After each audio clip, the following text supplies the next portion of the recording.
Hello travelers, and welcome to the Horror Green Book, the channel that takes you from coast to coast and con to con. I am your travel guide, Brendan, and we are back in familiar territory.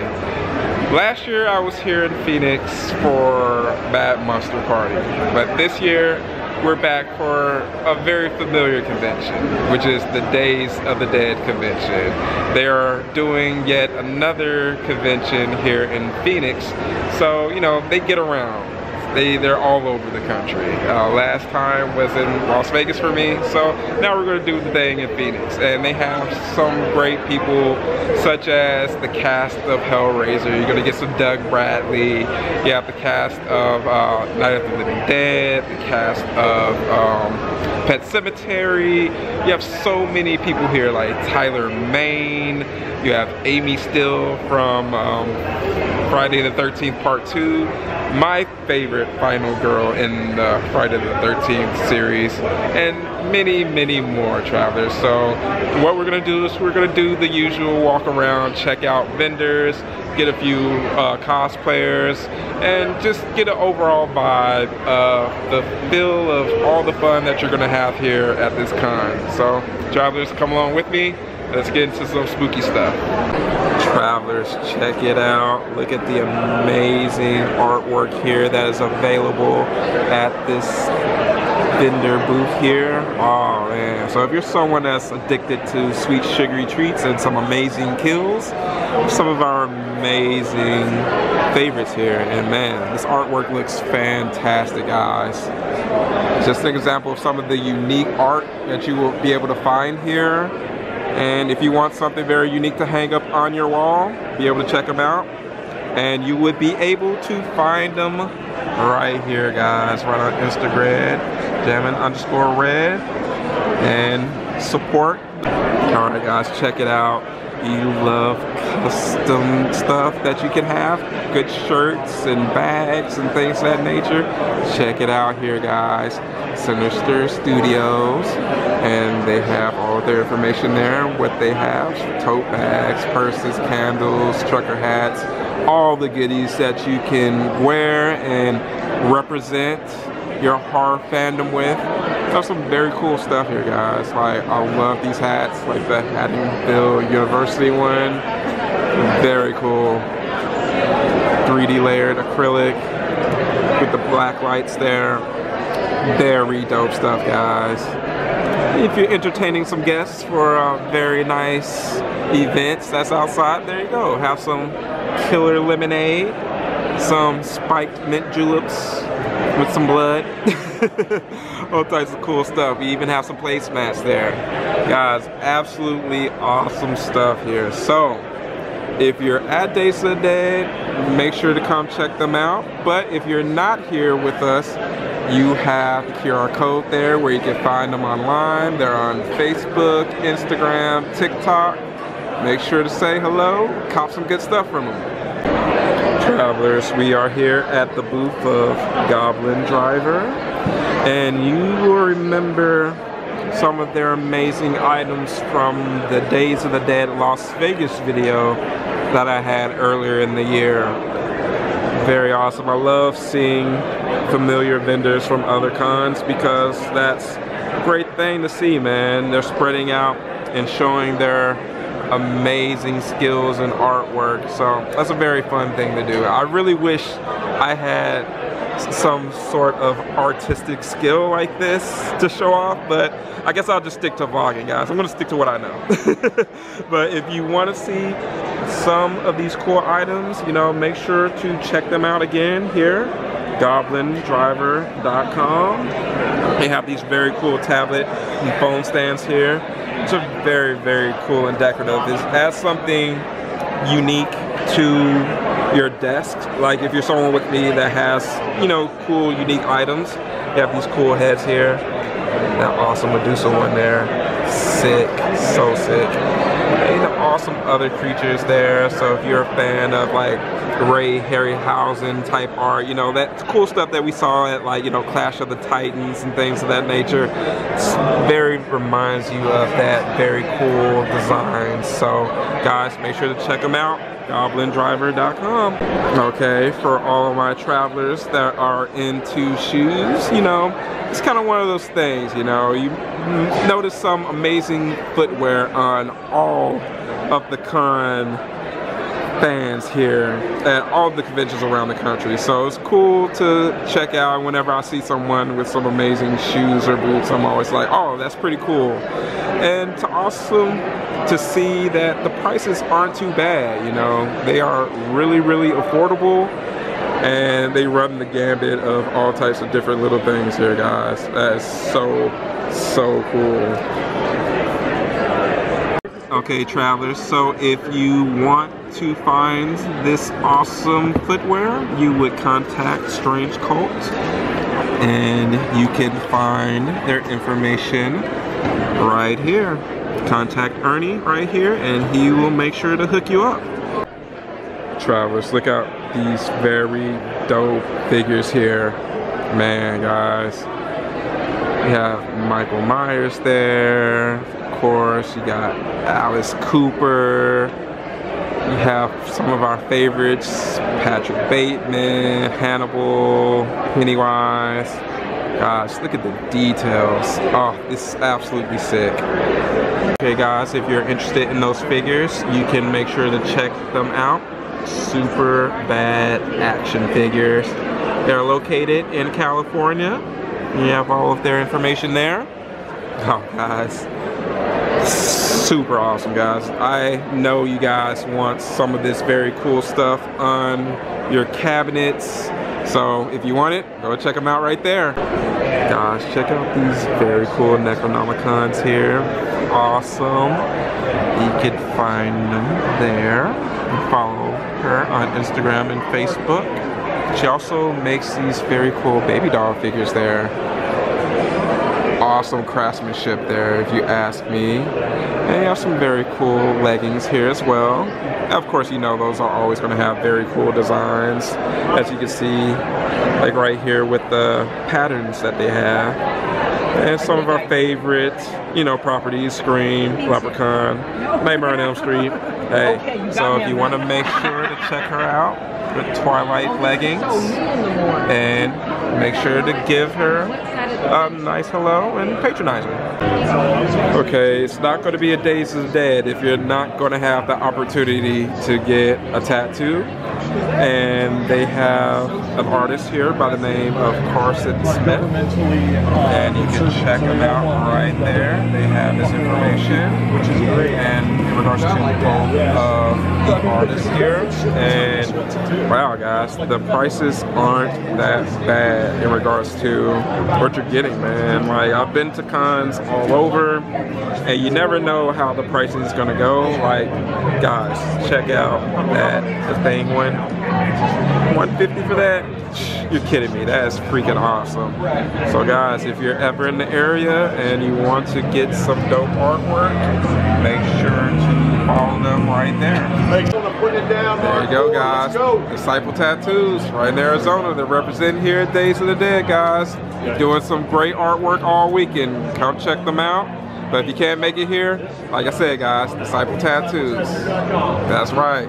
Okay, guys, I came across this table, and you guys know I love seeing very cool jewelry, very unique things. So I came across this table here for Weganza Bazaar. I love that name, guys. That's very cool. They have earrings here. Oh, look how unique those are. You have also some necklaces here, like the scarab beetle there. Love that. I love Egyptian type art, that theme. You know, if you're someone that's into like very occult type things or esoteric, or if you're just a fan of like the Mummy or something like that, you have things like that. It's very cool. And also if you're someone that's a little bit more into witchy vibes and things of that nature, definitely gives me that feeling here. All types of very cool items here. Oh, I love that one there, guys. It's cool boxes. Let's check it out. They say that you can touch them. Check out the art boxes. Oh, that's very cool. Very nice, guys. And they have different sizes, different designs. Very unique. Oh man, This is very, very nice. You have ones with tarot designs as well. I'm digging this a lot, guys, for sure, for sure. And even here we have some art tins. And as you can see, the prices are very good, guys. I love very cool, very unique artwork. And guys, again, if you want to check them out, if you just so happen to not be able to come out to Days of the Dead Phoenix, you can check out Weganza Bazaar here. There you go, guys. You have all of their information and you know what to do next.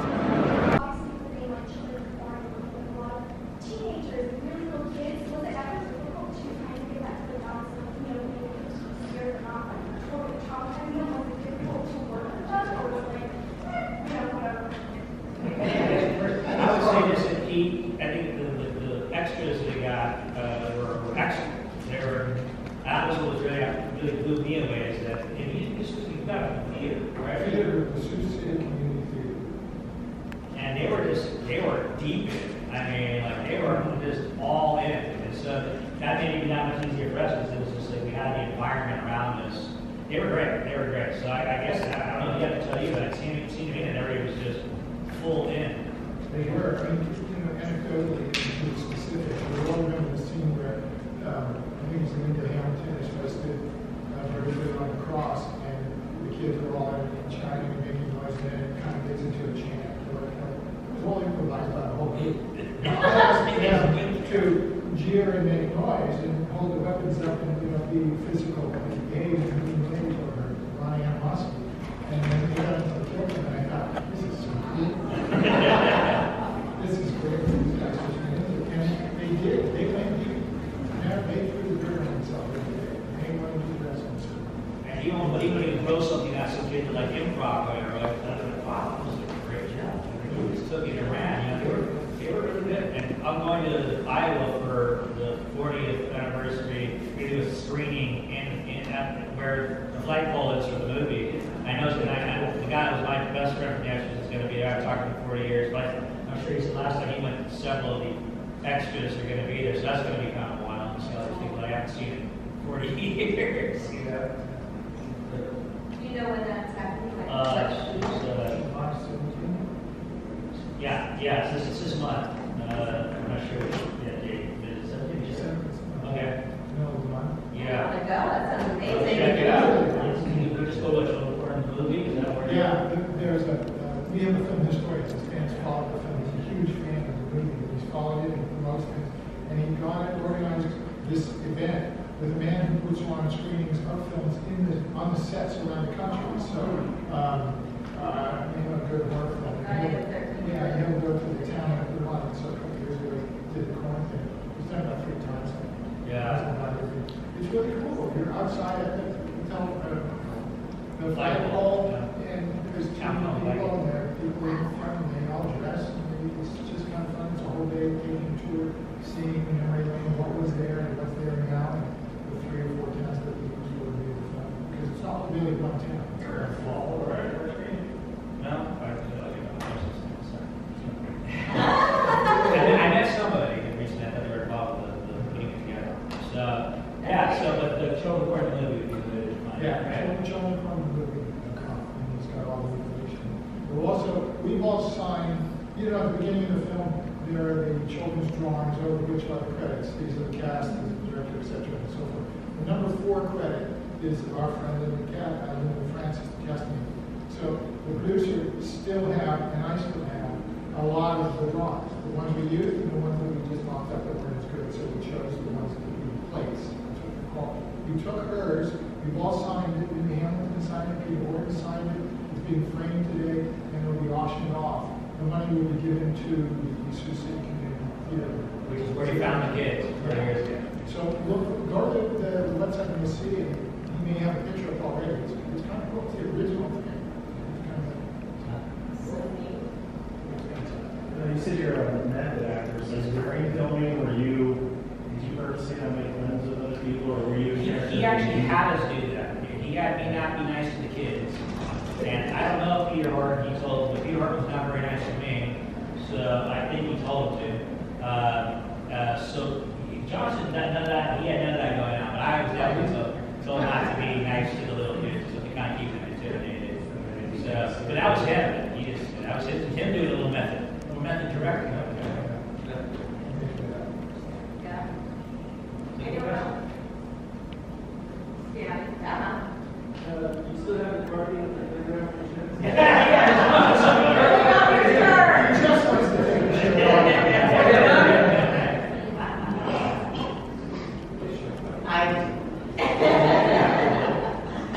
Anyone else right now? She has a question? She has a question? Oh, I thought you said you did. What's your question, sweetheart? I think you got it. Oh, yes, to take the shirt off. Who's 40 years?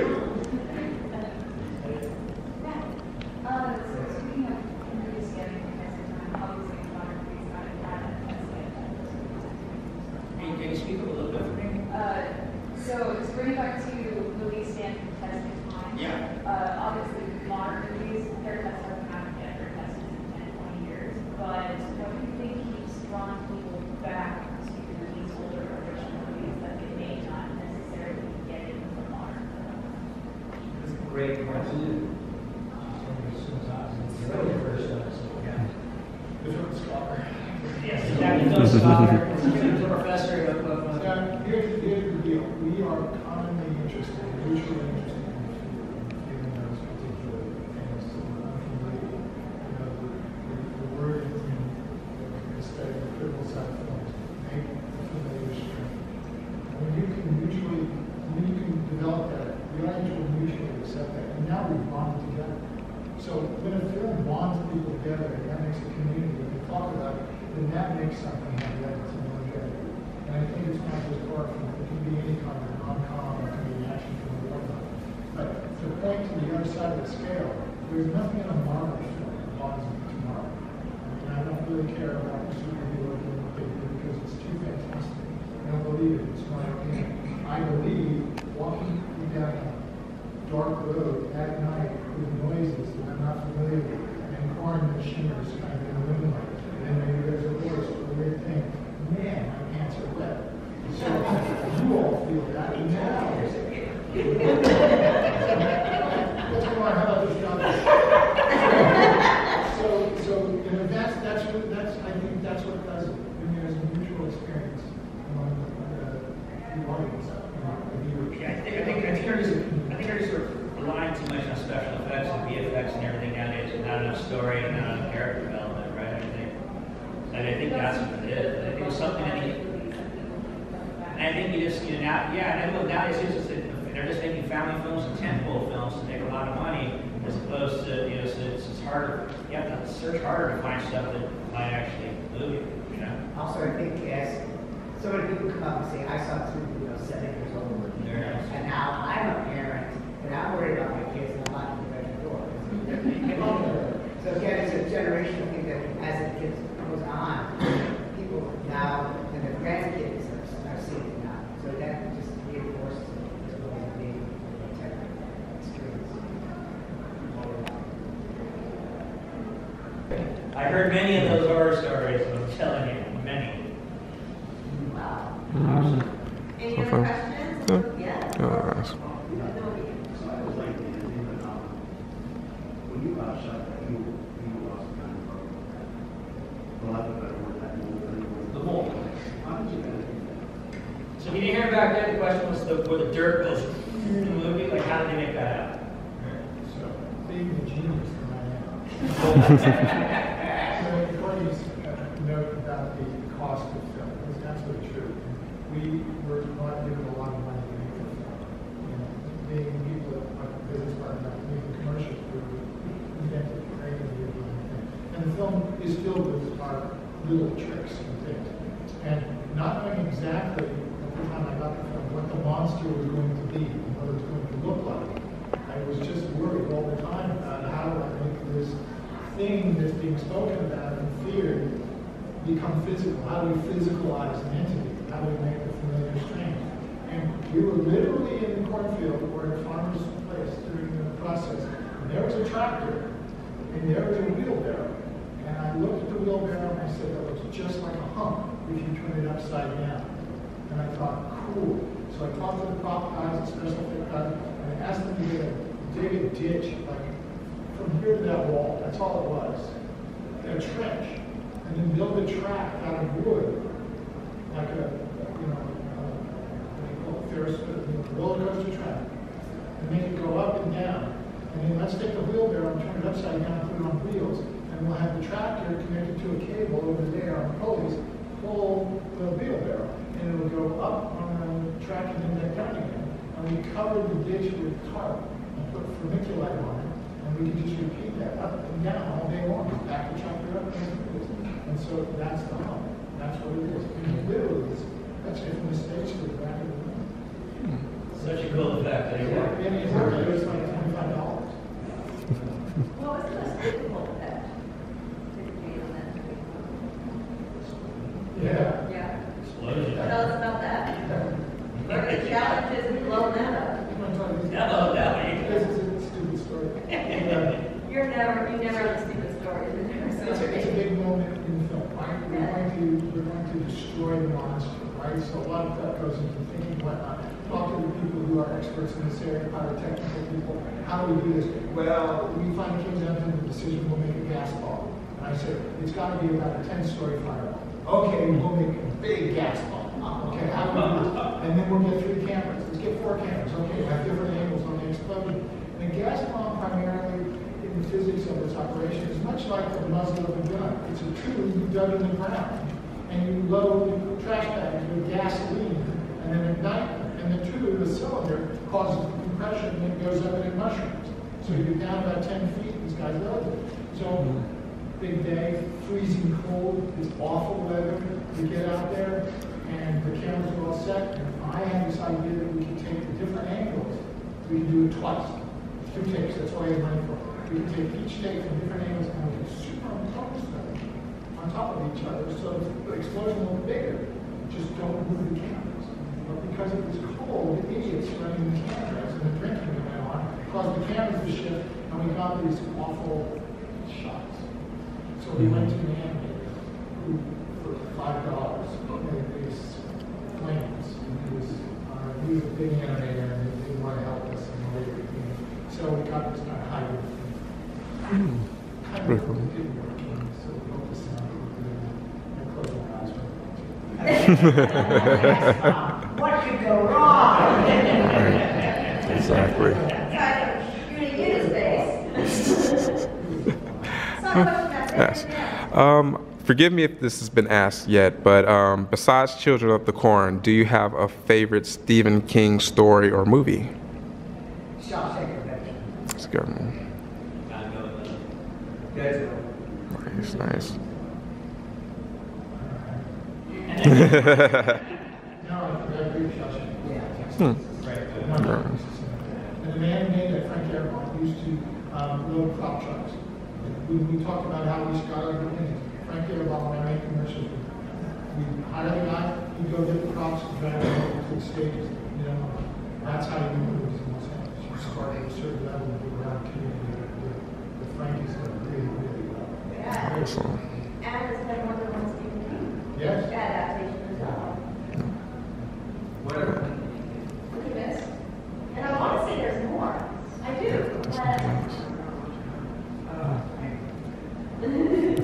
Yeah, I'm not cheating, but I know I did The Mist, and The Mist was it was a short. The Mist is a short, not a short story, but it was only 300 pages. So it was a very easy one to adapt without putting a lot out. Stephen King's a fantastic. Yeah, Yeah. it was a really fun, good movie. Well, hey, on it, I like it. You know, Viking, I don't care. Do we have any other questions?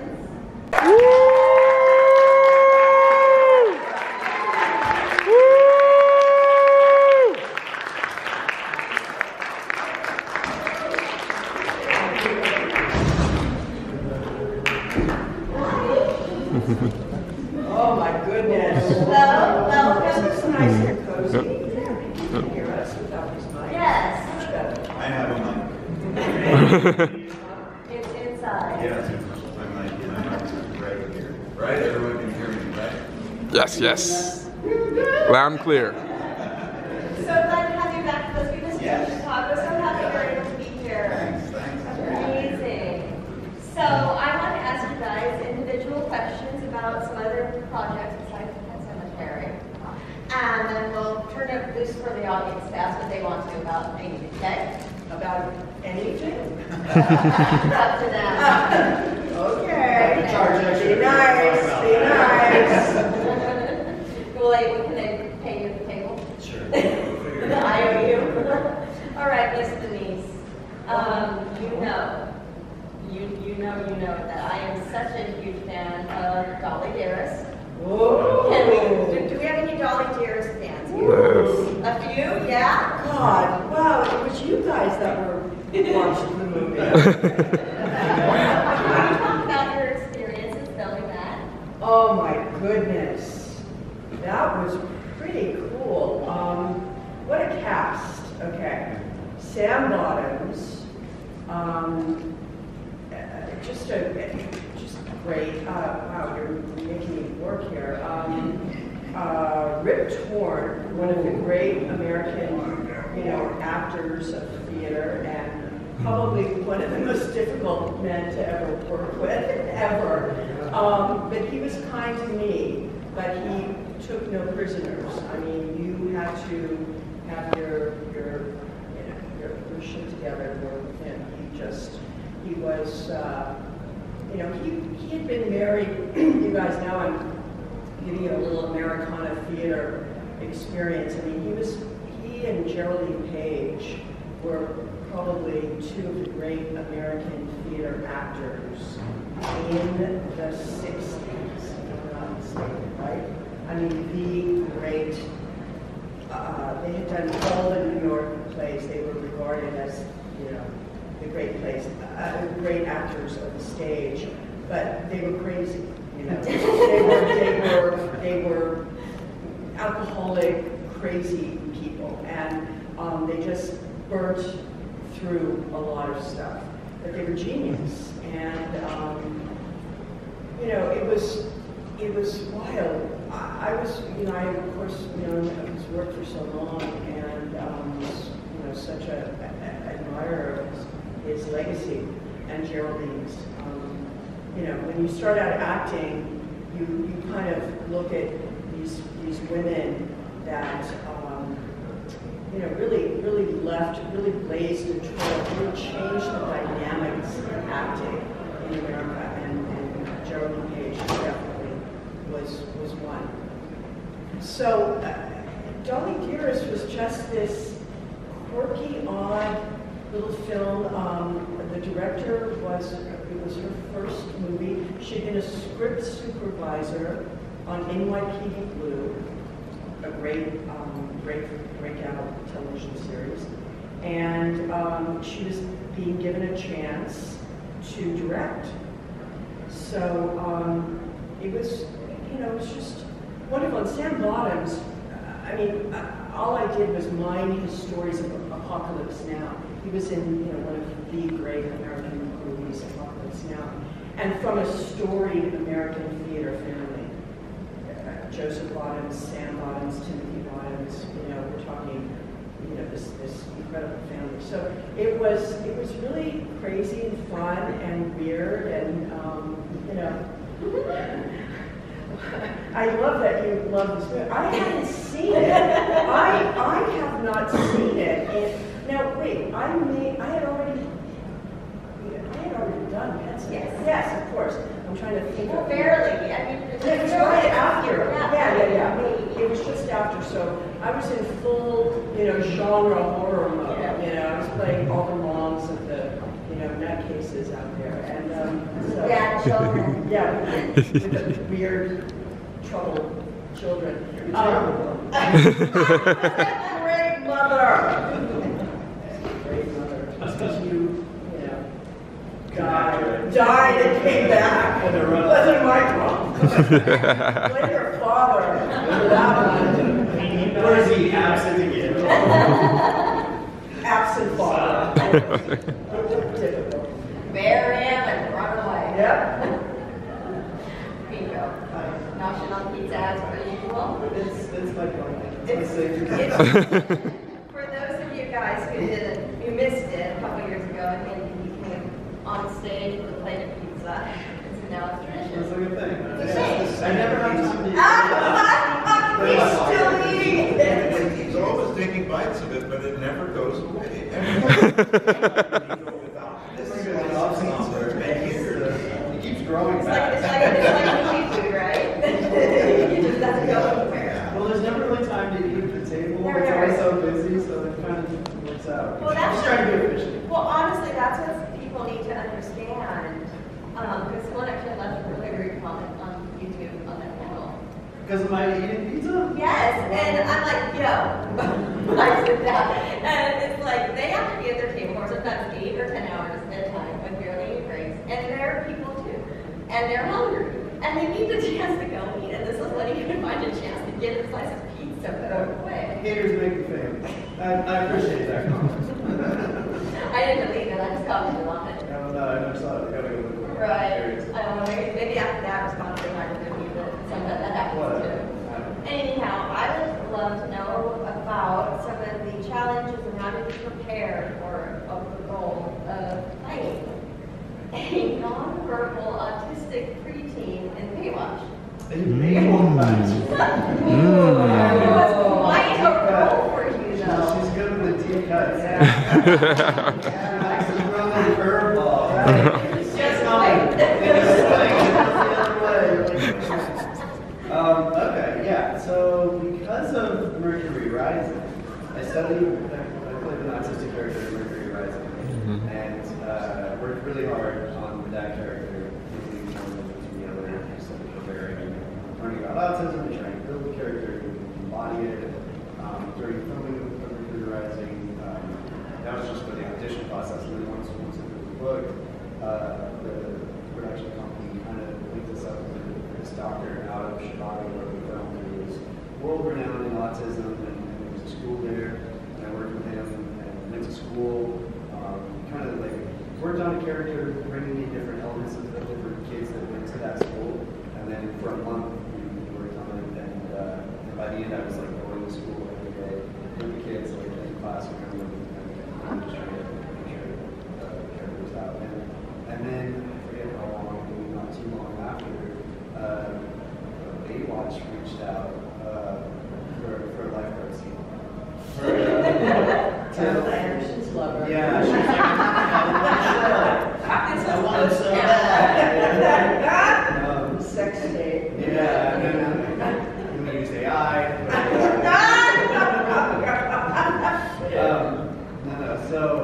So they had this episode that had an autistic character in it, and they asked me to either modify or reprise in one way or another the whole assignment because the other production company had already invested all the time to make sure it was accurate. And they're like, hey, can you play this character for that episode? And I got to go to Hawaii for a week. So it was really fun.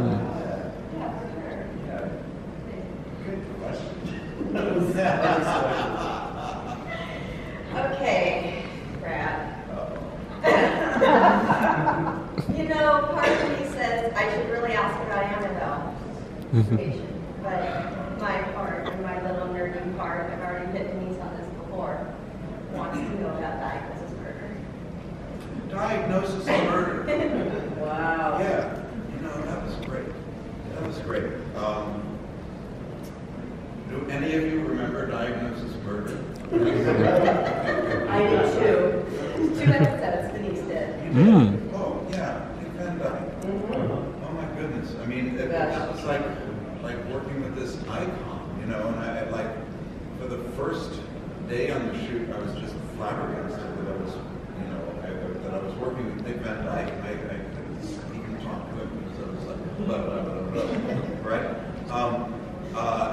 And he was, he was in between shots, in between cut and take 2, he was on the set.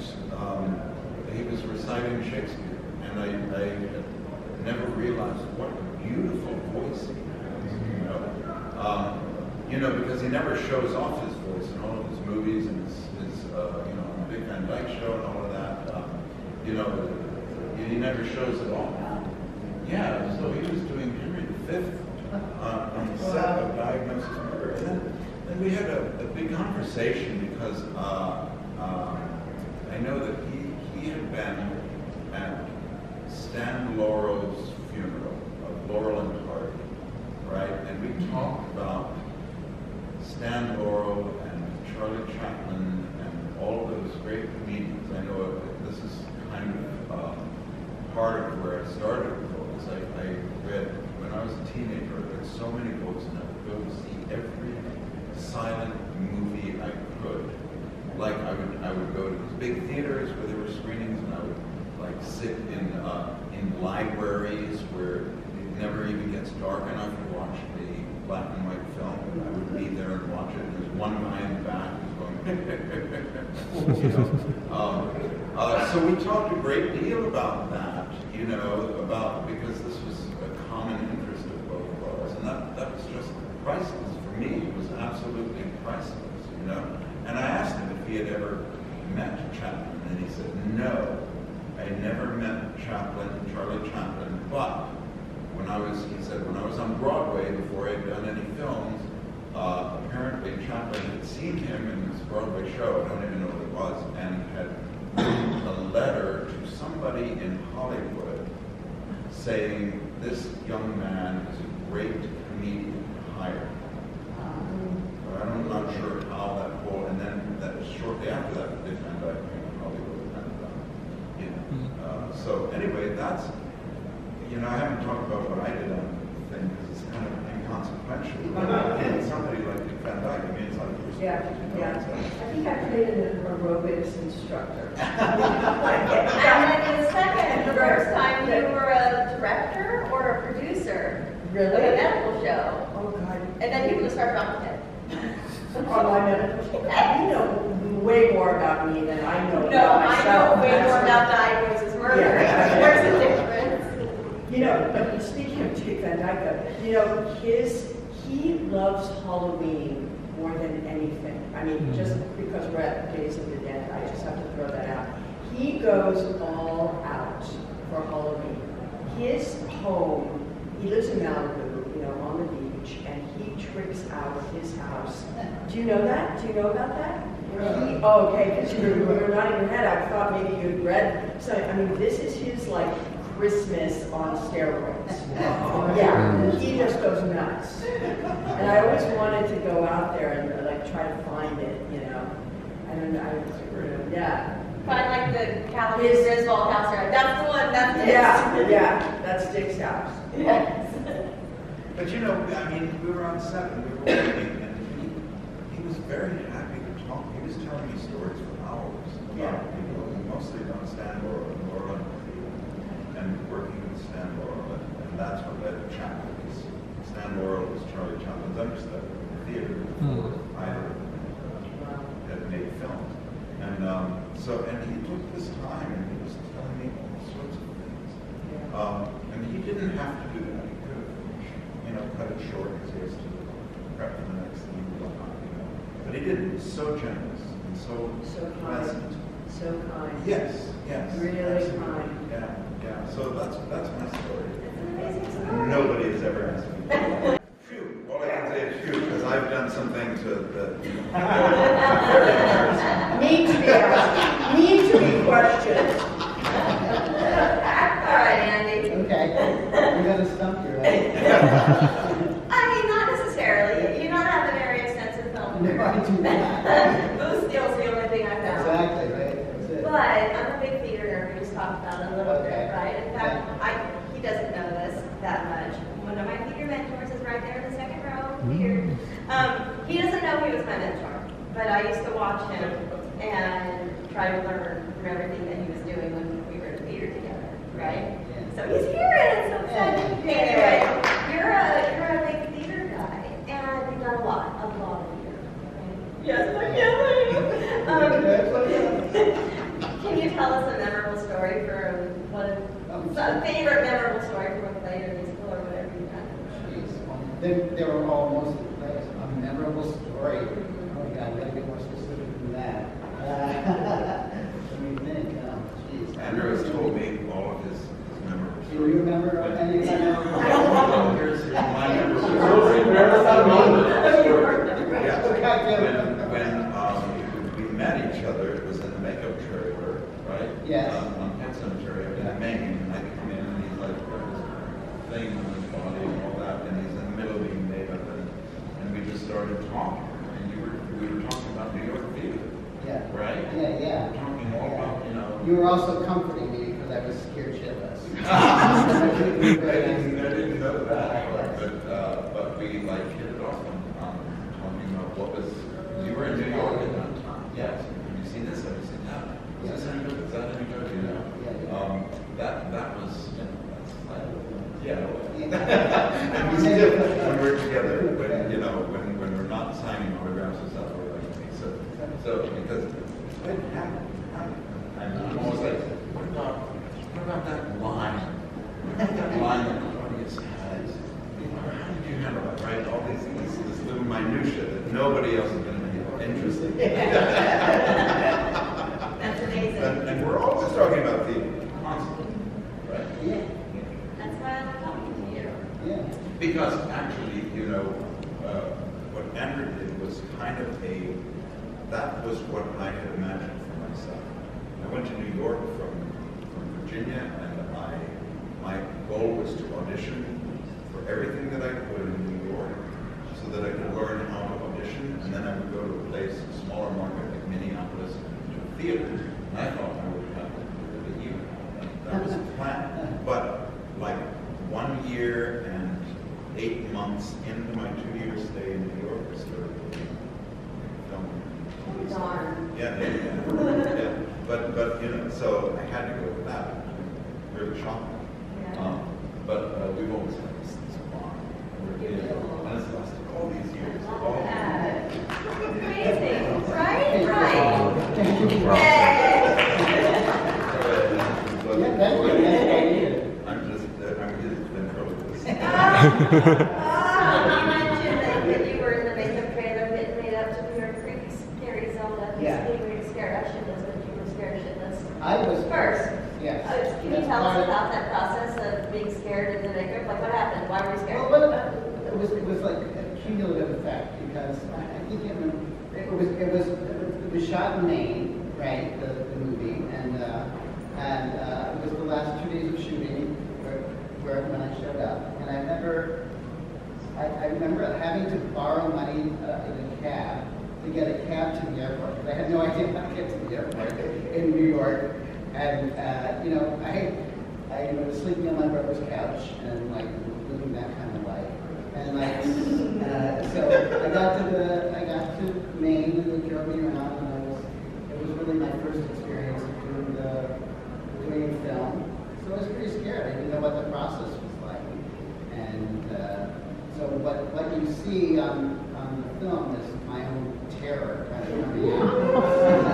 And that's really kind of what it is. And it works. It worked. I was using my reality at the time.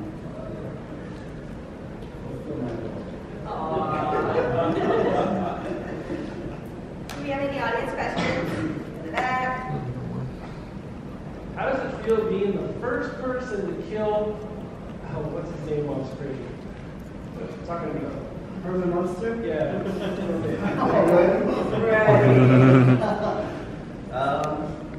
Yeah. My parents said that I adored him. I wish I remembered more. I knew he was a great guy. How old were you? That's not fantastic. In Pet Cemetery, it was 27 months. Do you remember, like, because my memory goes as far back as 5. Do you remember? I think because it's been such a big part of my life, it's some of my earliest memories, just everything about it, like parents talking about it, the stories, just being constantly being reminded of it. So yes and no, the actual, like through my eyeballs being there, not so much. But I do feel like there's a lot of memories of like remembering it being young. Like I don't know, it's hard to explain. When I was 16, we went back to the house where it was filmed,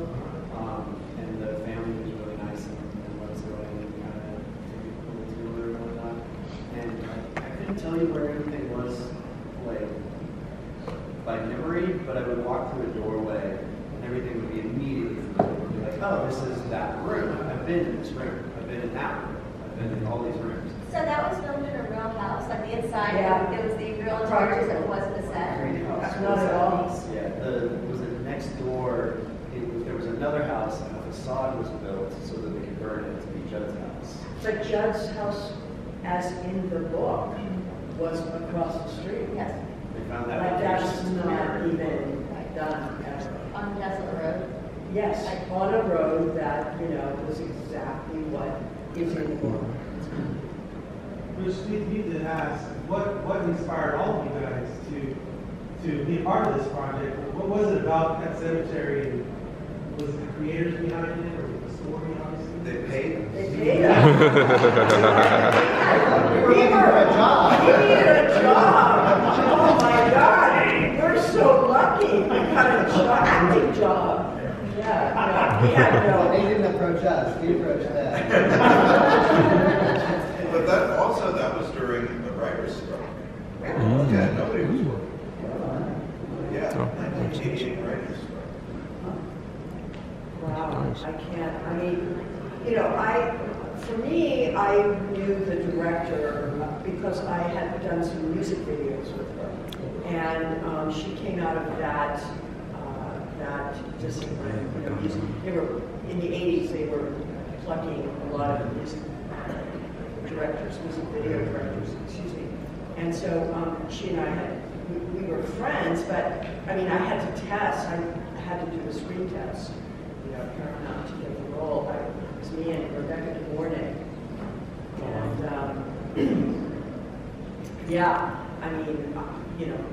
Mary really wanted me to do it, but she had to go through the process, the studio. And I think Rebecca had already done her some business, if I'm not mistaken. So I was up against, a major, hot chick in Hollywood, and it was Dale and another guy, I remember, and I tested with both, as Rebecca tested with both, and Mary called me that night and said, who do you think should play Louis? And I said, so he goes, yeah. And he's never paid up. That's No, right. it's never. What is it about, for everyone, what is it about a certain director that really resonates with you, where you make that connection, they allow you to be create the character that you guys wish to create? What is it about that? He's still eating the pizza. Yeah, if you're lucky enough, to be in that position where, you're collaborating with an interesting director, it's such a wonderful collaboration. But your job is to try to get their vision, to understand their vision. I believe. The director is creating this movie. Okay, so my job is to understand what they're trying to do and trying to get, and can we find it together? Communication. It's all of that. It's collaboration. It's communication, and hopefully it jives. We find it together. Conversely, if you're working with a director that does not communicate with you other than to tell you what to do, and doesn't say that was good, that was not good, it's just like when he or she gets the cut, they just say moving on. Then it's just work. It's really hard because you don't have a connection with the director. It makes everything, and it makes everything really hard then, because you're just shooting in the dark, and then you do what you think is best, and you don't know. It's easier to collaborate, and it's better for the project. But some directors just don't communicate. imagine in the real world, so we have managers, we work our jobs, we have managers that are working in games, and you just there and you show up, and you don't really not passionate about the game, but imagine it's the same even with games. Yes. Yeah, and there are directors that get actors, that get what we do, and there's directors that don't give a shit about what we do. They want, they just want what they have, it's just, they fill in the blanks. For the get it? Yeah, Some are they're, more actors, right, directors. they're, it's a story, I'm trying to tell a story, I'm trying to get a shot, I'm trying to make a car crash, I'm trying to, I don't, whatever you guys, don't tell me about what you feel or you think this person, may have lost their daughter. You might have a little, can I do it this way or that? They just shut up and just, hit the mark, say the line, and, I don't have time for this. They have no interest in that. What's more common, not being part of that world, what's more common? What kind of effect? Or is it a mixed bag? I think it's much more common what I just said, actually. I think it's a real auteur, really interesting director that gets the acting process and is willing to collaborate in that way. I mean, television for sure is rare. Television is just, you are a hired guy that they've got next. Now, that's not to say a lot of these streaming, these limited series streaming thing, there is the one guy in charge, okay? He's kind of directing almost all of them, writing almost all of them. It's his vision. But a lot of times in television, next week is someone else, next week is someone else, next week. And their whole thing is just to, in 7 days or 8 days or 9 days of shooting, I got to deliver the project. And they're out of it. They have no skin in the game. They're just hired for that episode. They assume once you got the job, you're there, you're going to do it. Yeah. And if you don't do it, that's on you. So Yeah. you have to move on. What was that on the set of Full House, for example? That was. Do you remember that? Yeah, it was very. Sitcoms are a different vibe for sure. It's more like a play. Yeah. You have almost a week of rehearsal, and then you film on Friday night, and there's an audience. But by then you're so rehearsed. It's very. The only difference is pausing for the laughter. At first, it's like, oh, this is a different timing. You gotta wait, like that when you're changing. But then the energy is different, so it feels like it gives you a little extra, like, yeah. Just more like power behind it because you got the energy in the room with everybody. So when they were filming Full House, because you did several episodes on that, how did they do that? Did they just film all the kids stuff first and you yell out, and then was it filmed in sequence? No, it's like, yeah.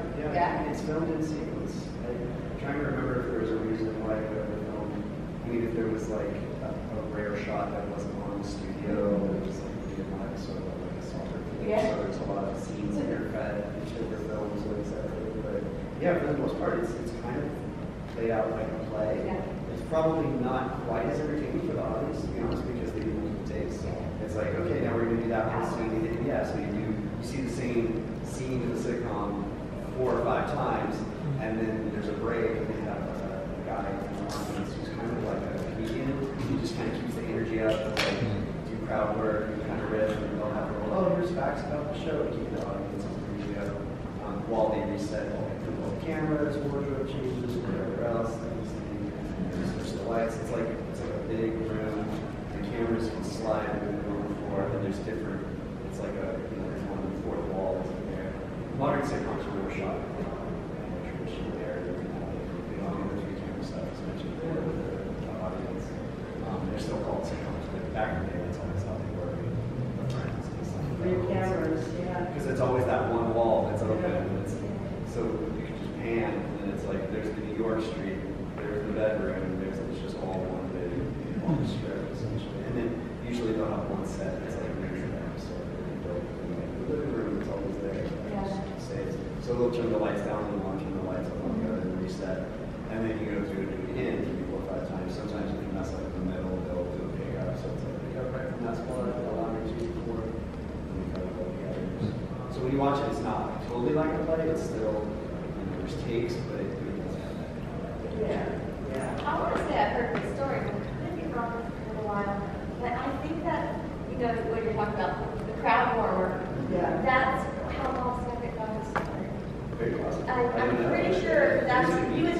working on another sitcom, we're doing that. Really? Yeah. I want to say I wrote that after But he he was a passed. stand-up. Yeah, and then he started getting jobs because of that. Yeah. Right. I mean, I hope I'm right, but I know I heard That's that. surprising. The ghost out of the shop. Oh, yeah. Oh, yeah. Yeah, that's like Ghost Wrangler had to shoo away. The only time I've ever been in a car driving down a dark highway, I hit him on the highway. The only time. We almost hit birds. I almost hit a bird. Oh, you got to almost hit a bird. Yeah, you gotta be careful when you're conjuring this pet cemetery stuff. You know? But and it was the day that I filmed his funeral. So you're already a mess. I was a mess. I was toast. And I was driving home to my haunted beach cottage in the dark depths of the Maine woods, alone, spent at night, and a fox ran out. And I think I touched it, and I stopped. And I, only the headlights on a main dark road, and I'm looking for the fox, and I'm crying, and I can't find the fox, and I'm still crying, and that's a horrible message to my husband on the answering machine. Unintelligible message. But I thought, oh my God, I should be making this movie called Pet Cemetery. I'm killing animals now. And, I couldn't find the fox. In my mind, it ran off and had, baby foxes and lived a very happy life in the woods of Maine. But that was interesting. I've never hit an animal down the road. I've been driving a while now, and I just, never happened again. Could have thrown it in the trunk and just taken it to set the next day. We used it. We would have used it on set. Yeah. So this Halloween, I'm thinking about doing a whole pet cemetery thing in my front yard. Oh my God. I talked to Greg Nicotero. Remember we saw Greg in Vegas this last year. And I said, I've always wanted to do for Halloween a whole pet cemetery, replicate the Pet Cemetery movie. And not, I'm not going to say, oh, this is Rachel Creed lives here. No, but, just do the Pet Cemetery, thing. And he goes, dude, I can do that for you, okay? That's my experience. So I'm gonna hit him up and see. Yes. Well, you guys, we should all go. And give candy. And like, please, I'm not sure about it's kind of weird, right? Okay, look like the people in the movie. Wouldn't that be cool? We should all dress up as each other's characters.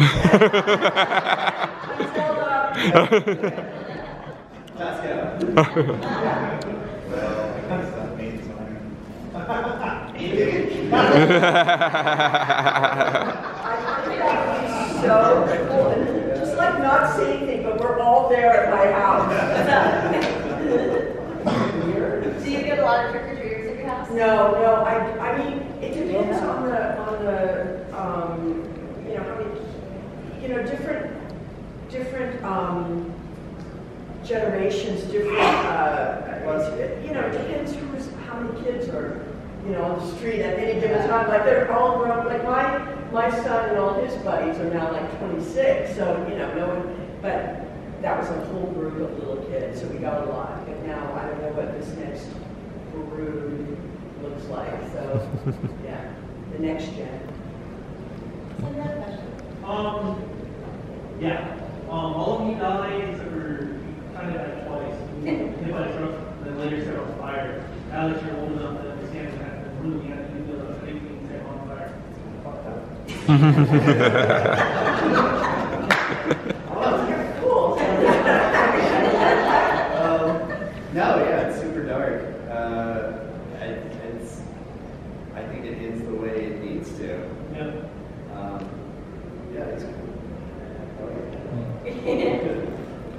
the story accomplishes what it needs to. Just quick question, Eagle, where did you find that pizza? It was a prop. I had to have a special. For this. No, it was in my suitcase. It was there's like a green room, like a I don't know. Break room. It was break room. It was the last slice and it had been out for 2 hours. It was actually tough. When you're hungry, you're hungry. But you know. So typical movie crafty. Yeah, I guess so. Yeah. Papa John's is neat. More movie. I think Denise said you had most screen time with Breck, I think. I think a lot of us, before the Sematary Q, we know him as a goofy little monster. Sure. And then in that movie, he seemed like he was perfect for the part. Do you have any interesting stories with him on the set or anything? He was perfect for that part.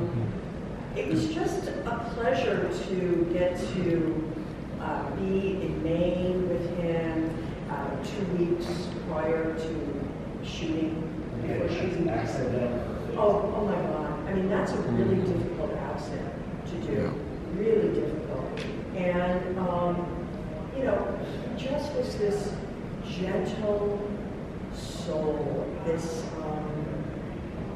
beautiful, giving, generous actor. Talk about generous actors.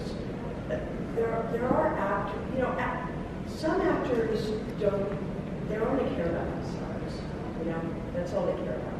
Other actors want everyone to, everybody to be good. And how do I make you be good? Or how do I make the show be good? And, that was his intention. And he was very grounded. He had been through so much, many different careers, ups and downs, and was willing to share that and give that to us who were all just young, beginning our careers, to kind of share that about what this can look like, what this business is, what it could, you're up, you're down, you're you don't know what it's ever going to be, and can you keep it together through all of it? And he did. He was extraordinary. We see the great parts and the famous parts that he played, but he was in between those parts. He was not. He had to start over. He was not hireable. Television back in the day when the Monsters was on television. Television was where you went to die. It was. We were typecast. I mean, he was so typecast. He could not be arrested. He went from the top of television fame to zero. Could not get a job. And went back to New York and started back in the theater and took whatever he had he had kids. He had, forget it, he sold his house, but he had to make a living. He did anything he could and just picked and did the grind, Just put his, and there's something about that, there's everything about that is really respected. It's really respectable and honest, real. Who was his name? I'm sorry. He said the name? Fred Whitten. Oh, wow. I had no idea.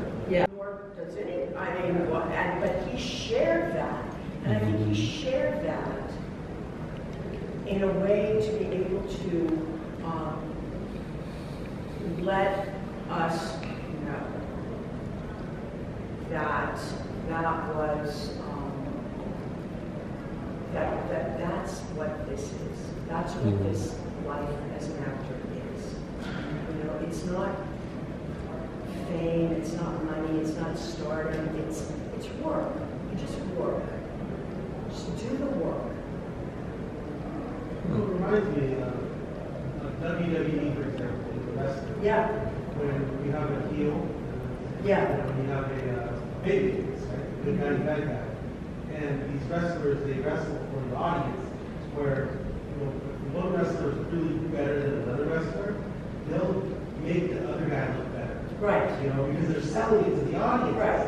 And by selling it to the audience, the whole thing becomes Well, it has better to product. work. It has to work in that. Better product. That works, that's the theatricality that works in. Like you see actors, they're a little bit different, in what we do, is that, you're responsible for your role. A lot of people go, I don't care about, this movie, or I'm getting my paycheck, I'm out of here, and some actors, the really good ones, the really deep ones, care. They want everything. They want it. It's best to. It's in the spirit of generosity to make everything the best it can be. I don't understand why you wouldn't approach anything that way. It behooves, everyone wins. I think it shows in the movie too, because it's such a good movie. Yeah, he was extreme. Brad and I, we talked about this. He and I went to see the remake, which we were so excited to go see, and Brad and I, our kids have grown up together playing baseball, and we've remained friends for all these years. And he came over to my house. We walked to the local cinema, and we sat in there alone. They closed the movie theater for us to watch, and John Lithgow is absolutely one of the best working actors without a doubt. But it's like Fred is Judd Crown. I just dropped the mic. He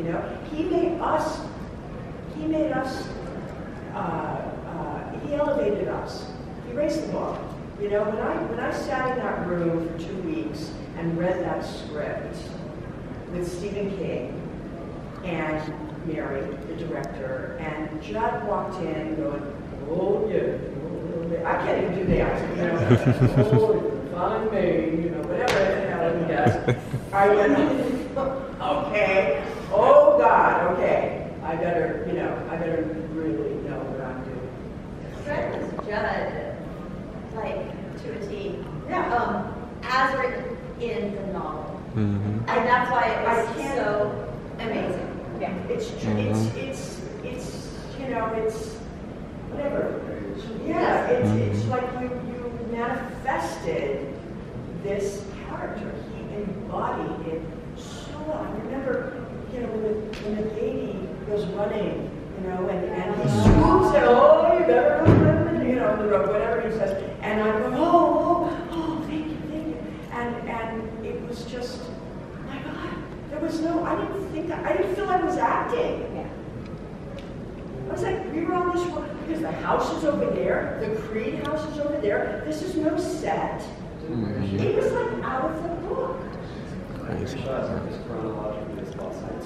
For your benefit.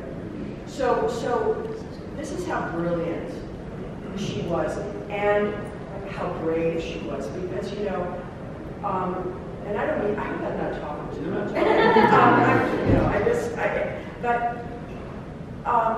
Usually when you shoot with kids, you have twins, as in Ellie was they were twins, because of obvious reasons. You can't work these long hours. You can only work with children. They have to go to school. Blah blah blah. There's all these rules. So when Mary met Nico and saw Nico, it was like done. This is Gage. And I'm sure, I don't know, but I'm sure the producer said, yeah, but he doesn't have a twin. I mean, how are you going to shoot this movie? And she goes, I'll figure it out. I'll figure it out. It'll be harder, but no, this is my Gage. And they They agreed. And so that meant, okay, how are you going to get a 2-year-old to kill their mother at the end of the film and come back from the dead and slash, the neighbors, kill it, all this stuff. And Mary goes, because we're going to shoot in chronological order so that everything, he's going to feel like he's going to care. He cannot wait. By the time I dressed him up in that little Edwardian, velvet outfit, he couldn't wait. He couldn't wait to get on the set. He was like, oh my God, I'm going to see my friends. I'm going to see my friends. He's like, Mommy and Daddy, go away, go away. I'm going to wipe this Mommy and Daddy. And Judd, where's Judd? And he was just so willing. And Mary then could get him to do anything because he was totally trusting of the process, of the set. He felt safe with us. We were his, this was like, I'm doing this every day for months. I mean, we were there for months in May. Very smart. Really smart. So that's how you teach a kid to kill.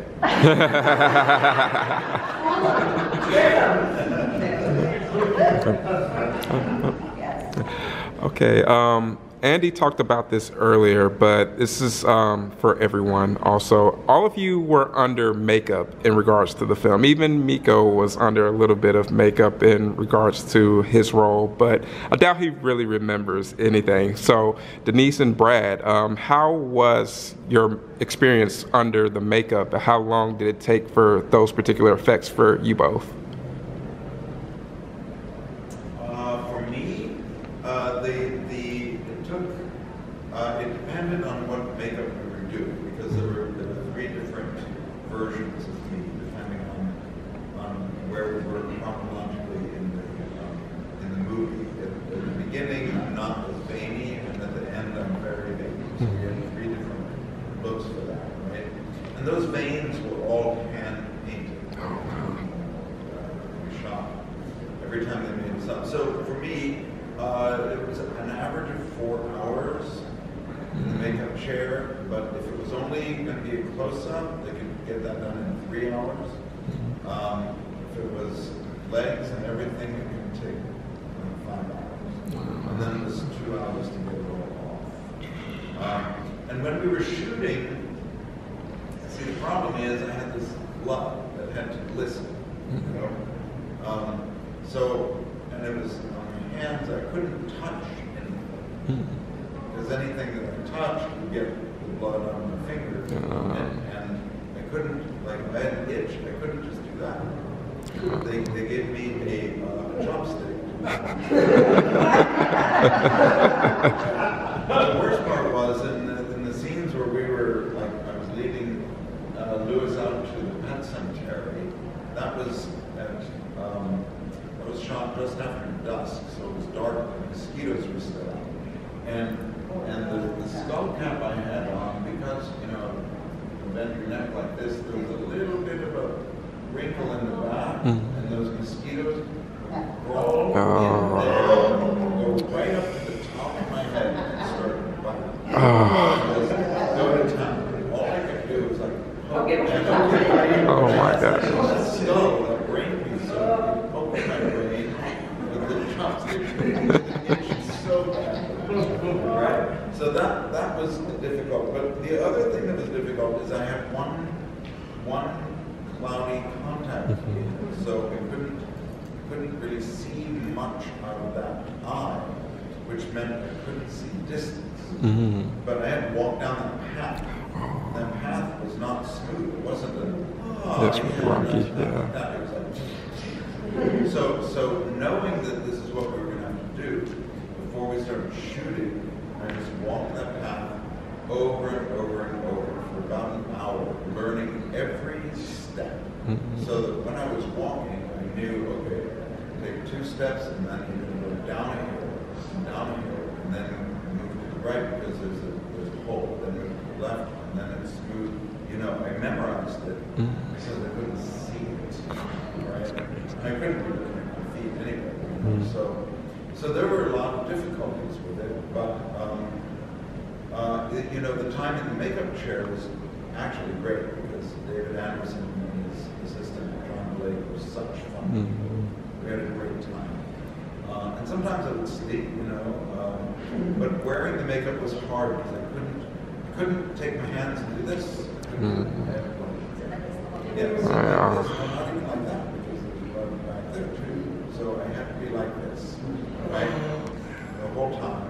Just Italian. Oh, and the other thing, this is a funny story. Early on in the show, in the shoot, I had my makeup on, and we went. It was lunchtime, and so I sat down at these long tables with benches, and we were having spaghetti. And I sat down, and I started eating my spaghetti, and the crew guy next to me, after a little while, he turned to me and he said, "I'm sorry, I just can't do it. It's nothing personal. We got to just play with spaghetti." That's because he was on the spaghetti side of my makeup. And then the next person got up, and the next person got up.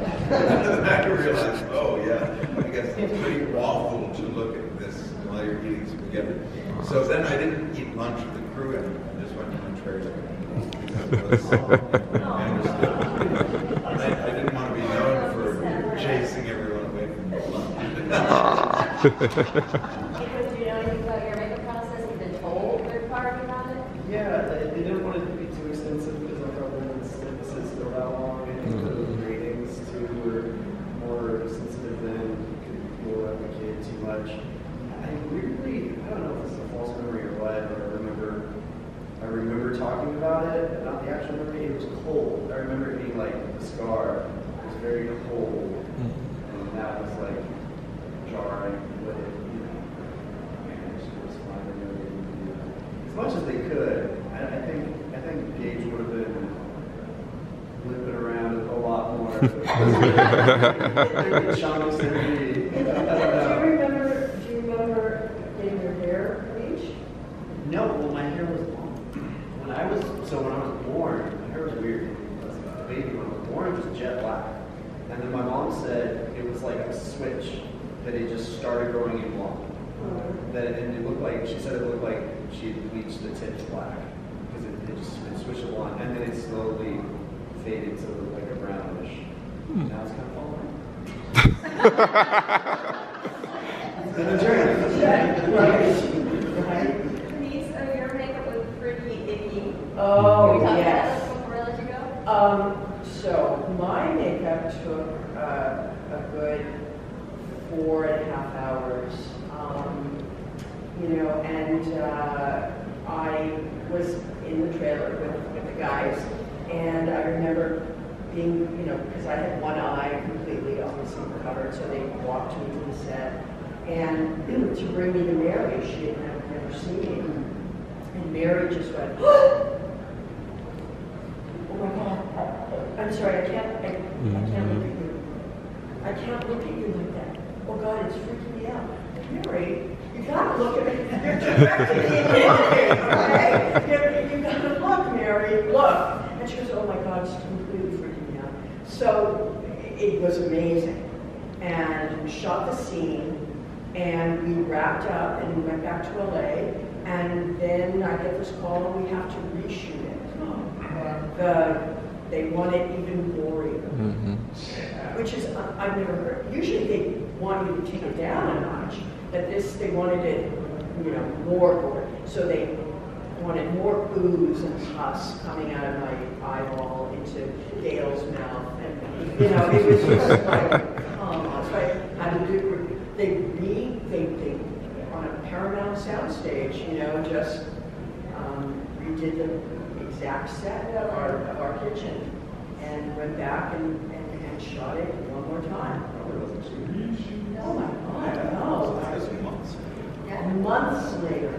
Months later. Did you have issues with your hair? Like, had it changed from the dye? No, it was enough that they could you know, pull it off. But it was, yeah, it was just. And you know, those days too, they would do, like I had to do a full body cast. you know, at Lance Anderson's studio out in the valley. And, you know, they don't even do that anymore. And, oh my God, you guys, I had to, you know, I had to do that, yeah, that full thing, yeah, because you see, you know, I drop, the mother drops hanging from the ceiling, you know, so that's obviously a, you know, full body dummy, but, oh my God, so they put that plaster on your face and you have to sit there for a few minutes for it to set, and you've got straws, right? Straws, yeah. I'm claustrophobic. Okay. I hear even non-claustrophobic. Yeah, I mean, they're telling me, you know, they're talking me through it, and towards the end, I was like, like literally going up there, get it off, and you know, I mean, it was bad. You guys all had that same? Yeah. But I went through that in a lot of Star Trek. Oh, okay. But, and that was like, it got better and better. Because, yeah, the first ones were classic. Yeah. And then and you feel it setting. Tightening. And you're just sitting there going, oh, I'm gonna die! You know, it's so bad. It's so bad. No, you couldn't pay me enough to do that. Okay, travelers, we are here for Saturday, which is day 2, so we are going to see some very cool stuff, I imagine. There are a few panels that I'm really looking forward to, and now that I've arrived, we're just going to get into some of the cool stuff and see what is in store for us. Guys, we have yet another awesome booth that is ordained with so many awesome stones. We have great earrings, rings, you have necklaces, bracelets, my goodness. So if you are someone that is into all types of very cool jewelry, if you are into stones, they have you covered. I mean, my goodness, the sheer amount of different stones to choose from is a little bit overwhelming, but hey, it's cool because you can take your time and search and look at all the cool goodies. Man, very, very awesome. Guys, if you're interested in getting some of the very cool items that they have here at this booth, you will be able to find them right there. Oh guys, I was about to walk away and then I noticed the side right here. Look at these. Oh, you guys know I love things in pertaining to bones and different things in regards to animals, so it's a great way of repurposing them. It makes very cool decorations, especially if you're just someone like me that enjoys like the oddity shows and things of that nature, where you find all types of cool things in jars and stuff, all types of cool specimens. It reminds me of that, and it's very beautiful, man. This is very, very cool artwork, guys. Very cool. And look at the Christmas tree toppers, very cool ones. That is very appropriate for the season. Try not to get snowed in. So guys, again, make sure to check them out and support these amazing vendors that you find here at our amazing horror cons. Guys, we are at the booth here of Culture Shock Apparel. And look at these amazing designs that are on these shirts.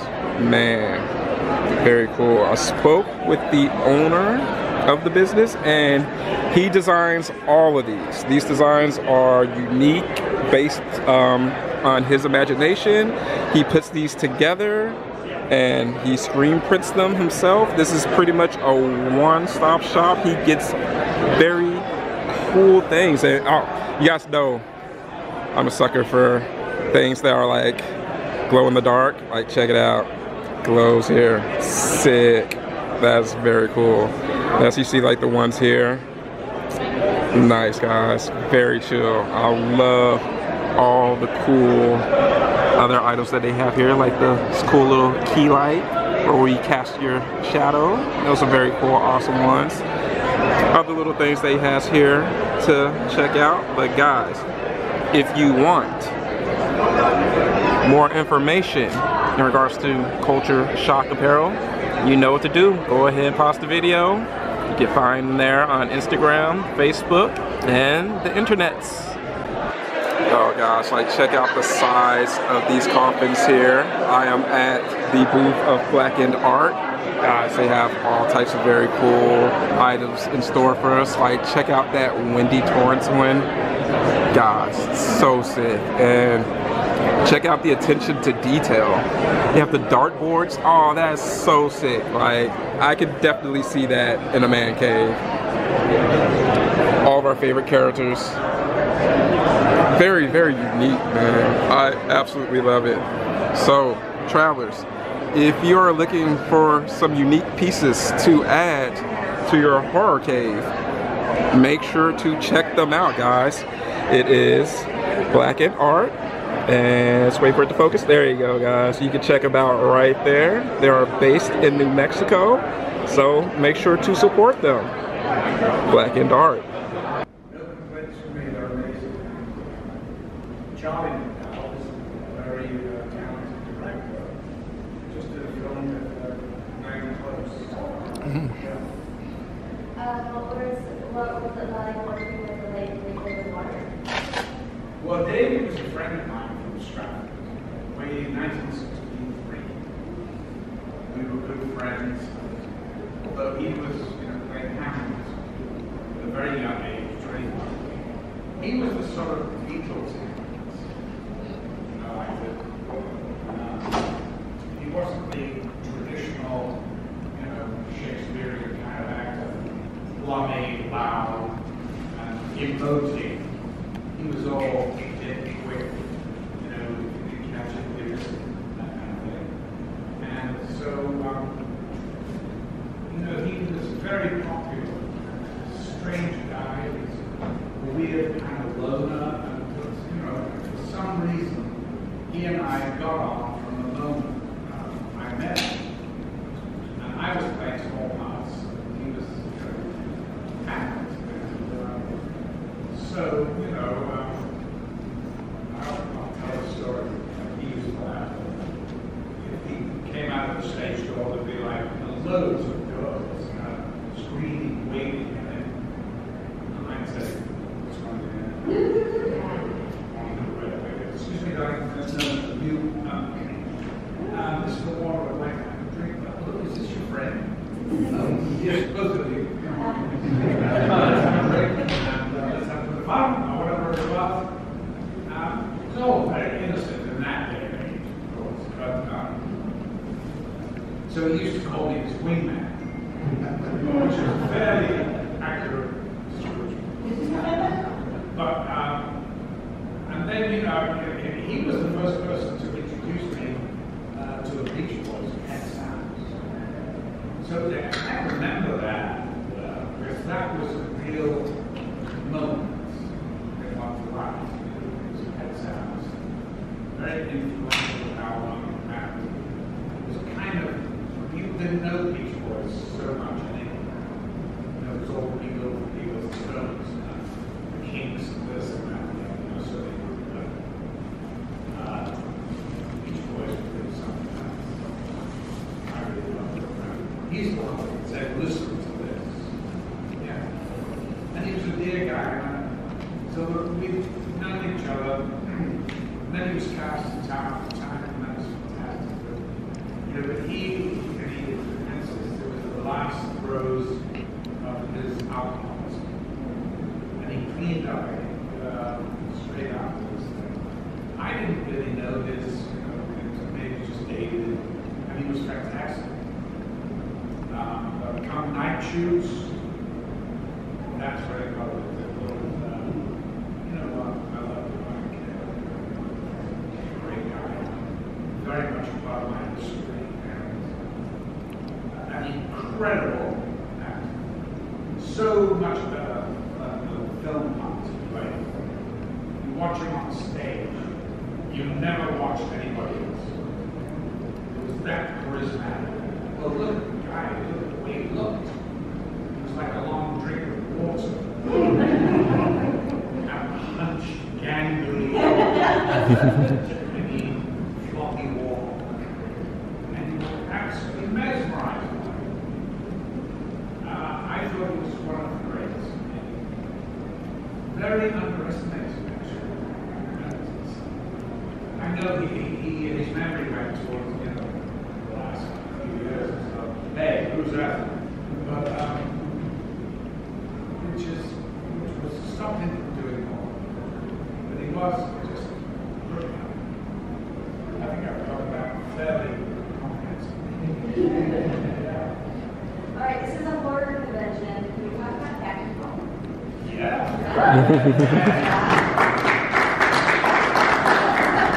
Cool movie, yeah. Cool movie. Well, first off,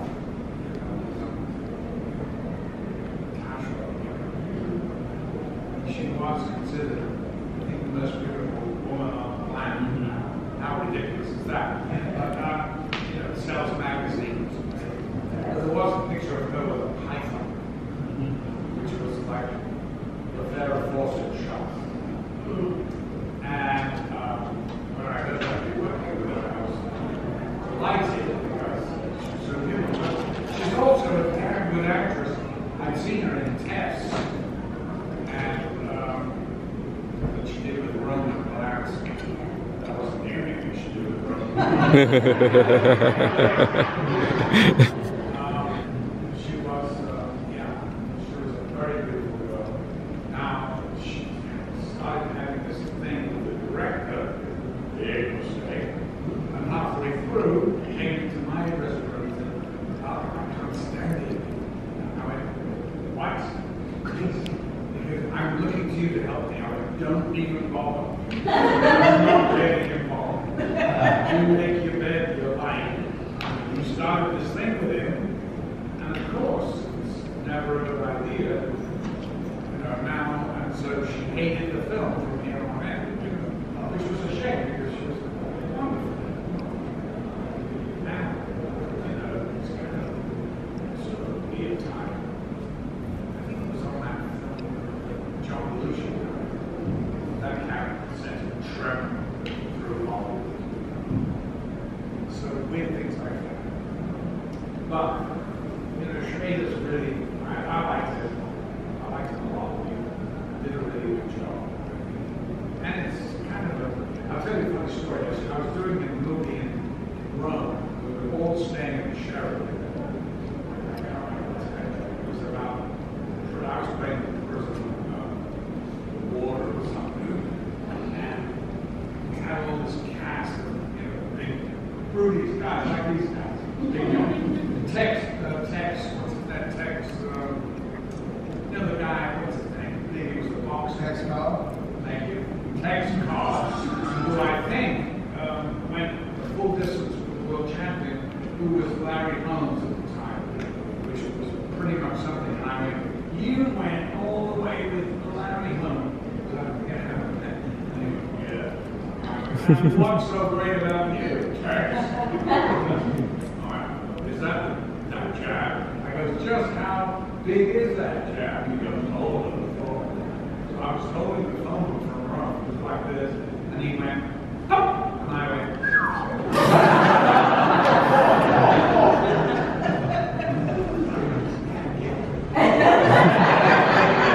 thanks for the demonstration. Anyway, we were all staying in the Sheraton Hotel, and they had one English language movie that played for the week. And of course, up comes cat people. So the first night, the next day, everyone's going, oh man, that cat people, oh wow. I've never seen her, I'm so glad. And then third, second, third, fourth, fifth night, oh my God, I'm so sick of that. So nothing else on. So I probably speak Italian. Yeah, I must say, I was pretty irritated myself. Not at all. Yeah, so cat people, it's a cool movie. You know, they came to, I didn't really want to do it, to be honest. I was doing a play in New York, back in Anchor, and I didn't really want to do a horror movie, to be honest. And they went, well, they really want you to do it. They're coming to the play, and then they want to take you out after. So I wasn't sure the two of them. I wasn't sure who was who. I wasn't sure who was the director, who was the producer, or whatever. So we get into a limo, and they're driving around I'm stuck in the limbo with this guy. I don't know who he is. I presume by this time, by sheer elimination of numbers, that he must be the director. But he didn't say anything. And I thought, well, are they supposed to be talking me into doing this? But they've got a funny way of going about it. So I'm just sitting there in this silence. So, I've been talking all night during the play, so I'm just happy to sit there. So in the end, I looked at it and I went, I'm not embarrassed by these long pauses, by the way, just so you know. And he actually scared me. He goes, I was brought up by Jesuits, and I always find it's hard for me to, okay, some religious things. Okay, so what's the deal with this movie? Let's just get down to it. If you want me to lead it, I'll lead it. You want me to do it or not? He was, well, yeah, that's right. Okay, so, do you want me to see the original? He said, yes, the original's really great, but only one scene. Yes. Shaking your hand as if you know what you're talking about. Transformations. Let me tell you. Because I'm just saying, yes, they're saying. Well, there is, the original Cat People is a little creaky, let's be honest. It was made in the 50s, and it was made for like $25. But there is a terrifying sequence in a swimming pool, indoor swimming pool, where she is swimming alone, and you just see the shadows of this cat. And it's quite terrifying. You never see the cat, you don't have to. It's way better when you can see the cat. And so I saw that, and I thought, wow, yeah, just copy that. If you want to copy something, that's what you copy. But he wasn't actually copying. So the only thing, I used to be very facetious when I asked my press, did you learn anything on it? Yes, I learned how to walk and act backwards. Because there is a shot where my character walks in up the steps, walks in, stops by her bed, and just goes, just does a complete up in the air and lands on it.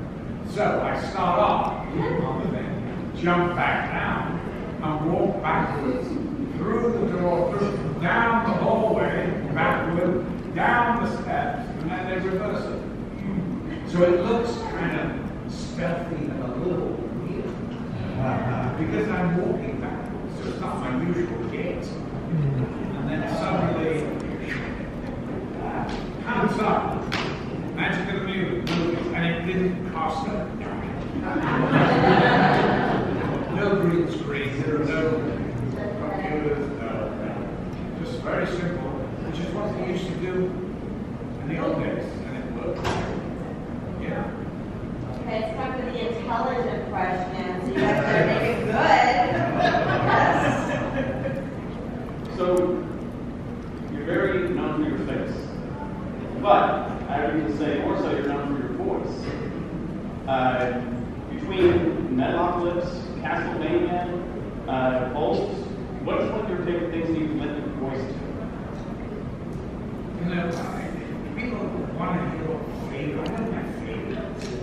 You go in, I used to do animation because my young kids, they love to go, oh, that's Dad's voice, or something. Okay, that's fun. Okay. So that's why I did it. And then they used to send me, when they were grown up and on, I kind of just did it. They don't pay me much, but I kind of love it because you can do it, But ask me what they are, I really don't know. I mean, often I go, whoa, wait a minute, what was this one? The only one I really remember was Superman, which was really good.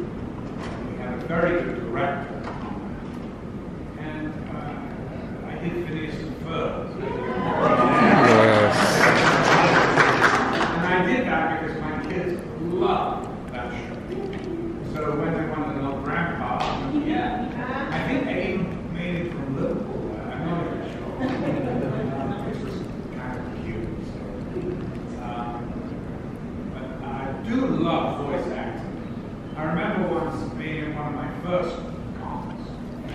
sitting there. The guy comes up to me and says,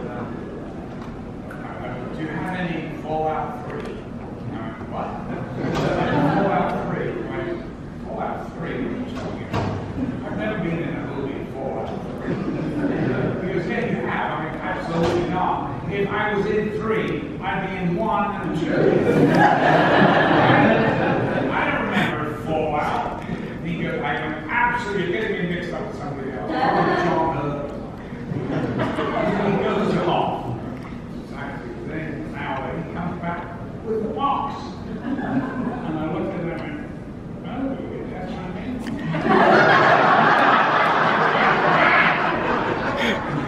Well, okay, well, I didn't put any money on that. Well, what's it about? He goes, what's a video game? Oh, well, there you go. They probably called it something else. I literally must have spent, I think, 2 hours doing it. And all I remember was we did it somewhere in Santa Monica. And I did my very bad impression of Ronnie Reagan. I'm sitting here, and this is your president speaking from the Oval Office. Our fellow America. That's it. In fact, people ask me on cameos, would you do it? And I went, this is a cameo. I'm not giving it acting instructions. But it's kind of cool. It's fun. I know you worked with the great Stanley Kubrick. How long do you get along with him? Is he nice to you? This is what I'm talking about when I say intelligent questions. What's it like working with Stanley Kubrick is not in that category because, I mean, how long have we got? 15 seconds, which is what you get. I really enjoy it.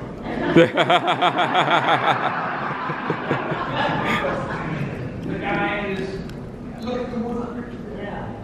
I mean, Kubrick was, this is what he done when I met. House of Glory.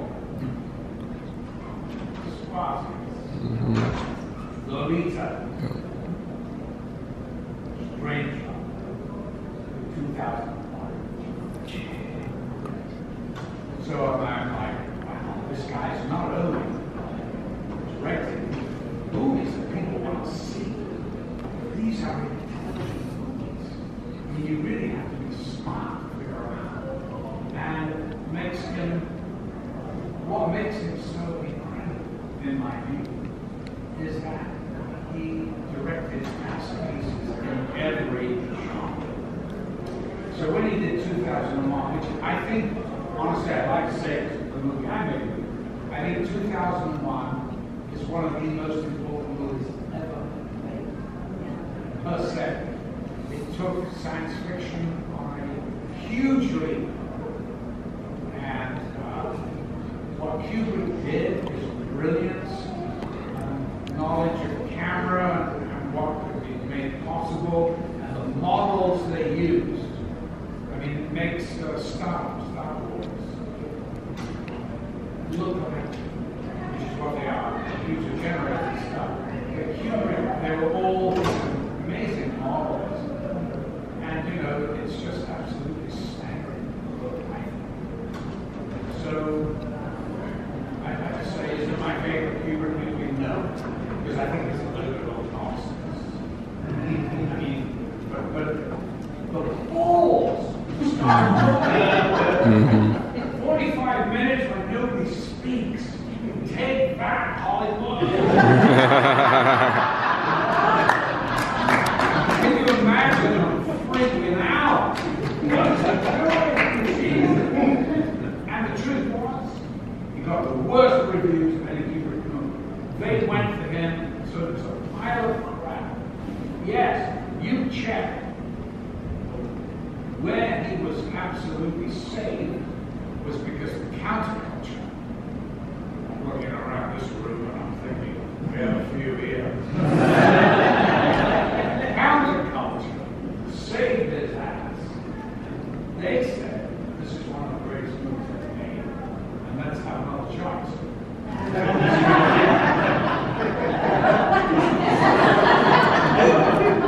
And then they put around, rumors like, one of the apes has sneakers on.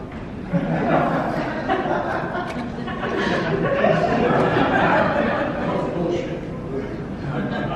But it's an amazing movie, really. What it's about, I have no idea. But the end is very powerful. The end was told to me by Sematary Q, his widow. He said, yes, Stanley used my stove in my kitchen for that end shot, where the whole implosion of the black hole and the whole thing, it's shot in a pan of an ordinary, big soup pan, filled with like 2 inches of water that's boiling, simmering, steaming. The camera will right down, right into it, and then they've got droppers, little droppers of glycerine with colors. They're just doing this, and it's swirling in the mist and steam.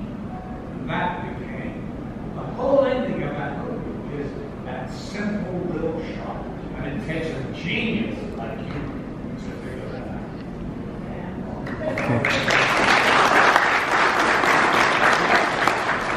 What was it like working with Peter O'Toole, and not just working with him on the set of Legal?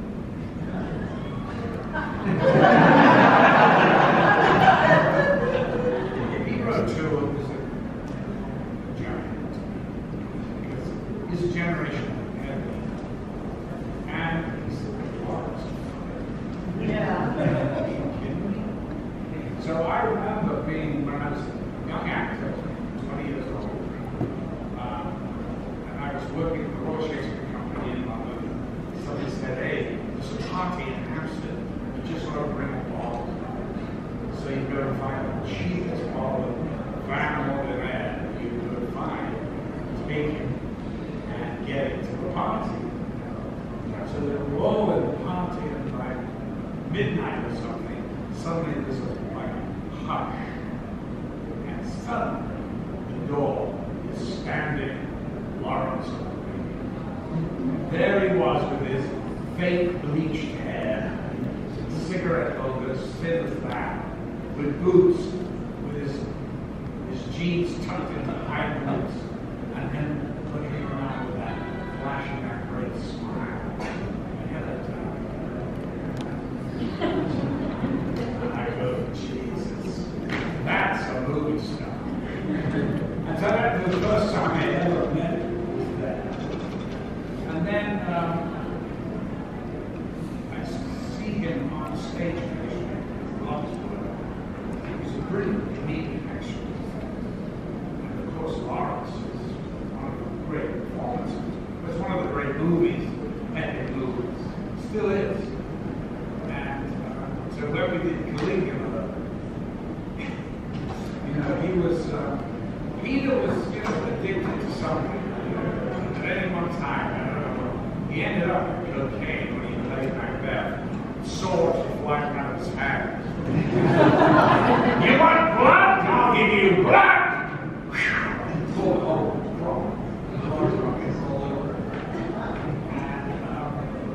But he was into marijuana at a big time.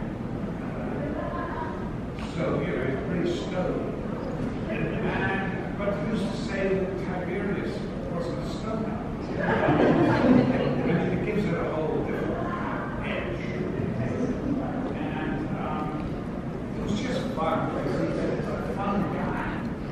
He goes, I see this guy. Yeah, he goes, he's the producer's love guy.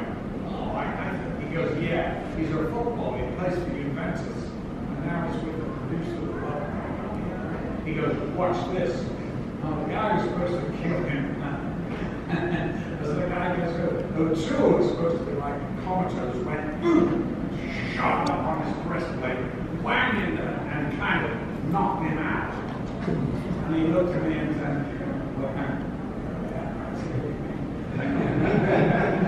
he just was a lot of fun. He was a very naughty boy.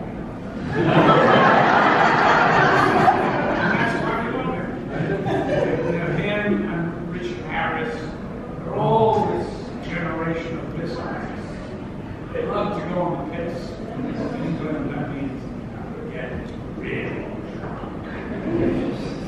And so they, when they were doing Beckett, was told that they met before and said, listen, I want to do this, we want to grade this film.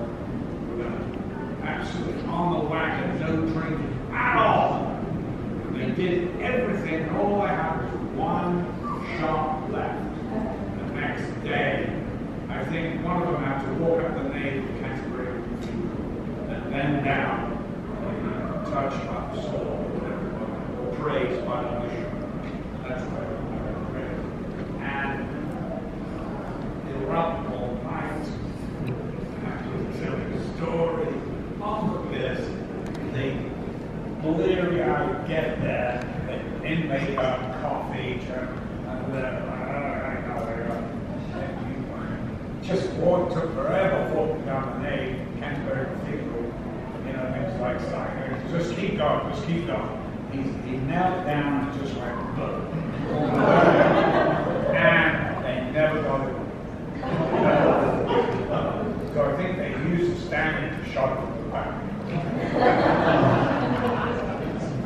But that was the kind of thing, that's kind of what was going on.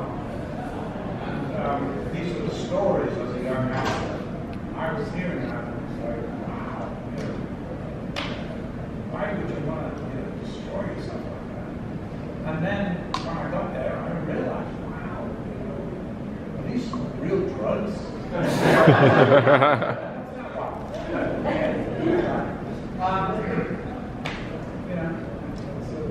Anyway, any more intelligent questions? Okay, come back to you. Yes. Huge fan of Michael March. I know you like all this stuff. I have a question. How hard or easy do you find playing the character, finding the inside you the character? That was a really difficult time. Because it's not naturalistic. Stanley was no help at all. He was great with the camera, all that genius. I asked him, I said, we talked about everything, Stan. I said, I'd like to talk about the character of the Alex. And he went, hey, that's why I hired you. Come on. Absolutely true. I've got to find something. Well, luckily for me, I had this dear friend, Lindsay Anderson, who directed it. And Kubrick had cast me from seeing it. I never did an audition, stayed in the car. So I called up my friend Lindsay Anderson and I said, would you read the script? And he goes, oh God, do I have to? I went, please. He went, come on over. I went over to his flat in London, gave him the script. And while he was reading the script, I went out for coffee or something. I come back, and the first thing he says, well, thank God I don't have to direct this. It's not your kind of thing. I said, but can you give me anything at all? He gave me singularly the greatest piece of direction I've ever had, before or since. And he just said, there's a shot in it where you open the gymnasium doors to be beaten, and you look at the prefects, you look at it. That's how you yes. Yes. Somehow it's so simple. And yet, I couldn't see it. And it was in front of my face. So we get the first day of shooting, and it's me in the Ludwig Center in bed after one of the treatments. I'm sitting in bed and this nurse comes in with a shot, right? To give me a shot in the ass. And Stanley said, like, dead man. Stanley goes, would it be okay if she, give you a shot? And I went, well, you mean the actress? He went, well, yeah, it's in your ass. I went, well, but what about, the retractable needle thing? What's wrong with that? He goes, well, I just thought it would be really, real. Yeah. Okay, I see that. Okay. Her name was Samantha Ryan, a brilliant Australian actress. And so I said, Madge, what do you think? She's like shaking. She is, we were playing the scene, and I noticed a lot of perspiration on the upper lip. And I see the hand shake, and I'm thinking, oh, shite. And then I take my thing down, give her my ass, and she throws this thing in like she's throwing it into a bottomless or something. She threw it in with such verve that it went up to the hills. And it was this long when we. But I smiled. And I go, fucking hell. Wow, okay. She's trembling, and because she wanted to get it over so fast, she literally just put all this distilled water in my ass. It went a huge bubble like this, and I went, flew out of that bed like this, going, what the fuck? I went, I'm not doing that again, that thing with using the track, which is what we did. It was interesting, but I kept smart as long as I could. It was really weird. It got me through the first 2 days. I never remembered it again. In fact, I didn't even realize until 2 years later I had forgotten that he told me that. And I suddenly went, oh my God, yeah, he was Lindsay who gave me the keys to the inheritance. And that's what he was, a genius. Lindsay Anderson was a genius. And if you've never seen If or Oh Lucky Man, then you're missing a great big chunk of cinema history, because they're two amazing movies. He also made a great movie with Richard Harris called This Sporting Life, which is an amazing movie also. But If, I think this is a masterpiece, and luckily for me, that was my first film. So, but as he said to me at the end, well, Malcolm, it's all downhill. Now, you're never going to make a better film. And I went, well, watch me. But to be honest with you, I never did make a better film. It was just perfect. Clockwork was great. They are. But the great thing about cinema is, everybody has their opinion.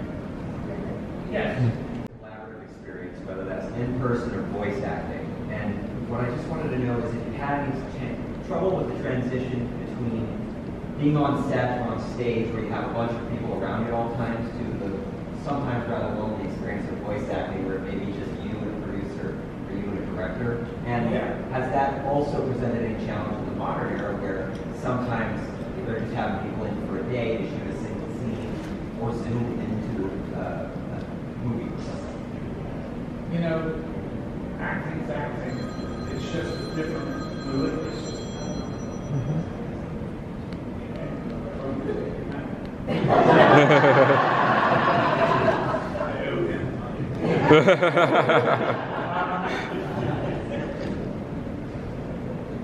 There's no difference, really.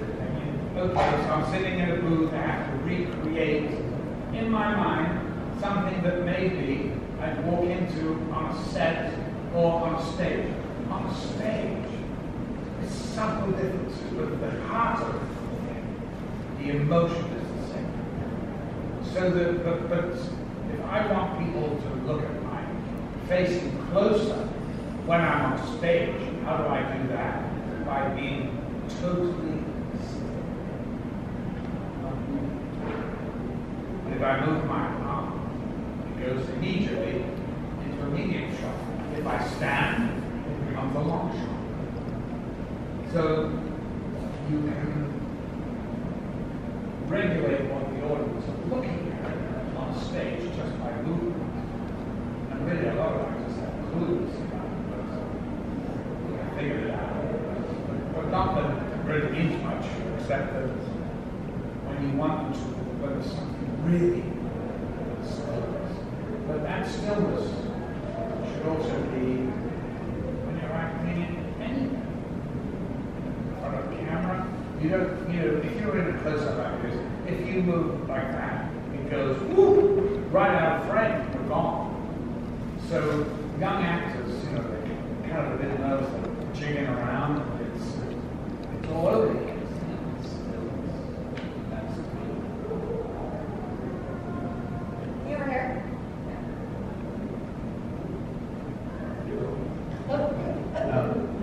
Thank you so much for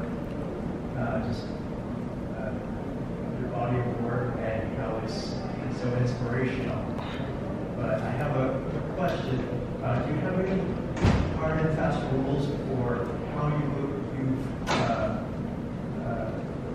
decided to conduct yourself in your stage and filmmaking work, and just in life in general? Well, it depends if I'm the leading man. Then you do what it says, lead. You lead, but not by being loud. I prefer to do things through humor. Have a laugh, keep it light, have fun. I remember when my wife was because we were doing a scene. Anti-apartheid in South Africa, directed by Morgan Freeman, starring Danny Glover, and I was the bad Afrikaans, and I had to go in torture or something. But before I went on into close-up, I would be doing silly walks and then going right in his face and giving him shit. And my wife was just laughing because it's all just play. It's a good watch, really. I can't even believe it made me like that. But they do. So, a lot of actors say, they're terrified when they wake up one day and they found out. And I understand. When you've been doing it as long as I have, it's sort of second nature. So there's really nothing I can't play. And in fact, the more ridiculous, the more I want to do it. Because, it keeps me awake. I don't want to keep playing serial killers, nutters. It's kind of sort of boring.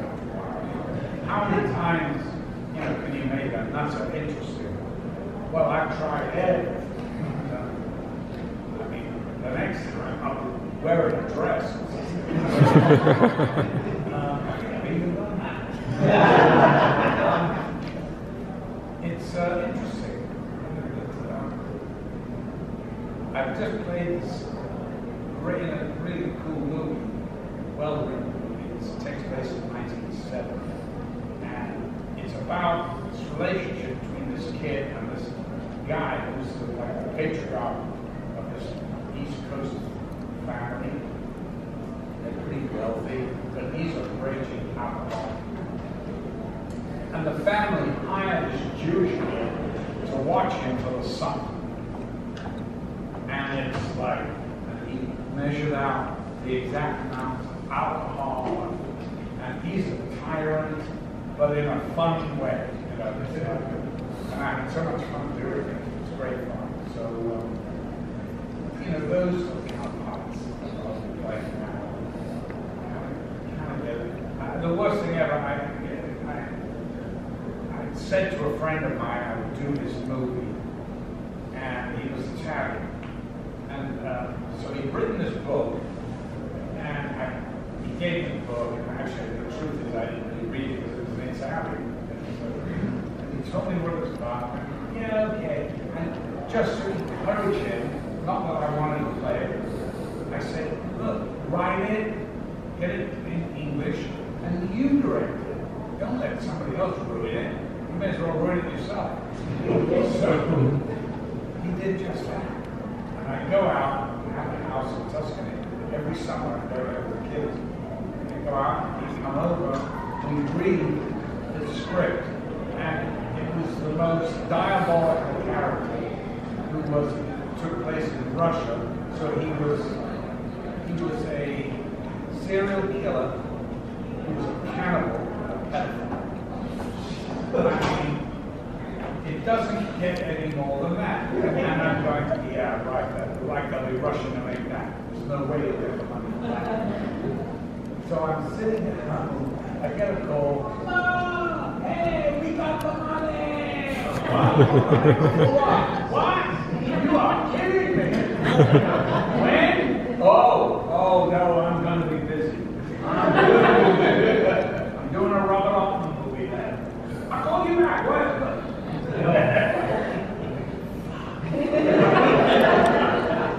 And it was true, I wasn't going to Robert Altman. He calls back. No, we're not going to Moscow, we're now shooting Kiev. Great, it will be in the same. No, we got it, we'll do it in March. So, what do you do? He's a friend. You know, I encouraged him. I made my own, yeah. So, I remember, I found it really hard to leave the house to go to the damn airport.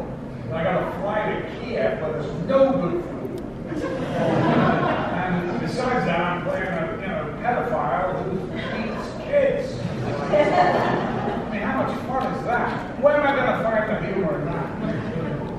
So I get there, and he goes, Mom, we had apartments. We had an apartment above mine in this building. And he said, I've got all these tapes. He'd gone to Moscow to interview the real guy. But we weren't playing it as the real guy, but he was the inspiration for it. Now, David, I'm not going to look at these tapes. We're not playing. We're not doing a biopic. He goes, no, you know. I went, okay. So as I'm unpacking, I'm looking at the screen with these tapes on, and suddenly I see this shot.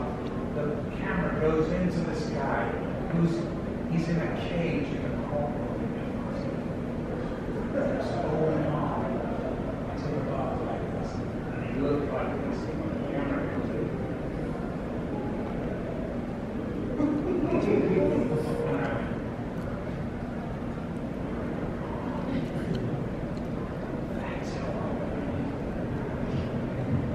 So what I did was, to be able to live with myself, I played the part from the outside in, rather the inside. So I built a facade, a character who had a walk, who had a stoop, who had a look, and incorporated that emotion into that, like Olivier does. And it was completely foreign to me, but more interesting, so that the technique was completely different. Instead of me feeling it and then acting on that, the other way around. And it was really amazing. I could throw the costume off, go have dinner, such as it was, and it was incredible. I felt great about it, and it's one of the best performances of my career. In fact, it was really weird to do it that way. And it was funny because the first shot I had was in this bus, and I'm sitting there, in the Soviet era kind of clothes, with these big glasses, and I just look out, and you can see the point of view, there's a child at the other bus stop on the other side of the street, and just as the bus, he gets up and gets off the bus, and the bus wipes, and he knows the bus. And I said, are you going to see me cross the road? I said, yeah, I'm going to see you. Yeah, full body shot. And I went, then I don't come off the wall. So I figured I kind of did something like this, like a sort of vulture. And I had a vulture in my mind and crossed, and the whole crew were like, It was really weird. Worked a treat. But you never see any blood in the film at all. In fact, the film is really interesting. It's called Evelenko. It ended up being really more a film about, you know, a person who's absolutely gone into a psychosis, can't come back. And he was very clever, the writer, that he sent this character off into a series of multiple killings and slaves because of Glasnost, because the Communist Party, they woke up one day and said, we are no longer communists, we are now capitalists. And he lost his identity. And you know, they went through and won World War II, Stalingrad, the glorious heroes, the 30 million Russians that died in World War II. You know, it was staggering, the difference of, you know, working there, by the way. I've done a couple of movies there. And Russia is an amazing place. And the Russian people I totally love. The Russian politicians are totally good. But the people are like American people. They're generous, they're warm-hearted, and they're smart. They're educated, they have incredible education. But they're completely repressed. And always have been. It's in their tradition of the Tsars and all that. They're being under the thumb. That's the way they exist. Am I going on too long? We are about ready to do that. Do you have anything else you want to add? No, I'll do one more question. Okay. You have to speak louder. Oh, real loud. Giggling behind me. Yeah. Shut up! I recently have found you in Soto Bridge. Oh! And you're adorable. I was really afraid that you were going to get cranky like you are in the show, but you're not. I wanted to know, first of all, just to tell you thank you for that show, this is adorable. But I wanted to know if there was anything out there that you passed on that you wished you had done, or if there was anything that you were offered and passed on, or wish you could have gotten into, is what I'm trying to say. Well, there are quite a few, but do I regret it? No. And you know, what will be, will be. I had a reason to turn something down. I don't remember what it was now, but at the time, it must have been powerful enough for me to have said, I can't do it. I know that one instance of it, when I'd done Cosplay Montage, I literally took me 6 months to get over that physically, as well as mentally. And Richard Attenborough wanted me to play Winston Churchill in a film called Young Winston. This was Young Winston in the Boer War, and I admired Richard Attenborough, Winston Churchill. I loved everything, read everything about him, and I just knew that it was wrong for me to play, and after playing that thing, so I kept running away from it. I said, no, I kept saying, no. They kept chasing me all over and off to another show. I couldn't do it, and you know what? An actor called Simon Ward did it, and I saw it, and I thought it was really good, and I thought the film was really boring, which is what I thought the script was. So I felt kind of vindicated, but I couldn't be any better than the guy that did it, so I was happy to be it. Okay, well, thanks.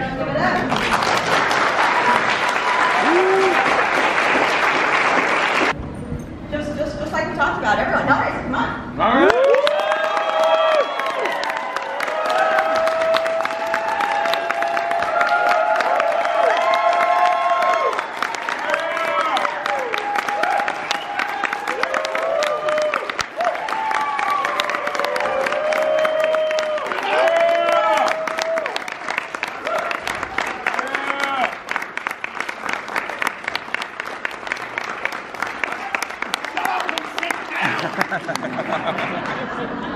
This is a show. You told him about That's a bit freaky, isn't it?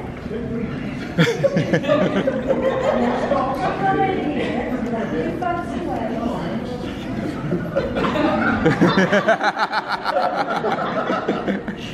Sorry, that was the worst coffee I've ever heard of.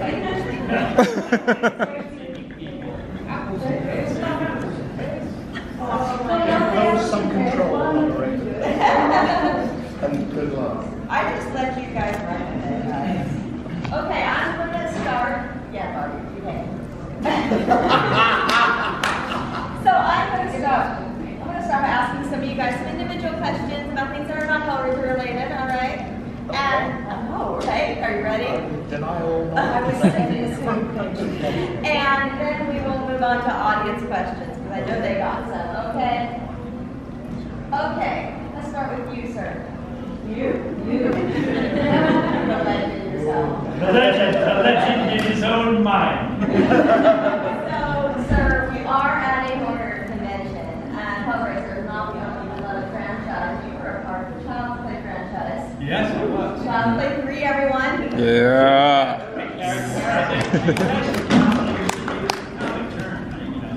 Anyway, I laughed when I saw It was great. How was filming that?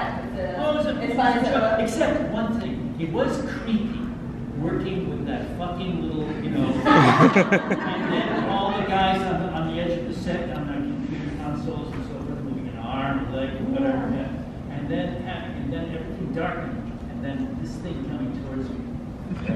I thought, this is scary. So yeah, but it was good.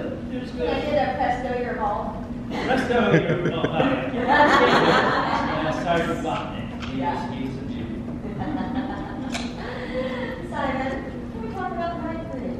Yeah. Yes. How was your experience filming Night Freak? Night Freak was a joy not to have the possible makeup.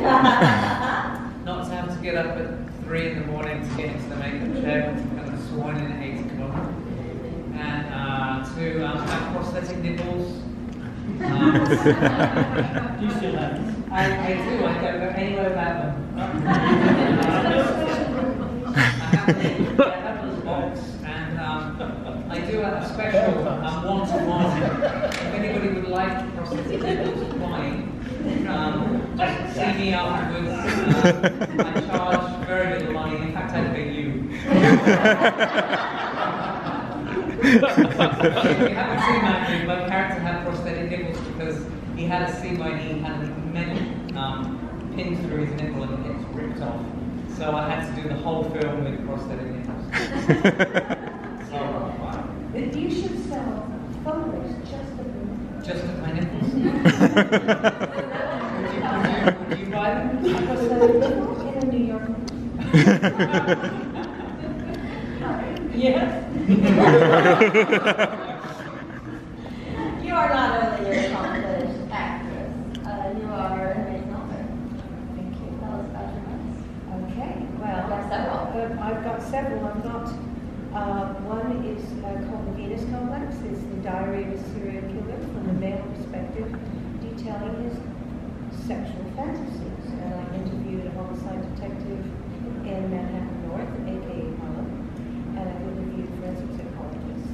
And to get as what I felt was the most truthful rendition of why someone spirals down from zero to, or up, from zero to psycho. And it's basically one of the taglines. But also it has an art things that my supervisor is an art history professor at Syracuse University, which was my revenge against Syracuse University, which is where I'm going to go. But then I was lucky enough to, I just gave a copy to Steph, Doug's wife, because she was interested in serial killers, and they came and told me he had read the book to her while she was doing the beautiful art. And I said, I would have loved to have heard that, and he said, we must talk. And he's done a brilliant, masterful job of the audible. Is it audio or audible? Well, I hope it's audible. That was actually what I was going to ask you about. was your Spine Chiller series of audiobooks. Yes, But Doug did a wonderful job, and one of them was his smooth and venomous tone. But he would send us the vocal files, and I'd sit there, and there were moments when he'd just give up. Well, if I can't stop my wife in a BMW, just like little creepy things, and then he'd chuckle. And it was so wonderful. And it's great working with Doug again after all these years. And the other things I've written are a bunch of horror stories, but the one that I've just released is a collection of short horror stories involving a character that I created for an anthology called The Hellbound Hearts. And Nick is also featured in that. Neil Gaiman, other wonderful authors. And this is about a female Cenobite. Now, I couldn't be my female Cenobite because of stuff.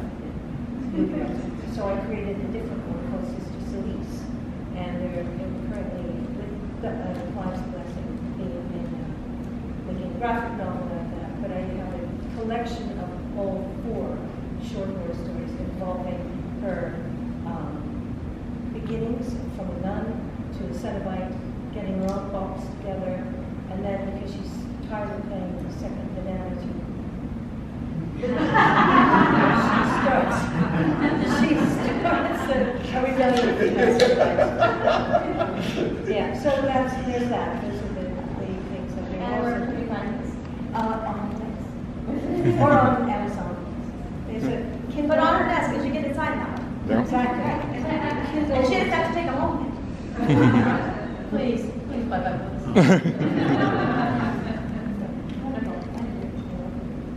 Now, I saw something on your credits. I'm very curious about. Haven't seen it. Dark Days. Oh, You saw? Yes, Simon Book. I only did one. Simon's done. Five. I've done Yeah, it's the one with Barbie and I did. 2. I've done 2. Barbie's done 2. Yeah. So I only did one. With Simon, Barbie, and Ken Cranmer. And Oliver Smith. Oliver Smith is And Stuart Conrad. That's Stuart Conrad, who was the 16-year-old makeup runner during making of Hellraiser. Very talented makeup artist. He wonderful from that. Stuart. Yes, we spent a really interesting. I remember the most disturbing part of that particular experience was the fact that my character dies. Most of the characters die, but they had a head, my head, and said, "Do you want to see your head decapitated?"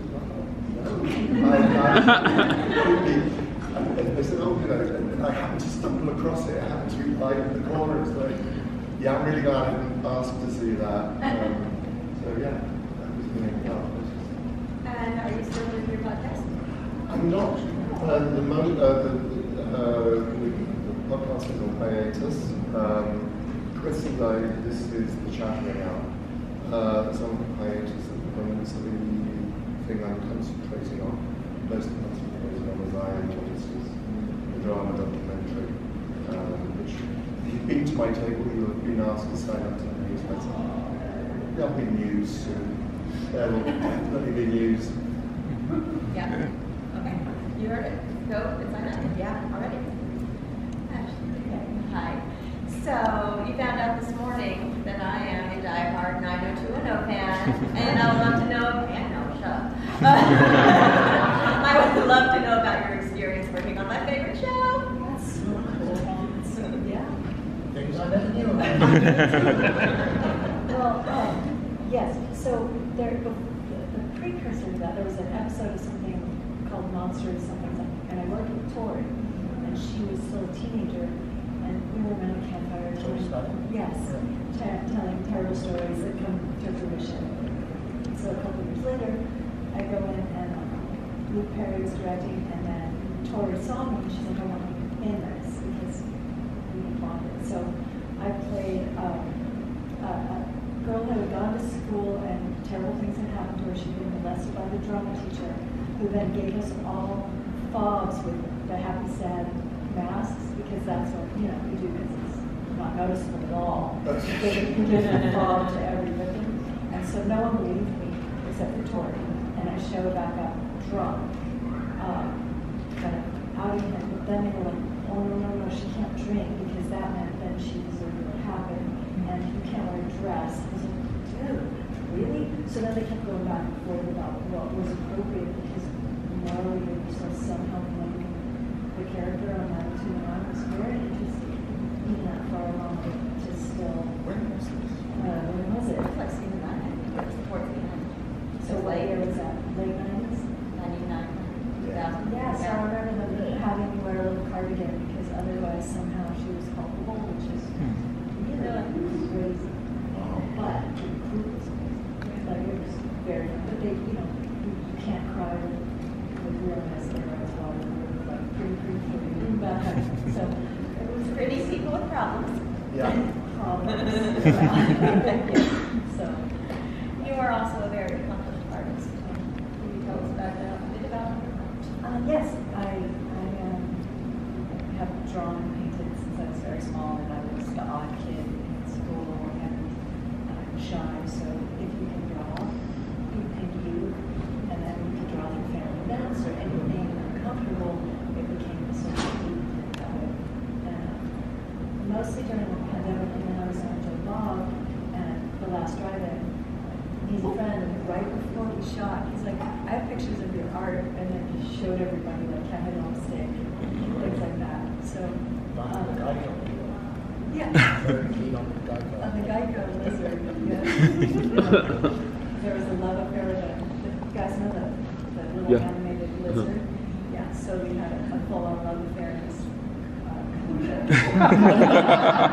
on YouTube, it's quite heartbreaking. That was the most fun I've ever had. It was two ladies. You're supposed to be talking about art. No, two ladies came up to me and they're like, you and that lizard, that's horrible. And she wasn't. She had bestiality. I was like, you should have seen her honeymoon.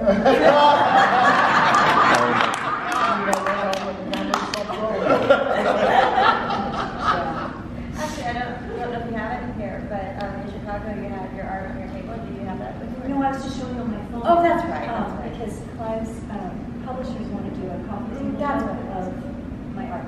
Really? Woo! There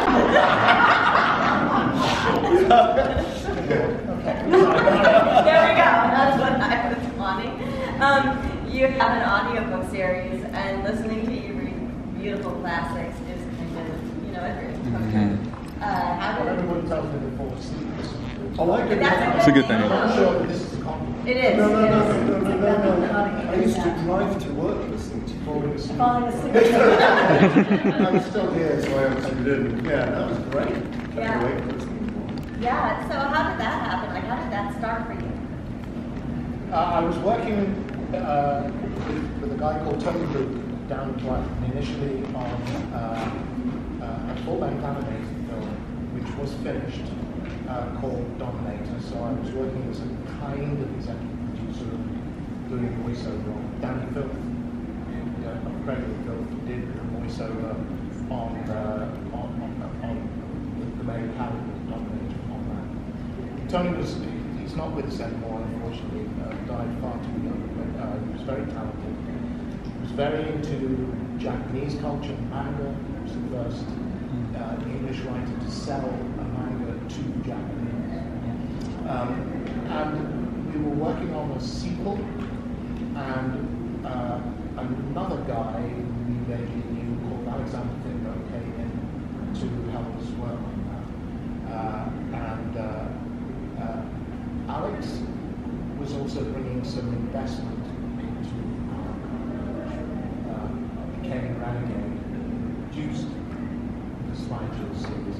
And he said, while we're doing this, I want everyone to do their own content. Tony and I had always talked about wanting to do, this will make sense to the English people on the stage, Jack and Ori for grown-ups. And in particular, H.P. Lovecraft. So we worked on Lovecraft's The Outside, which is me narrating, and I learned the whole damn thing filmed in front of the green screen and taken in next to stand with animation, a little bit of animation and graphics. So that's a short DVD. It was the first thing that was produced in the Spanish series, available on my table, very reasonable price of $15. And then we started planning doing the same thing with Telltale Heart, which would have been, though I say so myself, extremely good, except I came away to do some stuff in this country in October, and I got an email from somebody else who was part of our team. We brought in an animator to us here while I was away. She said, he's fucking the whole thing. And he was. I won't go into the technical reasons why. But the Telltale Heart is in limbo. May happen or not.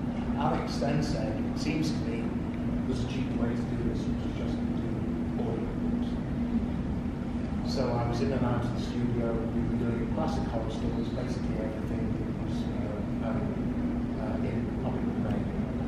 And it ran in the end to 13 volumes, all of which, and the box set, are available. And one of the proudest moments of my life was I was in, I think, Toronto or Montreal at a show, and Guillermo del Toro came to my table to tell me that he listened to Spanish shows with his daughter on the school line, and told me he thought they were remarkable. And I was gassed and goldfish. So that came to a natural conclusion, those 13 volumes.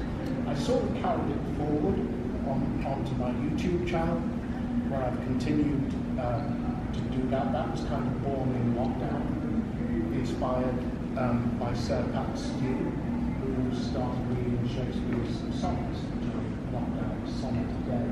And I thought, I read at a very early age, and as soon as I could read, I read aloud, because it always seemed to me that the words wanted to be spoken. And so for all of my life, I've been considered slightly insane, because Steph finds me sitting reading aloud all kinds of stuff, fiction, non-fiction, whatever.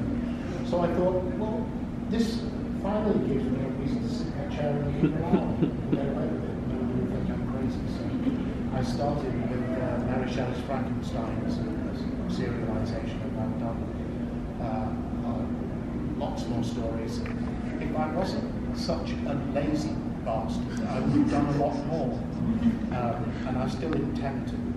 And I want the next serialization I want to do is Dr. Jekyll and Mr. Hyde. So that's my YouTube channel.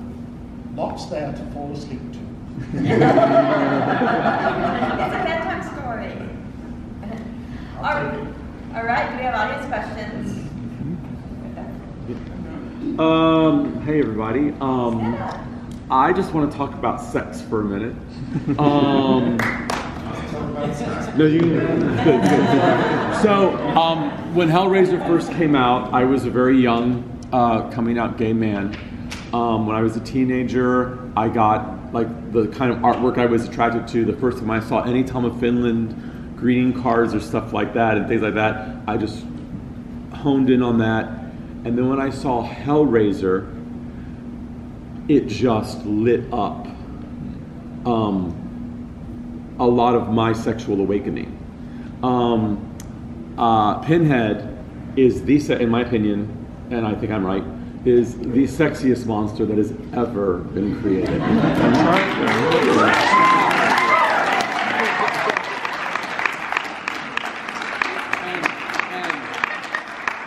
And each of the monsters, so this is a big thrill for me to meet you guys, because you've played an important role in my life. All of the Cenobites are sexy. Your last rip up before you say Jesus wept and you lick your lips, hot. You know, I mean, just It just, and there's obvious, and I'm getting to an actual question. I know the Jesus Wept was. Well, I have a lot of questions for you, but I want you to describe to me in what way, shape, or form you find Butterball sexy. You know what? First of all.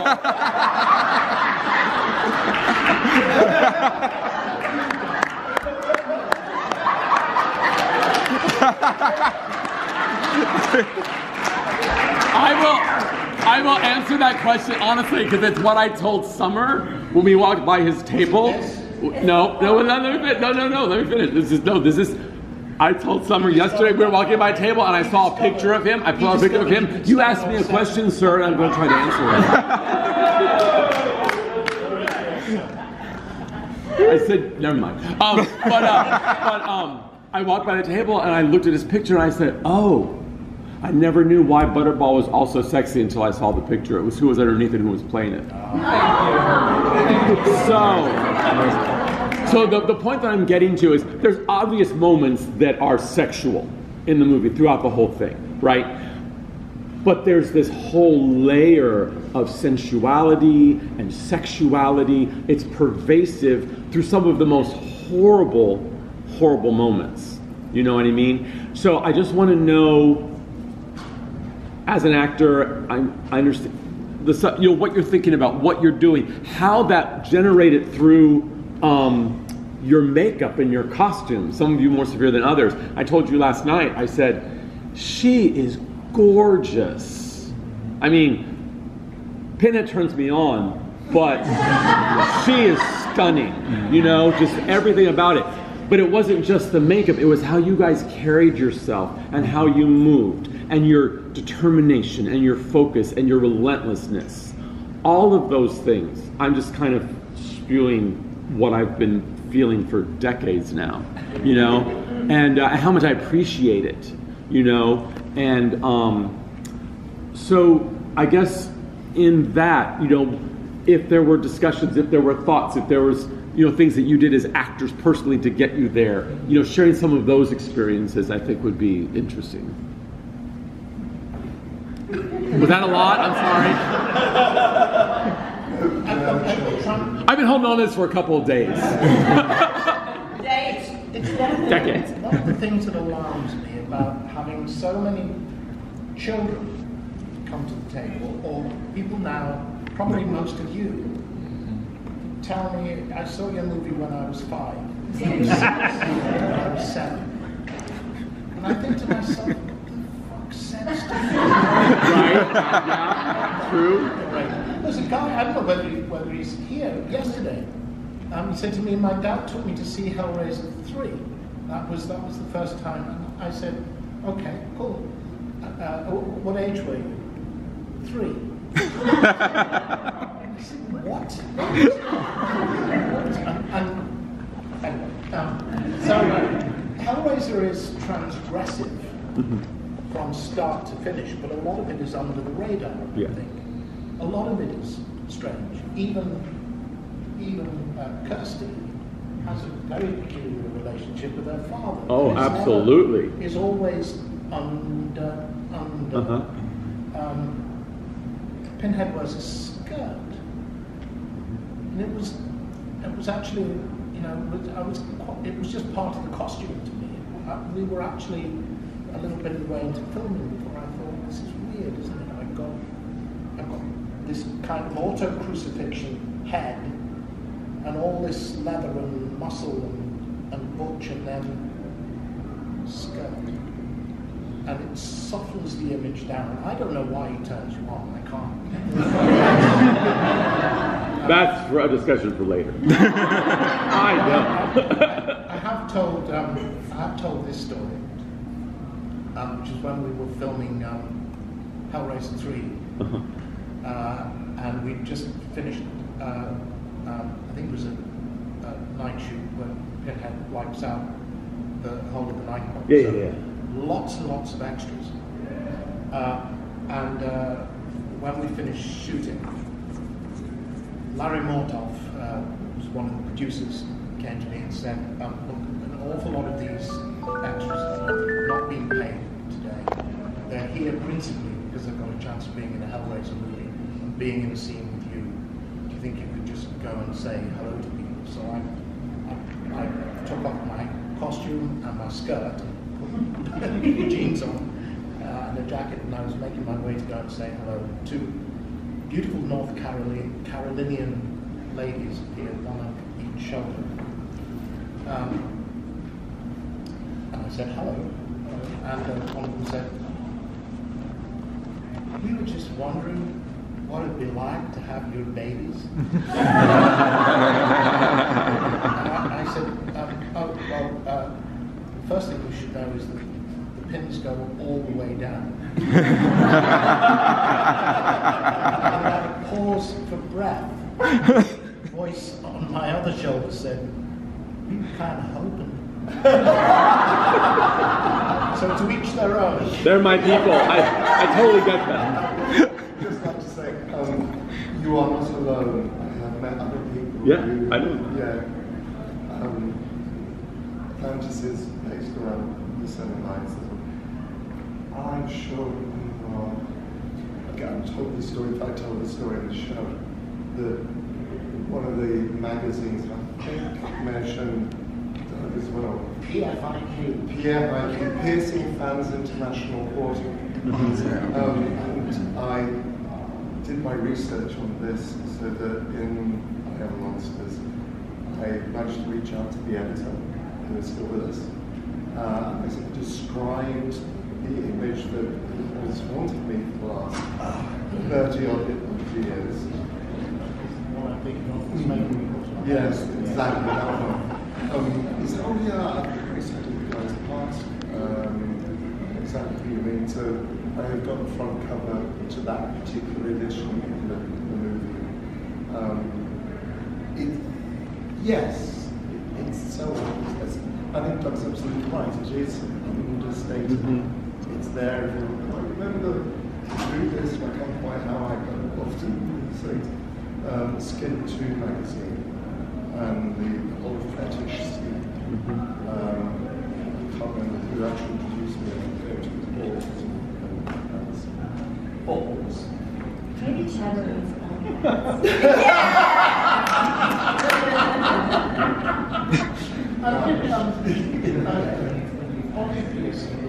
Much less common. Oh gosh, It is now, we had safety pins and so forth in the punk era. But the kind of body piercing that was being very prominently displayed on the Sematary, it was not as common when we're talking shot in 86, released in 87, to what it is now. There was a different version of Pinhead. I was shown two versions of Clive's sketch, and the other one was very much more African, tribal. The ear things and the scarring was less formal.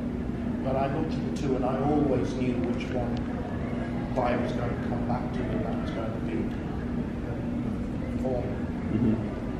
I kind of worked out why you would find Butterball erotic. Because before each take, they wanted him to look very sweaty. And these days they have special effect stuff that they put on. But back then, my head was covered before each take in lube.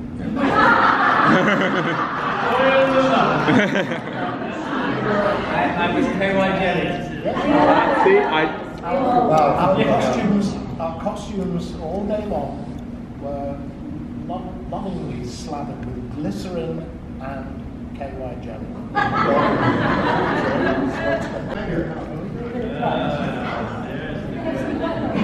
We had to dip our fingers into cups of blood before we went on set.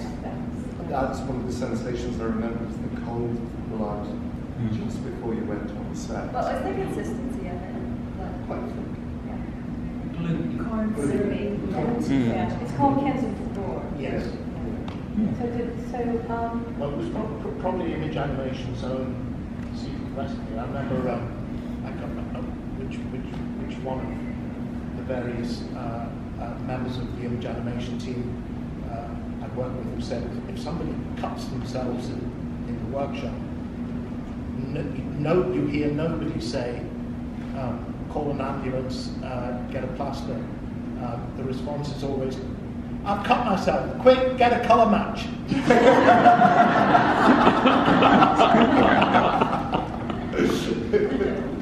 we have anyone in this section? Yes. Go ahead. One thing.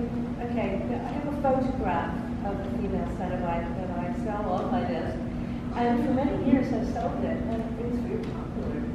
And then I noticed, I looked at it closer, and there on my vulva throat, and it was the tip of Channing's tentacle. And so that photograph was taken just before my death. I'm already dead, so I'm going to be killed. But I don't know what's possible. And then I remembered with horror that I walked around all day with Channing's penis tentacle glued to my vulva throat to the merriment of cast and crew. And one day, my hero, because I was also doing video with you late at night on Channel 3 or whatever it was, and Barry Norman came to the set. He had hated the first film. He was Just to explain to Americans, Barry Norman, literally the BBC video. He was the film critic for it. His father was a famous director as well. And he was sort of, as a film critic, he was my hero. And so I hid. I couldn't believe this, right? I thought, well, he's going to see my Peter Central movie. And so then I hid behind some boxes. He left, and then there's Jeff Porteous going, Barbie, how are you? So I came out. Today's Barbie, right? Hi Barry, how are you doing? Have you noticed the penis tentacle glued to my vulva? I also do film texts, because I was just, what was I thinking? Why was I sort of, I don't know. But it was fucking weird walking around. And Barry Norman was often referred to as he was walking down the corridor with his Mac over his arm. I, in full makeup and costume, came out of my door and I said, "Oh, hello," and he sort of went, never mind. Barry Norman? I did. That's so cool. It's a good story too, because he had given Hellraiser a horrible review. He had absolutely trashed Hellraiser. While we were shooting Hellbound at Pinewood, he was doing his own series about Hollywood. And he introduced each episode sitting on a set, on a soundstage, so that they were looking around for films currently shooting in the UK that they could use. And Hellbound was one that they alighted on. So they said, can Barry come and shoot his intros? And Clive and Chris Figg, the producer, said, absolutely. So he arrived. And they said, Barry, come this way. And they put him in a room, and Clive walked in with him, and Chris, and they shut the door, and they sat him down, and Clive looked him in the eyes and said, what do you think you're doing? Hellraiser is largely a British film, in a great tradition of British horror movies. What gives you the right to destroy that work? And Barry Norman said, I don't like horror films. Clive said, I don't like war films. That's not true, by the way, but he said, I don't like war films. I don't care for westerns. I don't like light romances. But I know a really good war film when I see one. Your preferences have got absolutely nothing to do with the quality of the film you're looking at. So by the end of it, he was kind of, oh boy, did Hellbound get a great review.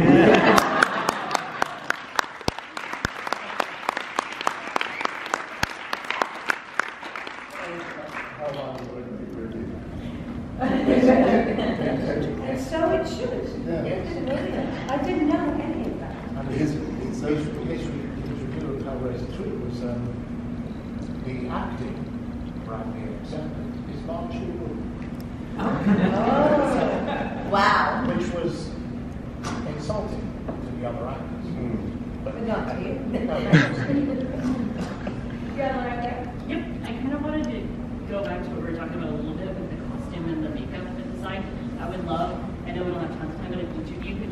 something that stood out to you in that process, because I'm sure it was very lengthy. That would be awesome. You mean the application process? Yes, absolutely. Yes. So putting on the makeup, the costumes, and I know you guys just want to. Oh, no. You did it too, though. Yeah. Well, at the end, when I pulled apart. Yeah, tell us about And then I put on the skin. That was, I mean, the process of doing that pulling apart thing, where they had to, the lights mask, and then they had these little holes where they ripped, changed, all of that. It was just the worst day of my life. Fucking horrendous. The guys were really sweet. No, exactly.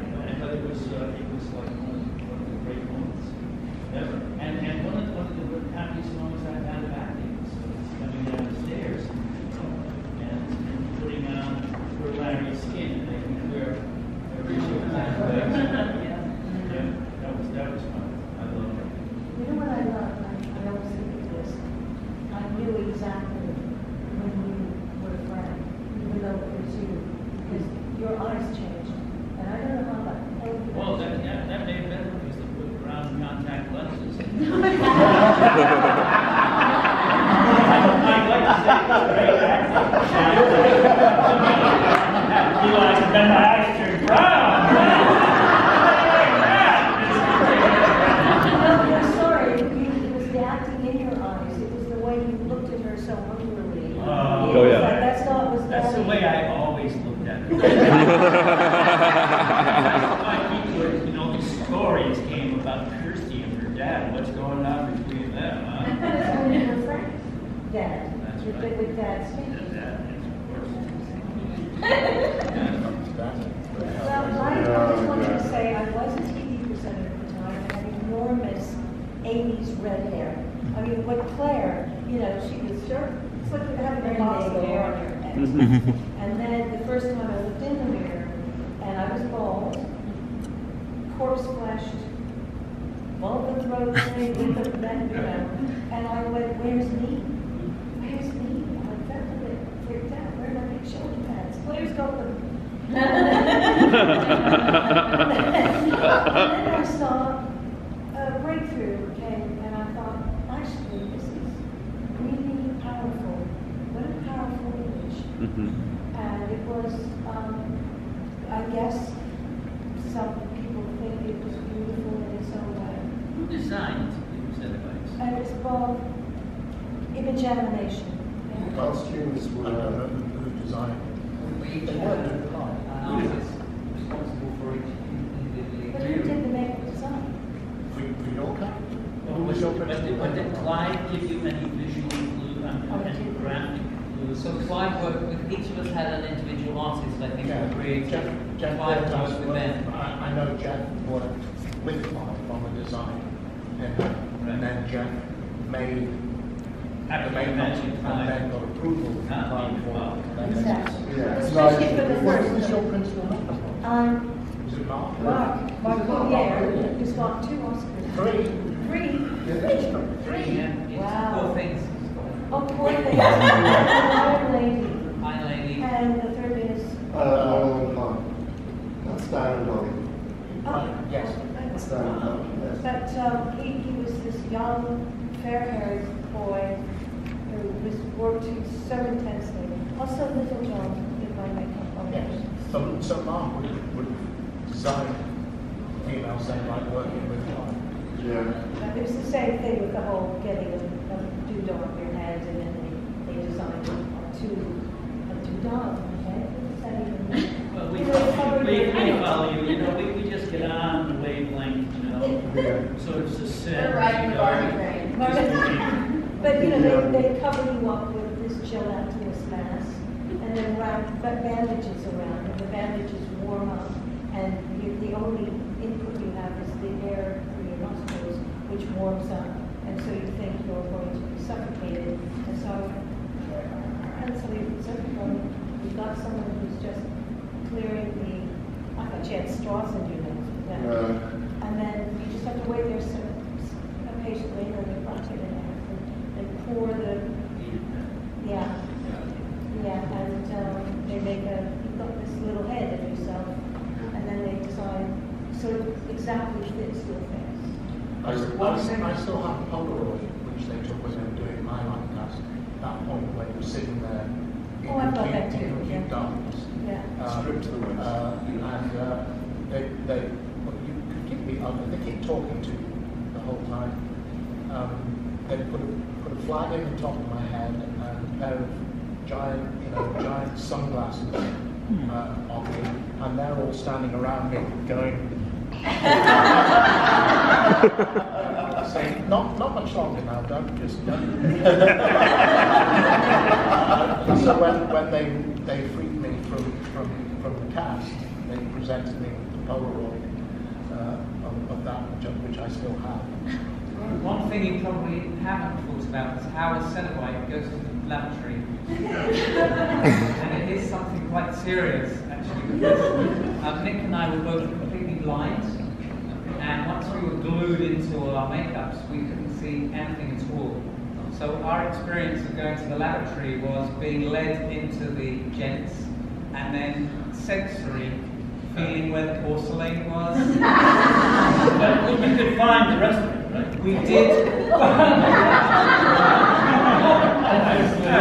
Easily.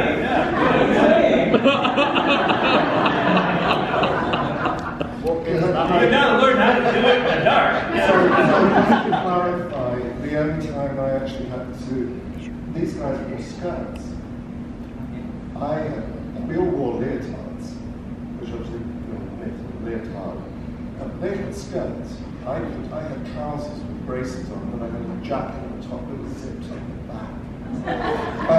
Now, I learned very quickly to do not drink liquids. But there was, I remember, one moment, it was just kind of like, oh God, I have to do something. How the, and it was just pulling stuff and actually, I wasn't wearing a mask, but it was just, what the hell, how the hell did I did it cleanly, but I'm very proud of that. So before you'd been on the wiser. I was wearing a skirt, but I was attached to it. I mean, I had a leotard on, weirdly. I don't know why anybody thought this was necessary. The leotard had the chest pieces and the belly button attached to the leotard, not in the back of the jacket. The jacket went over the top of all of that, and then the leather flaps that were on the jacket were attached to the foam latex that was glued to the leotard with fish hooks. And the tool belt that is attached to the jacket goes through the belly button, which is attached to the leotard. So everything is kind of, nothing's coming off quickly, easily, in a hurry. Happened to, you know what that jacket is? Honestly, yeah, I remember what I was saying, trying to pick up handfuls of skirts. Yes, but it's so much easier for boys. I had a glass fiber dome. So you were going, and I had a glass fiber dome, of which I was in the middle, so I had big glass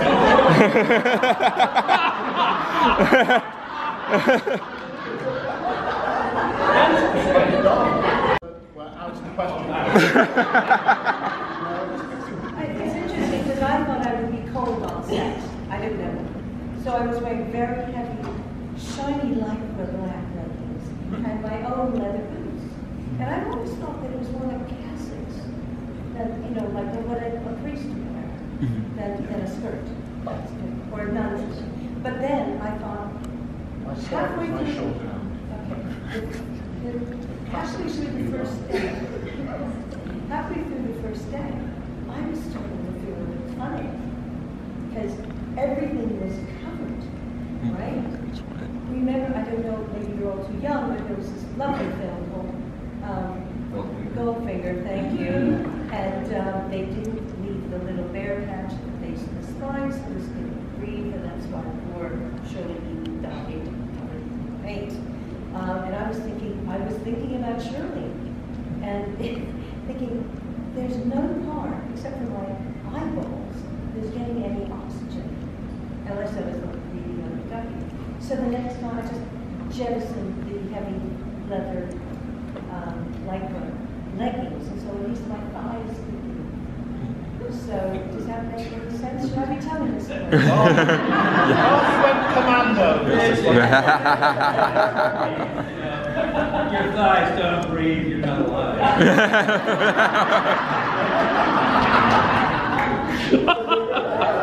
Someone asked another question. Yes. Yeah. So I read Scarlet Gospel, and it blew my mind because I finally get to see just what Hellraiser is truly capable of. And I guess I have two questions. The first one is, the entire time I'm reading this book, I'm picturing you, I'm hearing your voice. I'm wondering, first off, if you've read the book, what you thought of it, and second off, if that ever got made into a movie, because it's incredible if you haven't read it. Did you come back and do it? I have read it. I think it's brilliant. It surprised me. And the first level that it surprised me on was that, although obviously Hellraiser has a lot of talk about hell in it, Clive, it seemed to me, was always very, very careful never to define hell in relation to Christian theology. The devil is never mentioned. Satan is never mentioned. I always quote, and I always apologize to Mr. Milton because I will paraphrase horribly, but the preface to Paradise Lost, a work which I know was hugely influential on Clive and feeds into Hellraiser very much, along with Christopher Marlowe's Dr. Faustus. The mind is a place entire unto itself.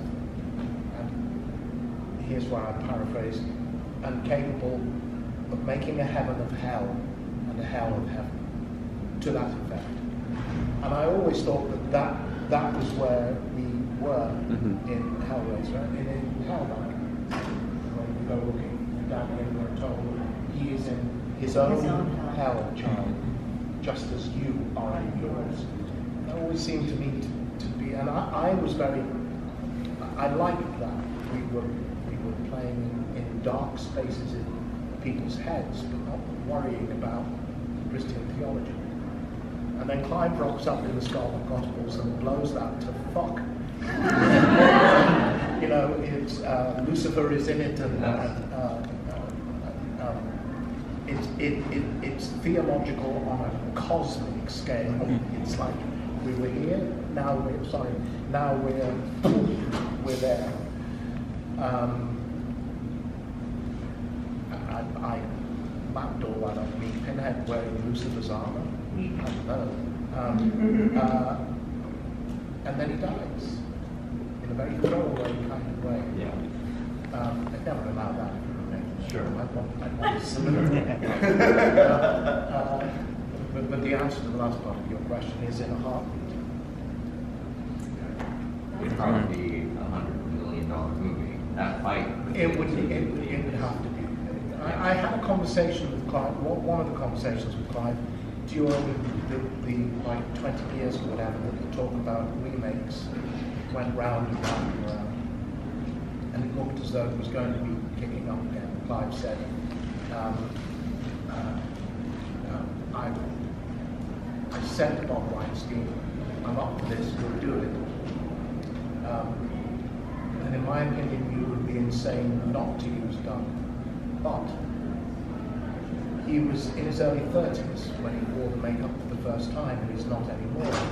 And we shouldn't fight that. We should take advantage of it. We should make this an older Pinhead, a darker Pinhead, less in love with the glib one-liner. And because time and gravity have done to Doug's face what time and gravity will do, we should take that on board in the image of Pinhead that we present. And I thought, I just thought that was wonderful, and embraced that. So yes, it would need a big budget because there's extraordinary stuff going on, particularly in the last third. But would I do it? Try and stop them? Yes. And interesting trivia, when they leave hell, you have to you can't really choose where you come back to Earth. They're watching like a stream time, and they just kind of go, okay, it's there, and it lets them off in present Arizona. Just about yes, it does. And they're not too happy to be. Yeah. They're not really much up there. So. Yes. Is that like being left in hell? A little bit. Rest up. We're putting it out in the Yes. All right, everyone. Give it up. Woo! Yeah. Summer, Yes, good to sir. see you. Great to see you again. Thank you. Thank you so much for taking time out of your day away from your table to be here with us. That's why I come. It's a very special treat. It wasn't scheduled. Really appreciate it. And they're all very excited. Yeah. First time I've been in Phoenix for a show in 16 years. Wow. Yeah, I came to this show. He's a promoter on the East Coast. He thought it was a great idea to have a show in Phoenix, like in 2004, I think. And he put it up in like the Scottsdale area, in like a really like a 5-star resort, and nobody came. And so we all sat up there and sat in the pool, and the few fans that came, we had dinner, had drinks, and chatted. It was great. Oh, yeah. Folks that were there. But that was the last time I came, so it's just a little bit different this time. All right. And we don't do panels very often, so this is a very special treat. At least not with Days of the Dead. You're here a lot. But last time I hosted you was 2 years ago, so a long Good to time be off. back. So this is very exciting. So can we start off by talking about your creeper audition? Oh, sure. I would love to know. I would love to know about the beginning and the middle and then the end. Well, the beginning was weird. I was an actor out in Hollywood, just dying for a job, And I got a call one day from my agent and said, "We have an audition for you." And it's a Francis Ford Coppola. I was like, "This is gonna be one of my friends fucking with me." And I was like, "Yeah, okay, you have me, Francis Ford Coppola." And I was like, "Send the script over." Usually, when you audition, they give you a couple scenes from the script, and you come in, you read them. You guys have probably seen this. So send the scenes over, and they're like, "Well, you don't have your lines." I said, "Well, what do they want me to do in the audition?" He said, "Well, they're going to send a little description of the character over, very ominous." And so they sent, like 3 sentences over, and it said, "This kid, the creeper, is, the title character of the film. He's we know he's probably several thousand years old. We know he eats people." And that's it. Yeah. And I said, "Well, what do they want you to do?" They're like, "They want you to create the character, just come in and show him. Take this guy is." And it was pretty cool because I had like 2 weeks, which is very unusual to have that long to prepare an audition. It was a good thing though, because it was fun. I was like, okay, thought about him, and I looked at it really like any other audition. What's the character want? How does he spend his days? What turns him on? So all those questions, right? I mean, to make him a 3-dimensional character, and I'm like, okay, his behavior is everything. You can't talk at once, right? So you have to communicate with the behavior. It's so cool because as an actor, a lot of times you rely on dialogue too much. You're always saying something, even when you're not saying something, or at least you don't realize you are. So it's a really cool exploration to think about behavior and the behavior telling the story. And I looked at this character as like a super predator. Okay, I'm going to go in the animal kingdom and I'm going to find all the best predators and I'm going to build kind of a patchwork quilt of characteristics from all these super predators. And so that's kind of where I started, and I started thinking about, I really enjoyed the idea of blurring the lines between human characteristics and demon characteristics. And so, anyway, long story short, for whatever reason, the character started to make sense to me. Very My mom was very worried. and I thought I had the character the night before the audition. I think I have it, but not all the way. I felt like 90%, maybe not even, maybe 95% all the way there. Just couldn't figure it out. I literally woke up to the audition. I looked like this, longer hair, probably spent too much time on the beach. And I woke up and I got shit. Because I didn't look as intimidating as I wanted to look, right? So I made out in the hall, we made up at 3 o'clock in the morning. I was like, Doug, you gotta shave my head. He was like, whoa, you're fucking crazy. And standing there in my bathroom, he shaved my head at 3 o'clock in the morning. And I woke up the next morning, and it's, if you've never been bald, it's really cool.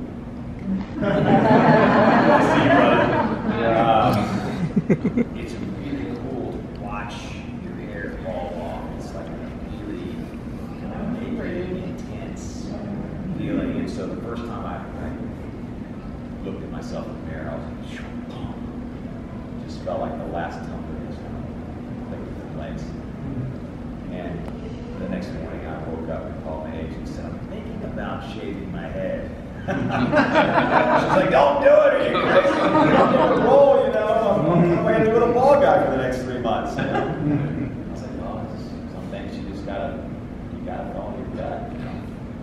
You said Zach was that. I'm standing there on the ball. And then you don't realize after you shave your head is that, you know, now you've got a white cap, you know, because your skin is tone, right? And you've got this area that's had hair on it. So now I have this other problem. So the audition was like at noon. It was like 9 o'clock. I was like, what am I going to do with this? And I called one of my buddies and said, come down there. There's this makeup shop in Beverly Hills and see if they can blend your head for you. So I hauled ass over to this makeup shop and I went in there. I was like, you're never going to believe this. And I told them the story. And it's like, it's Beverly Hills. It's Hollywood. So like, okay, sit down. And they blended my head, you know, and then I was on my way. I'm telling you these things, if that's okay. Yeah. Okay, all right. And then I was on my way to the audition. I was really calling it out to my mentor, really character. And this book, he said, whatever instinct you have, don't second guess it, not even for a millisecond. Because if you doubt and evaluate, think, should I do this? Oh, it's gone. Just whatever instinct you have. And so I got to the audition, and you know, tons of guys out the waiting room, you know, typical audition I've seen out there. And they called me in, and you know, this audition was interesting because everybody was in the room. And usually you audition for 1 or 2 people, and if you make that, you go to the next round. If you make that, you go to the next round. They were trying to audition for this part for a while, and so they were close to the movies. They were worried. And so everybody, so it was full. And there's a little X on the carpet, you know. Go stand on the X, you know. Went and stood on the X, and everybody's, you know, eating lunch, looking at, you know, talking about the next guy that left or whatever. Nobody's paying attention to me. I'm just stood on the X. And then director Victor moved up. Down my picture. The picture right there. And he said,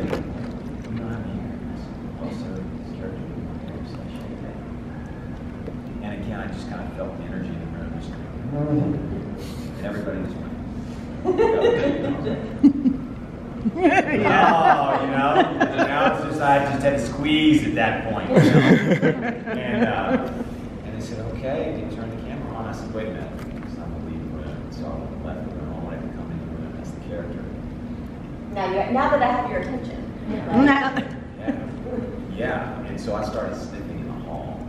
First thing they ever saw in my audition was here. They heard me sniffing in the hall, and then I came in, and I went right after the casting director. And a little backstory: the first thing they tell you when you're a young actor in Hollywood is don't ever threaten the casting director. for real, right? You never supposed. Here's the personal space around the cast and director. Don't ever make them feel uncomfortable or anything like that. Well, again, all your instinct, right? So I went after his ass. I chased him around the room. I broke all the rules. And then after, and then they were like, okay. And the director, Victor, was like, well, come sit down. I sat down across from him. He said, thinking of shooting in Florida in August. He said, are you busy that month? And I remember thinking, what's he talking about? Because I was like, and he was basically getting me to roll on the spot. And I really don't remember much of it, but if you're curious, they taped my original audition. Maybe some of you have seen it, and it's on YouTube. If you Google Jonathan Breck audition, it's my original audition that they posted on YouTube now. You can see it the very first time I won. And that's the very first time, everything. The very first time I met him, they actually put it up so you can actually watch it. After they won. So you can't really please anybody. You kind of have to do what it's in your gut to do. And if you last a minute, you don't from there. So. Going forward on set, are you like a method monster? Do you stay away from the people, or are you like hanging out, or are you trying to scare them behind the scenes just with fun? Actually, look at the ball. Yeah. Right here. So I came up with this harebrained idea that I shouldn't be around kids for the first movie, Jesse and Gina. So I told Victor, I called him one day, I said, look, that would be a good idea if you remember who's going to wear the mask. So I don't want, God forbid, they like me. Right? It's going to change everything. And I didn't want to like them. So I was like, let's just stay apart. So they kept me sequestered for 3 months. Wow. And turned out being pretty much for everybody. So it was kind of rough. I think it added to the performance. But so for the first movie, I stayed away from everybody. And then in the second movie, I had a whole host of annoying teenage kids. And so that's when I scared the shit out of them. I just did so much. Hiding in the bathroom stall, and character hopping over. And so I did a little bit of that. And then for the third movie, everybody knew who I was, so I was just kind of hanging out on the set. The second one has such a great cast of young actors and a few veterans as well. Amazing performers. I love Emily Acox so much. You know. And Nikki? Yeah. She Nikki Acox. passed away. Did you know that? No, I didn't know that. 2 years ago. Nice. Yeah, wow. She was great. She was great in everything. I mean, from other things she's done before that, and God bless her. right? And all the other teenagers too. Hilarious. Hilarious. Yeah. So, great cast. What was it like working with a bunch of incredibly talented people? It was so much fun. And scary. Because they, a lot of those kids, it was like their first movies. You know, and we shot. So it's crazy what they can do in Hollywood. So even though it was out on the road, that bus was a huge airplane hangar. They converted the airplane hangar in Long Beach, but they made a big B-17 bomber for World War II. It was a giant airplane hangar, so it's probably $75 tall and probably 300 yards long. And they'd start building one of those B-17s in the end. And when it came out the other end, it would be a fully assembled B-17 bomber. That's how big this thing was. So we made the road, and we shot it all in this massive hangar in Long Beach. So we were all in there for 3 months, and so it was fun. Yeah, got to terrorize the kids. Let's be honest, the guy deserved it a little bit. So. We have a hotel full of kids studying, so I'm like feeling it. Oh yeah, with the volleyball kids, yeah. Maybe I'll come out as a creeper tonight. Yeah. You guys like that?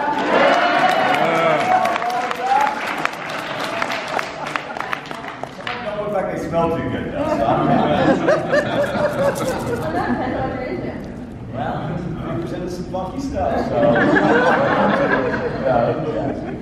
And last question before I turn it out to the audience, because the Creeper is such a physical character. What's your process in like really developing that? Did it all happen for you beforehand? When you were thinking the audition, did it happen when you were in costume, a little bit of everything? No, it's a great question. No, it really all informs. You know, fine this makeup design, wardrobe, everything kind of informs the movement.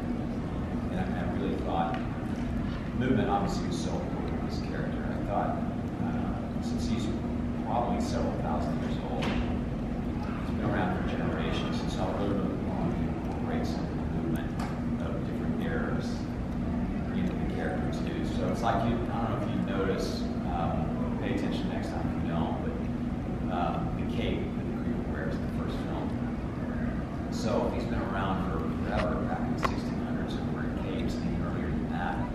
There's a definite way that they would move their cape. Because they're long, right? Billowing, and so if you take a corner too quick, you know. So they used to work their capes with their arms and their hands, and so little things like that I found. So he was on the road, staring the kids down in the car in the first movie, and he's pacing back and forth. You'll watch, you know, I'm working my cape, and so I found moments like that where I could incorporate different movements that felt like might come from different generations, and then stick around the mirror there. Did you have any preconceived notions of what you thought you wanted to do, and then once you got into your costume, you're like, well, that's not going to work? You know, it was really instant. I mean, it was very difficult for the first movie because they wanted me to be blind in the extra close-up scenes. And so that meant I had to wear contacts to make it really blind. And they didn't want to come, what I'm going to say is they wanted my eyes to look like a cataract, like an old dog, right? Like that. So they had to make these custom contacts, and when they popped them in, you couldn't see anything.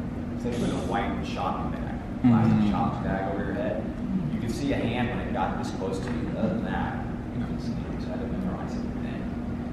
And then they would pop the contacts in and do everything from memory. So, but going back to your question, it's the physicality of it.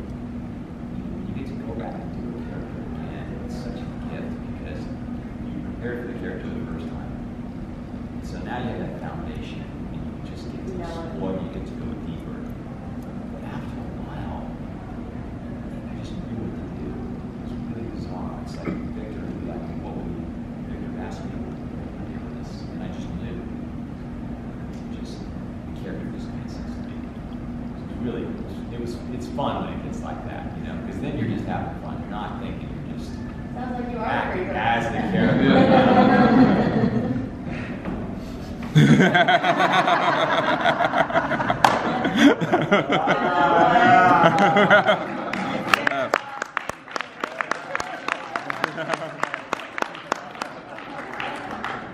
Do we have any audience questions? Yes. How does it feel to start the streak of horrifyingly mutilating Justin Long in horror movies? Very gratifying. Yeah. Well, Justin, man, that guy, I love working with him. That was one of the first films. He'd done Galaxy Quest. That was really the only film we'd done with Gene. So he was getting his start. I loved working with him. We never got to know each other. We just met each other literally when we were filming on set. But I thought he was hugely talented.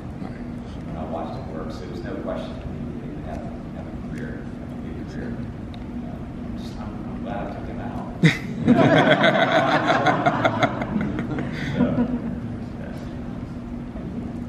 Yes, sir.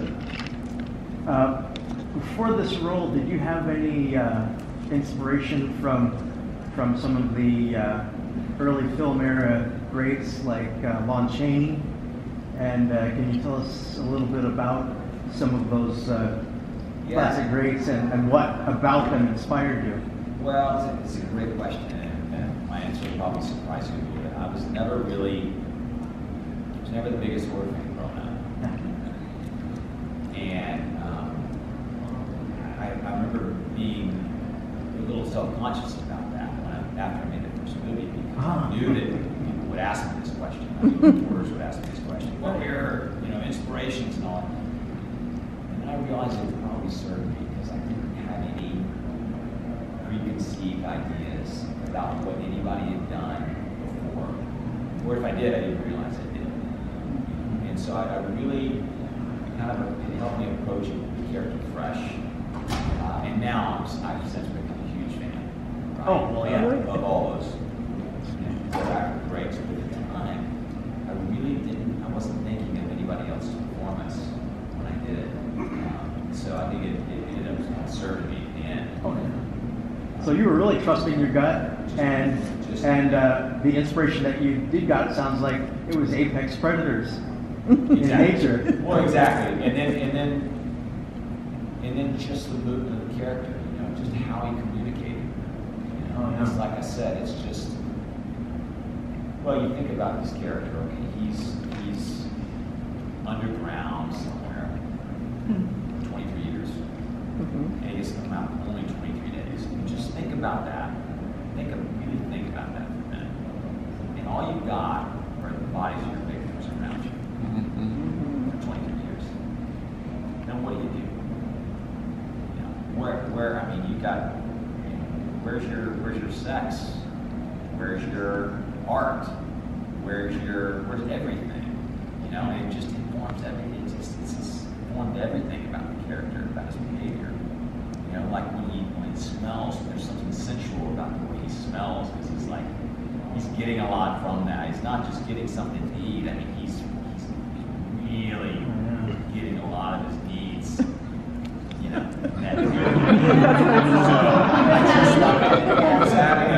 Exactly. So all that really, and there's a level of respect there, right? Because he doesn't just toss bodies into there. No, he preserves them. He's a craftsman. He loves them. Right? So there's a reverence there. So all that kind of stuff really informs the way you approach your prey and your behavior. So it was so much fun working on character, but behavior was that big a part of the performance. Because again, all too often we just rely on. I've done 36 movies, and these were the only 3 where I never had any lines. But they're my favorites because it's not all about the line. It's all about the unspoken word and how you communicate without verbal language. And I thought it was so much fun to. What scares me is the recognition of something but not understanding it, if that makes any sense. So, it was important to me that, I said before, there is some humanistic characteristics that we recognize, but not really. Just enough to where it disturbs us. Now, wait a minute. I think this is familiar, but I'm not sure. So straddling that line was so fun for me to bring human characteristics and then turn it on its head a little bit. So I love the opportunity to play with behavior like that, communicate that way. So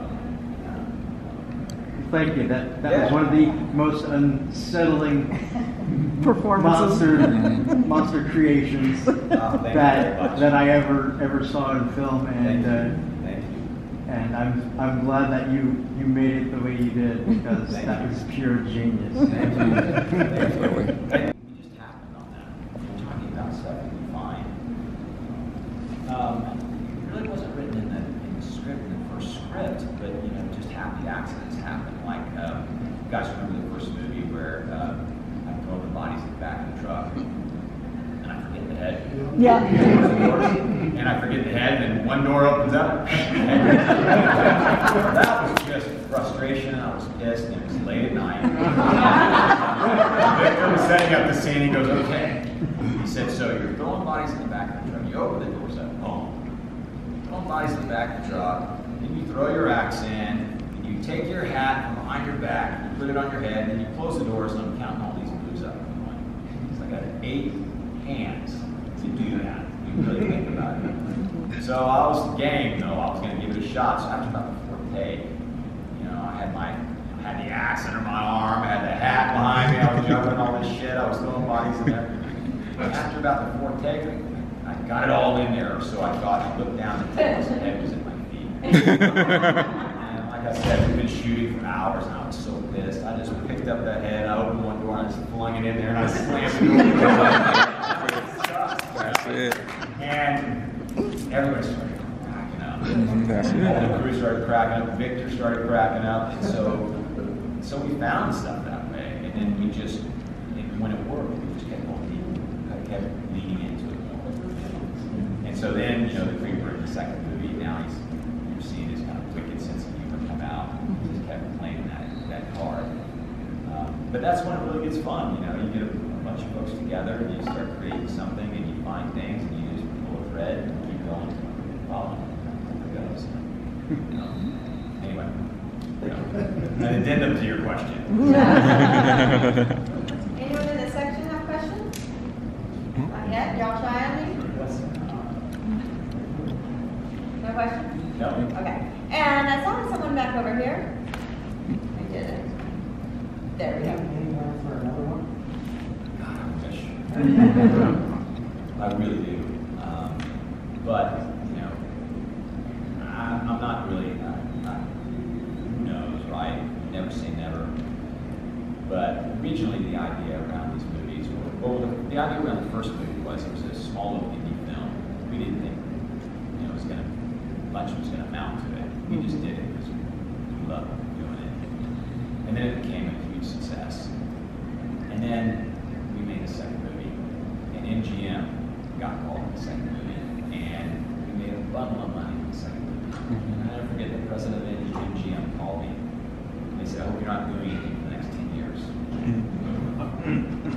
Because we're going to make as many of these as we can. And then you're thinking, I mean, typical, right? Shit, here we go, right? And it just didn't pan out that way. Victor, at the time, he wanted to go do some other types of movies. He didn't want to go right into another Creeper movie, I understand.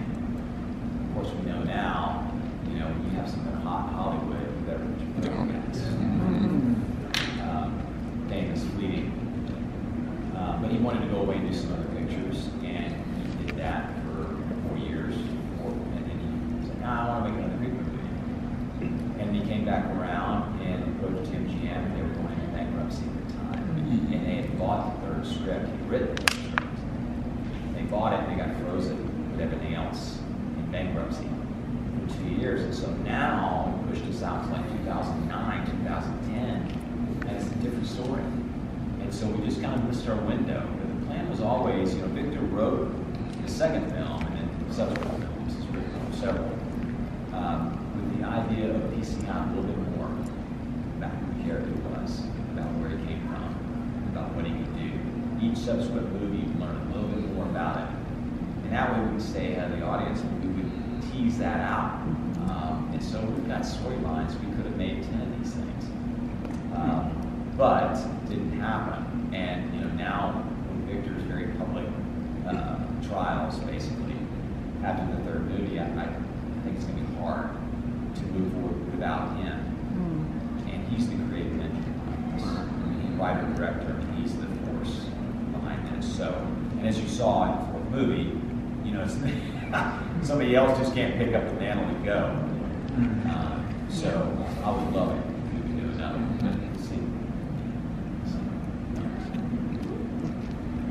With what you just said about the pieces of them coming out for every movie, were you ever given the full background of the character? Where it came from, how he exists? I wouldn't say I was given the full background, but when I started with the Navy book, it was his inspiration for the character. It was a short story, and it kind of came from that book. He wasn't a fully fleshed out character, but he was the beginnings of where he came from. And we were going to eventually get back to that. But yeah. And it's not, and by the way, the comic book guys had it wrong. I don't know if you guys have read the comic book, but that guy who wrote the backstory. There's a comic book series that came out, Cooper comic book series that came and he's a totally different writer, and he came up with his own backstory, and that's his own. He went off the reservation with that. So. Way back there. Yeah. Yes. Was there any talk about ancient creepers when against another more icon person? Oh. Like Creeper versus Freddy and stuff. Exactly. Man, I love it. First of all, I think Freddy'd be in trouble. But no, I mean, I haven't heard anything about that yet. No. Anyone else? Yeah. Yes. How was the process in regards to the makeup? How long did it take? How taxing was it on your body during filming and things of that nature? Because was it pretty hot on the set in the first movie or in the second movie? Well, the first movie we shot in Florida in August. Yeah. It's like they could not have picked the worst place or the worst time. And I think originally, now that I think about it, we were supposed to shoot earlier in the year. We were supposed to shoot in spring, and then as movies, this happens, we moved it late. So naturally, it was August.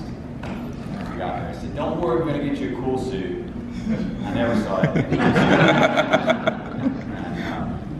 And the makeup was anywhere from 5 to 7 hours, so it was pretty intense. And I mean, nothing can compare you for 7 hours. Although my first job was a Star Trek Voyager, and I did 4 hours in the makeup chair for that. This was next level. But it's really interesting. After a while, you kind of got to get over to it.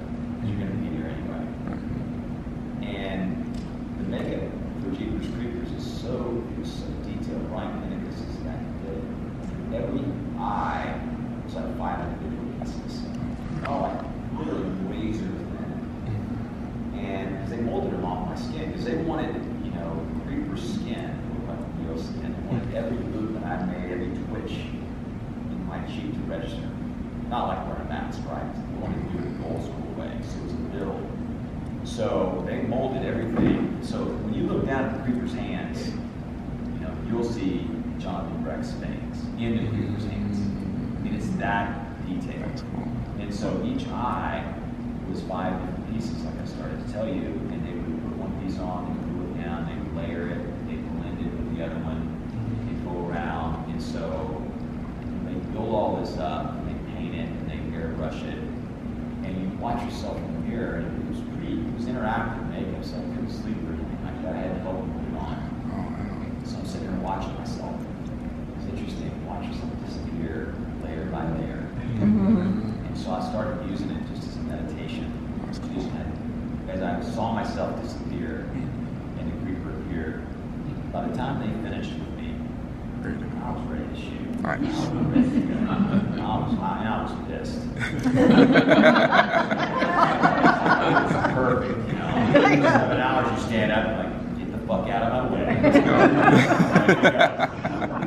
So somehow I just made my peace with it, and I did okay.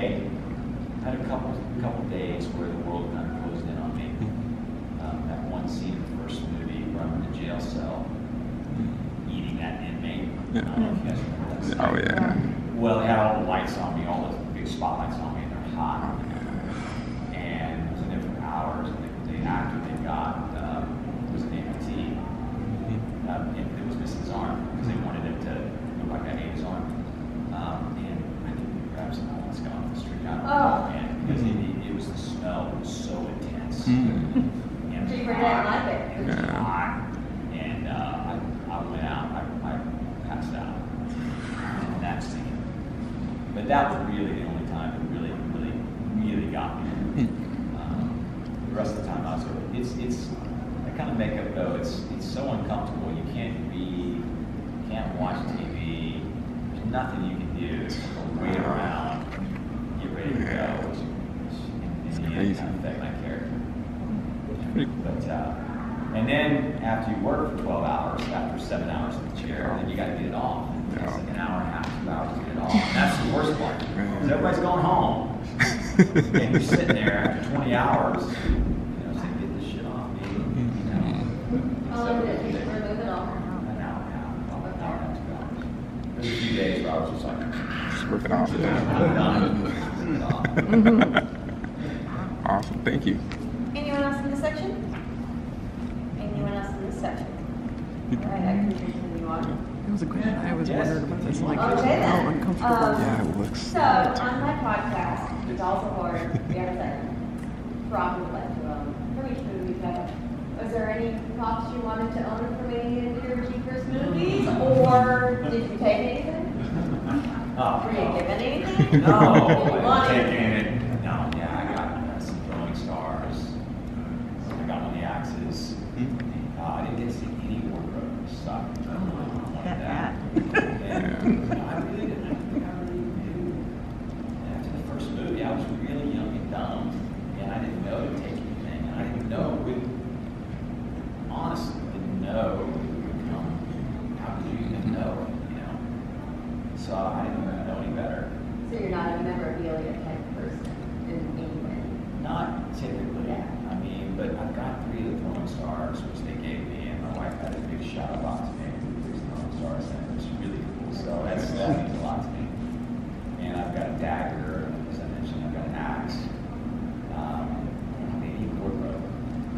I know. So I'd like to have that, but yeah, that's it. So, yeah. Okay, so I'm about to wrap it up. This is the final call for questions. All right? Okay, sir. I enjoyed it. It's good to see you again. Would you one last one? Yes, ma'am. You can give your character what would it be?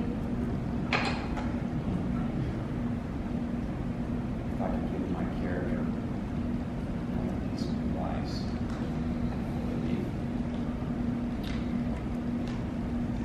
hang in there, buddy.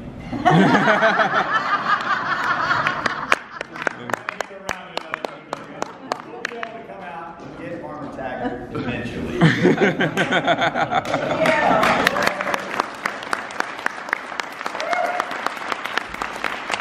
Guys, we're up here at the tattoo booth, and of course this is an awesome Baphomet being done here. Hey, he's killing it over here. That's right, guys. Make sure, check him out, guys. Disciple Tattoos. You know what to do. Okay, guys, this is something I can say I haven't seen at a con that I've been to yet. Check out these amazing comics here, guys. These are so cool. How they're 3D, you have different little layouts here of how you can read them. Like, check it out, guys. Like, oh man, guys. Look at how intricate these are, man. Like, wow. Something totally unique that you can add to your collection. Like, wow. Like, check that out, guys. Incredibly sick artwork, guys. I can say that that is something I'm incredibly impressed with, guys. Absolutely amazing. So if you want to check out some more cool stuff with this art, you can find them here. That's that. There you go, AT Pratt, guys. Make sure to holler at him. It's really, really cool and interesting artwork here, guys. And you know I am a huge fan of this. So look at this one. This is 100 picks for best horror movie. And see how many that you can point out there. That is so sick, guys. Again, make sure check out AT Pratt here and let them know that the Horror Green Book sent you. I'm sure I've already watched. Okay, guys, check it out here. I am at the booth here of Unita Horror Delights. Awesome name, and they have all types of cool stuff here. Got these awesome lamps. Very cool. You know, if you got a nice little spot on your desk or on your table, you get some cool horror icons on your stuff to display. We also have good shot glasses, guys. You know what's going to go down at the horror cons when you're getting past one of those for sure. And then after your long night of partying at the horror cons, you can go ahead and refill with your coffee right here. And hey, there's a beer there, so they're trying to make it through the day for sure. Also, plenty of cool mirrors there. Awesome. Very nice bathroom signs, oven mitts. Just for all of those that want to, you know, be homey, but also have some awesome decorations to go around. And very important to have a waste basket that you can use to actually, you know, throw away your cool stuff at your desk. And guys, It's actually funny because I look for people to actually have cool little waste baskets like this that are hard designs. Because, hey, why wouldn't you want a hard themed waste basket? Mine is just a pretty basic one, so you can outdo me by having one of these for sure. And just so you know what time it is, it's always hard time in the horror green book, guys. So make sure to give them some support. So have some awesome jars here, you know, for coffee, sugar, tea, or other illicit things that you may need to put in a jar. I'm not going to say anything else about that. But guys, again, make sure to check them out. Unita Horror Delights right there, Tucson, Arizona. But also, guys, they were telling me that you can find their stuff at Terror Trader as well. So if you've seen my previous video in regards to Terror Trader, awesome concept. They have vendors from all over that are set up in the store. You will be able to find their products there as well. So make sure to check them out. Either do that information there, or if you so happen to be near the Arizona, Phoenix, Arizona area, you can go to Terror Trader and check them out as well. Okay guys, check it out. Not only are they just the waste baskets, they're actually a set. So you have all types of cool goodies in there. Nice. Very cool, guys. And they all have a theme. So you got your TCM fix. If you're a massive TCM fan, there you go. They got you covered. $25, cannot beat that, guys. 4-piece bathroom set and clocks, guys. So you know what time it is. Okay, travelers, we are here at the booth for Starshine Salon by Karen Lackey, and she offers very cool handcrafted jewelry and decor. I'm going to show you some examples of what she has to offer. Look at these amazing, very cool necklaces there. And there's a variety of different ones to choose from. Very cool, all handcrafted. Very, very nice, guys. And very good prices as well. That's something very cool to see at cons as well. Because items like this, you can fit in your bags whenever you're traveling. It's something very small that you can bring back. It's not something super huge and bulky that you'll have to actually find a way to bring home if you're a traveler like me. So it's very cool, guys. These are very awesome. You have some earrings here. Very cool, unique jewelry here, guys. And if you would like to find out more information, there you go, guys. You know what to do. Okay, guys, and Karen was very nice enough to lend me paper here to let you know what upcoming events she'll be at. So if you're in the Arizona area and you want to check out some of her jewelry in person, you can catch her at these upcoming events. For our legendary Night of the Living Dead cast.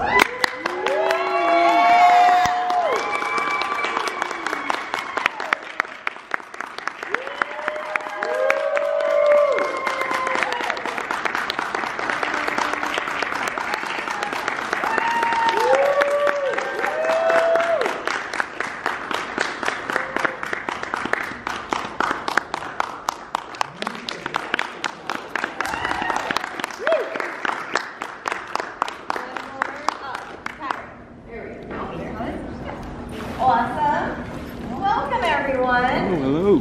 Welcome, Sharon, for the first time. So happy to have you here. So thrilling. You get to do all the talking today, Sharon. Yes. You're finally in my neck of the woods. You're not going to travel at all. How amazing is that? And someone else didn't have to travel, was it you? Yeah, fairly close by, isn't it right? You had all about 20 to 20 minutes. Nice, nice. So hard. I almost felt it. All right, everyone. I'm going to open this up because I know our audience wants to know. How did you, Night of the Living Dead, come into your lives? I would love to start with I was a student at Pitt, working during the day as a secretary. And because Pitt had this wonderful program, they gave us credits for $5 a credit. So I got my whole college education that way. And I worked in an office with Jack Striner. We became friends. also happened to live in the same apartment. And one day she saw me in the hallway and she said, any chance you would help out? My husband was trying to make me really didn't know. And I said, sure, no problem. And I don't remember how I got to the set. I assume they drove me because they didn't have a car. And in Pittsburgh, I didn't need one. Streetcars, buses. So they took me out, brought me back, and that was how I got involved. And I thought it was, I knew how important this movie became over time to people. And I thought, well, my part was so little, it didn't matter. I didn't even want to mention it to people. I didn't realize that for the fans, every screen, every detail of this movie counts. And they have made me feel so wonderful that I am a part of this movie. That's my speech.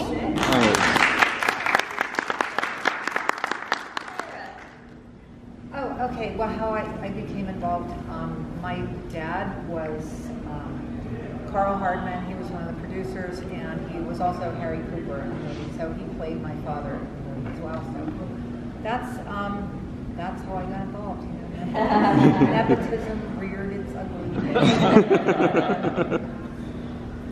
Well, I worked for Russell, George, and Jack, and Gary, and they saw me every day. And I think everybody I knew was in the film in some fashion. And so I think that they wrote that little part for me, I believe, just so that I wouldn't bitch. So that's what got to me. Carl Hardman played a very important role for me. I began working with Kai's father way back doing radio and television voiceover. He had a wonderful recording studio. At that time it was Hardman and Associates. How I loved going down there, and we just laughed, record, had the best time. I was working in musical theater when I was doing that. And I thought it would be exciting to go to Hollywood because I'd love to break into film. I was so idealistic at that time. Went off to Hollywood. Within that year, Carl called me and said, George, Jack and I are thinking of making a film. Would you like to come back and audition?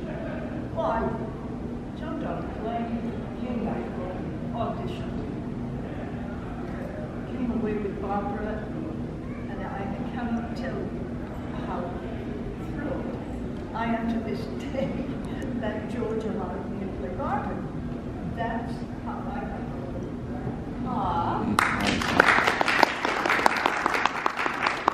Last but not least.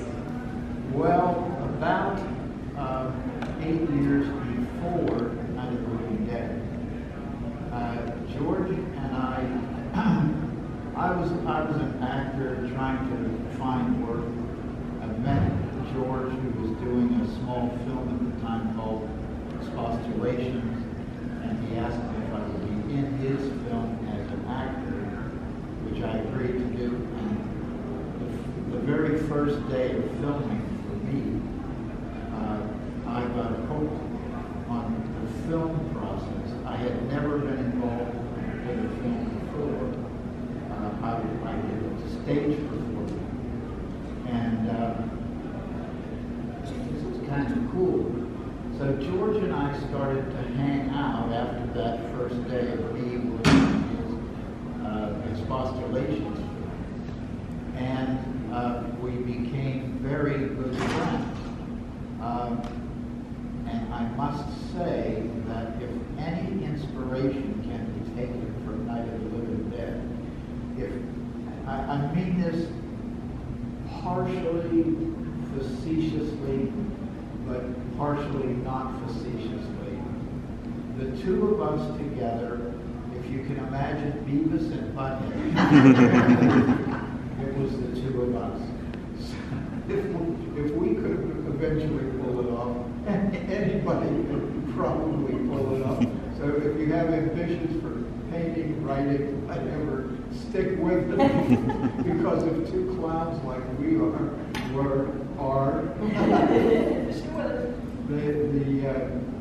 anybody can do it.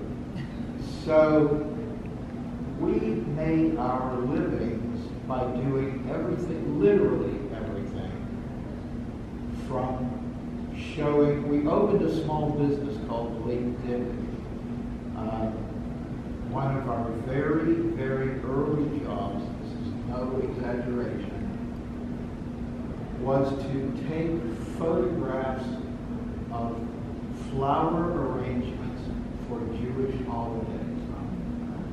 Now, whoever knew that George Romero was an expert about Jewish holiday flower arrangements? The truth is, he wasn't, I wasn't. We hired a photographer who turned out to be Bill Heinzman, who was the #1 zombie in the movie. He was a still photographer in the Navy, and we introduced him to our client who needed these flower arrangements photographed, and that's how we pulled that one off. But we also did everything from, we showed movies in bars on the south side of Pittsburgh.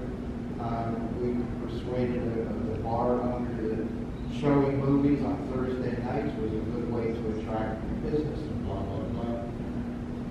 From that kind of thing to taking a shot at making TV commercials, documentaries, anything that needed to be filmed, we could figure out a way to do it. So that's how I met George, and after 8 years of slaving in the vineyards, we finally, the ambition was always to do what we called a real movie. A real movie being a movie that you had to show up in a theater to see. And in 1967, we finally got a chance to do that. And Night of the Living Dead was released in 1968. The byproduct of our first real movie.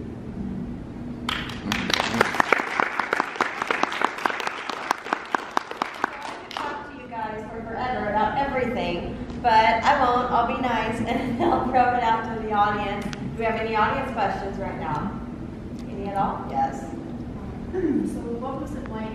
I know there was a Beavis and Butthead dynamic, but what was it like working with George Romero? And then do you have any interesting memories on set, whether a mishap or something funny that happened? George was, during the time, I hope it's okay to say this, during the time of making Night of the Living Dead, George was actually living at the office. And he didn't do laundry. He would just buy new clothes. That is not an exaggeration. Yeah. He would go to a store called The Gallery, which was right around the corner from our offices.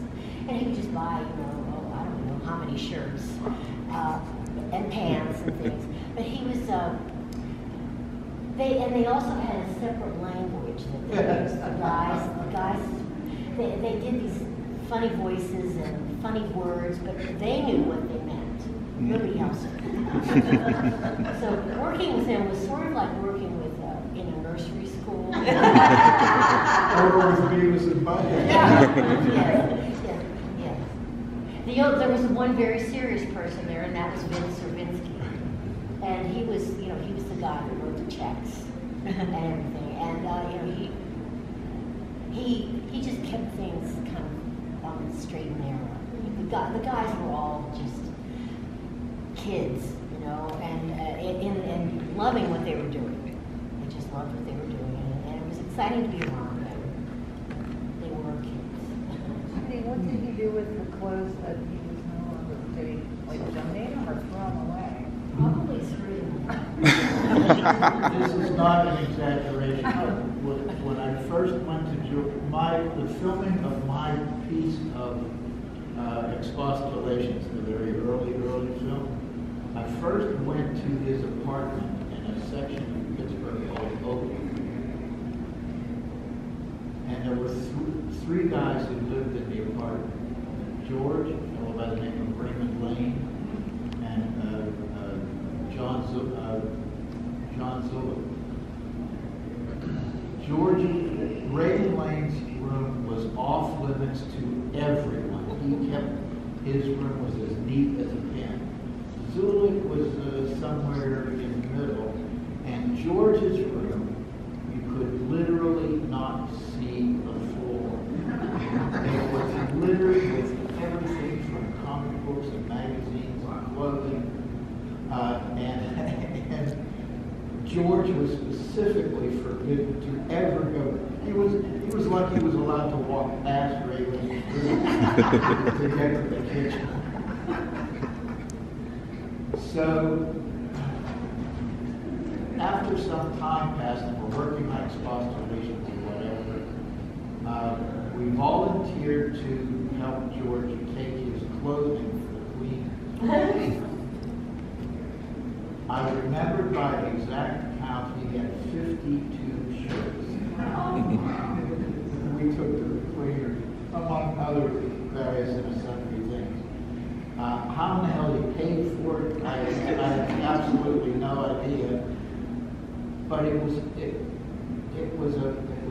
habit. It was a lifestyle. It was something. He would, rather than dealing with that stuff, he would just rather go out and get something.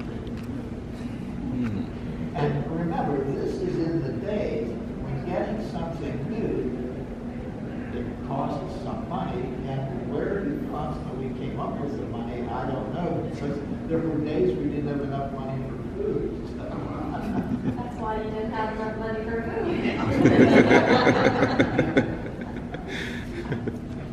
And was there anyone else want to answer that? Working with George? Well, I had an incident. If I've said this or you've heard it, just tell me to time out. I, too, became fascinated with the behind the scenes. I would sit when not filming in front of camera, I would watch George. The creativity that came from that man was astounding to me. He could take a piece of cardboard and just rip it, put it on a standard in front of a light, turn that light on, and create a wonderful effect, a shadow effect on the people who were working. He had an aesthetic that I so admired. He very kindly taught me how to load film cartridges in the black bag. Here we are on site on set, and we had to have the film cassettes ready to go to load into the camera. I was so nervous, but he just, with his sense of humor, his good attitude, told me how to do it. He said, "You don't want to lose any film stock, but hey, it's really easy." The first time, he took one of the cassettes that I had loaded, put it in the camera, and it worked. I was thrilled that I had done the job right. But I don't recall we had a good dirty set. He must have been. That's because Vince Stravinsky was a choice. Vince, by the way, if you recall, was the fellow who shot Ben at the end of the movie. That was big. But everyone really was involved. Everyone behind the scenes was involved. No matter if you had a major part, we did makeup, we gathered water from the toilet upstairs, put it in the flush.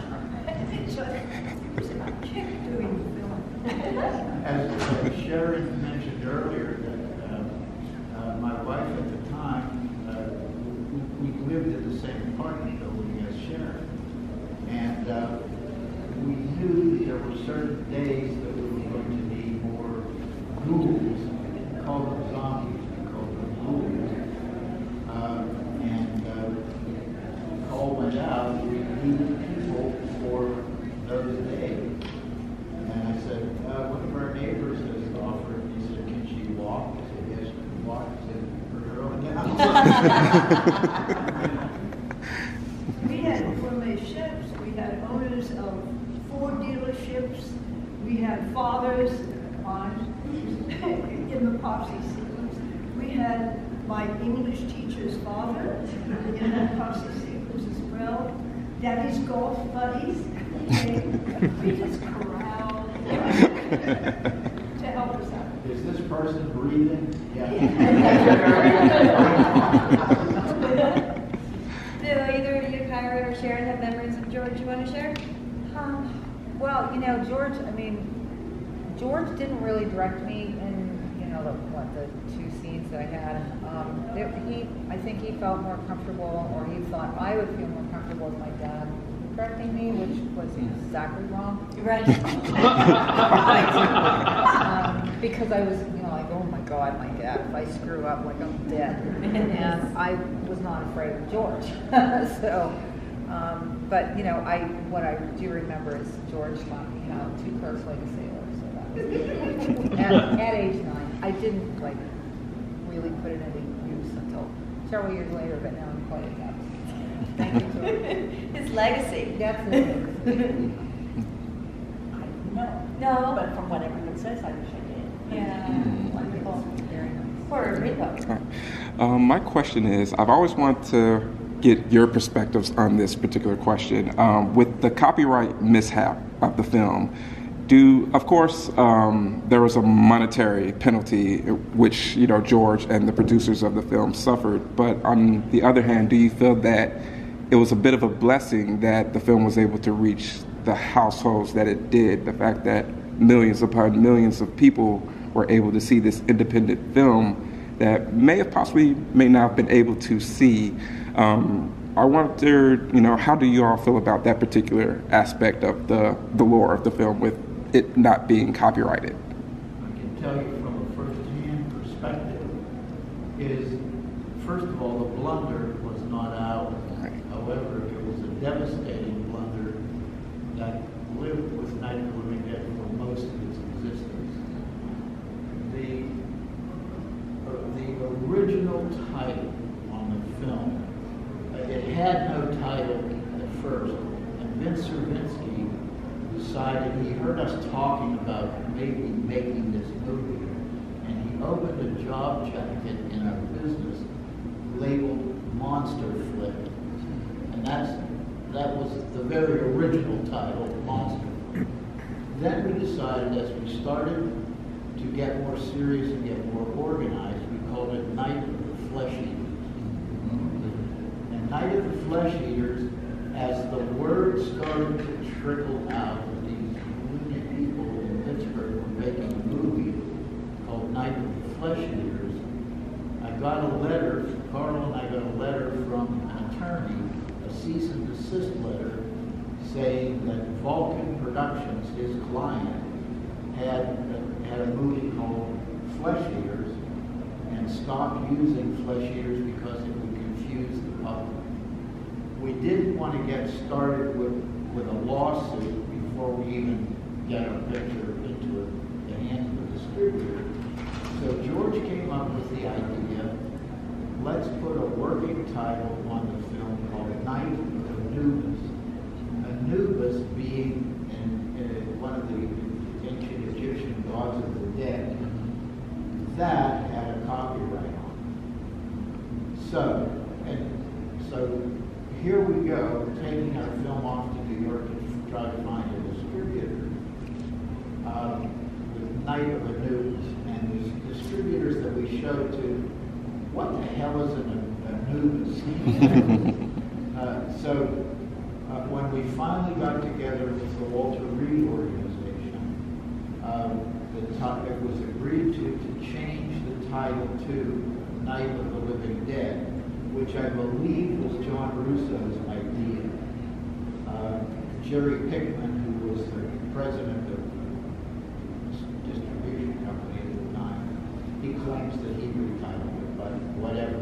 However, it then became, once the contract was signed, became their property to distribute. They turned it over to their lab to make release prints and that kind of thing. And in the process of changing the title to Night of the Living Dead, the copyright was inadvertently or on purpose left off. I don't know which was the true story, but it did get left off of that print. And that's the print that was shown to the public. We didn't get our first premiere print, didn't come into the movie theater in Pittsburgh for the premiere until the afternoon of the premiere. And by that time, it was 1,300 people coming to see our first movie. We had no opportunity to rectify it, to change anything about it, because the copyright law at that time, which has since changed, was quite stringent. If you released a book, a movie, whatever, you lost the title, you lost the copyright forever.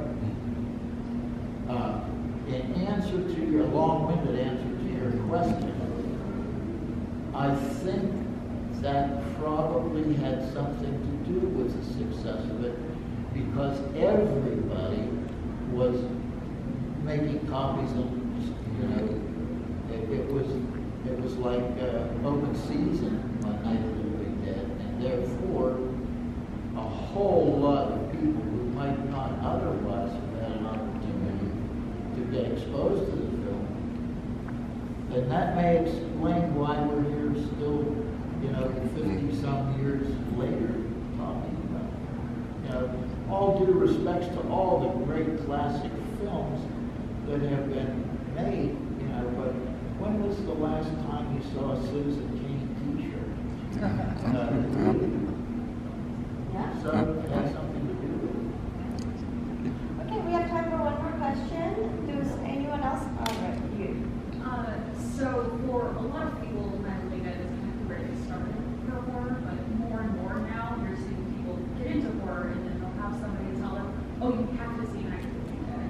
From your perspectives, do you think the movie works best as an entry point or for existing horror fans? Good question.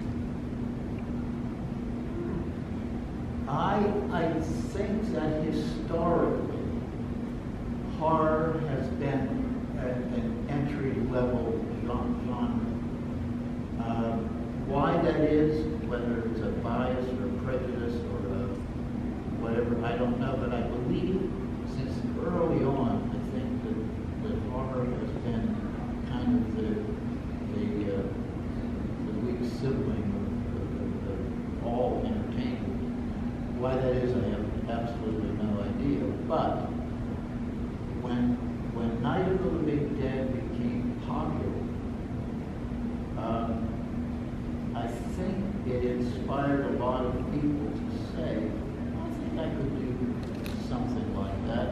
And so not only did it serve its purpose as entertainment, it also has served a pretty good inspirational proposition. Matter of fact, so oftentimes in conventions just like this, people will come up and say, your film I saw, and I was listening, it influenced me, and now I am in the industry, I'm working in the industry because I fell in love with your film. I've heard that so often, and it's a thrill that our little film had such an impact on people who have gone on to create their own dreams. And this was our dream. Anyone else want to contribute to that? I got a wrap-up question. I like to close with this because everyone says, you guys included, how wonderful it was.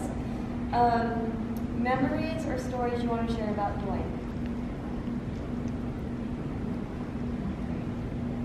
Yeah, I can talk about Dwayne. I had just one scene with him, and that was when my character had come up out of the basement, and I tried to attack him, and he had to like push me over toward the couch, and he was very concerned about doing that. And, he was a really gentle person, and I felt really comfortable around him. more so than almost anybody else on set, including my father.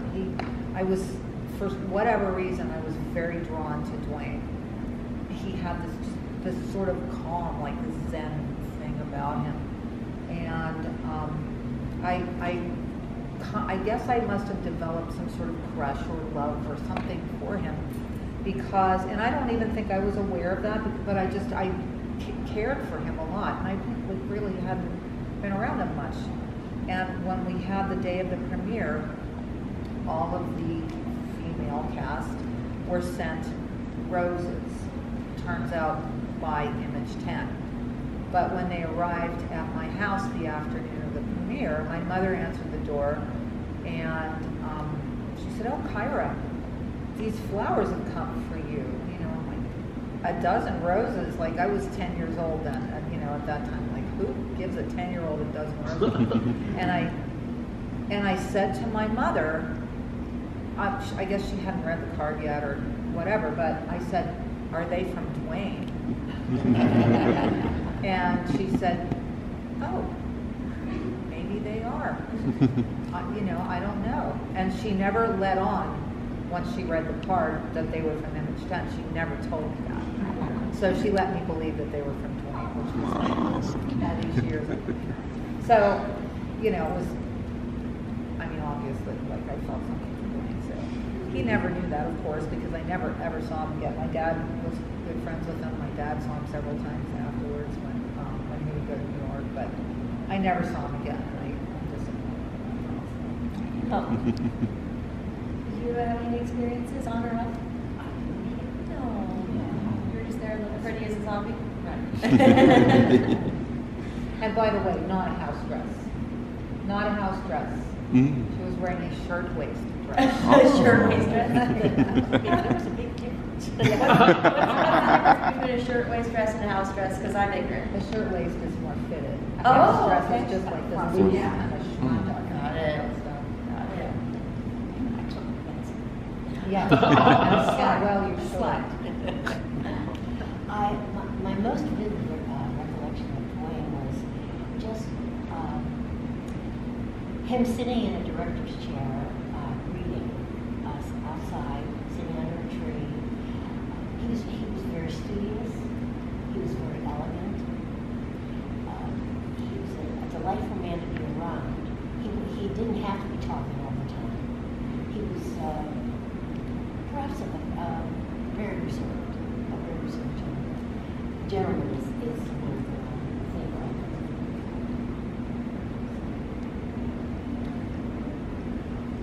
Everything that we've heard so far about him, the gentleness, the elegance, if you will, the wonderful way of speaking, was all Dwayne. When we worked together, we were very serious together. It was two actors coming together for scenes. I guess I was just so focused on wanting to do the scene so well with him. Our focus with each other was, let's do this, let's do it right. Always serious, done business. But I remember Kai saying that her father and Dwayne were such good friends. Even though Dwayne and I would share that kind of ease and enjoyment and even sense of humor, I watched Carl and Dwayne sit together. They smoked like chimneys. They would talk and would laugh. That's when I saw that side of Dwayne that I really never worked with or interacted with on screen, but he and Carl had a wonderful friendship. Originally, our friend Ruby Ritchie was supposed to play the character of Ben, and we were introduced to Dwayne, who was from the community just outside of Pittsburgh, but we didn't know him. A mutual friend, Betty Ellen Mahi, introduced us to Dwayne because she met him in New York. He he was off in New York. They left Pittsburgh and was off in New York making a living and teaching and stuff. She said, my friend, Dwayne Jones, this is in the Easter of 1967. He was coming back to Pittsburgh to visit his family for Easter. And during that weekend, Betty Ellen arranged for us to audition then for this filming that was about to start filming in June. And we had him, the audition was the scene in the movie where he's tearing apart the dining room table and reminiscing about what led up to him ending up in the farmhouse. What strangeness was going on in Keaton's dining. And he delivered that scene. He pretty much memorized it before he got to the audition. And we were so captivated by his audition, it was a hands-down, unanimous decision that day that if we could make a deal with him as an actor, that he had to be our Ben, and even Rudy Ritchie voted in favor of Dwayne being Ben. His whole family, his sister, Dwayne's sister, he was a few years younger than Dwayne. She became an attorney and a somewhat famous and prestigious attorney for years and years and years. She was the city solicitor of Atlanta. So with that kind of intellect running in the family, Dwayne wanting to be an actor didn't stray too far from the sensibilities and so forth with the whole family. Stories. Thank you for being here with us. We're so happy to have you all, especially you. Yes. Thank you. Everyone, give it up.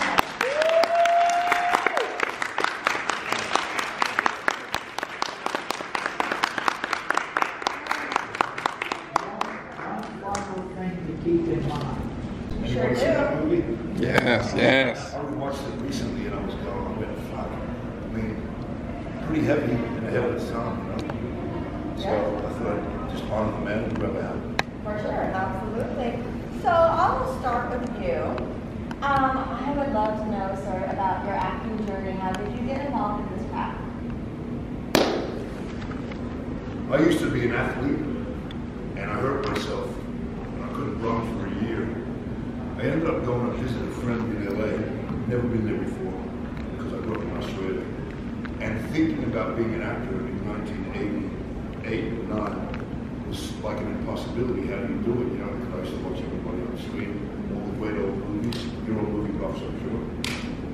And I ended up going to LA and some people came up and go, hey man, you should be an actor. I'm like, how do you become an actor? Yeah. And somebody said, go to an acting class. And I met a woman that said, this is what she told me, and I say this with great dignity and respect to great actors, but she goes, I started going to the class, I didn't know what I was doing.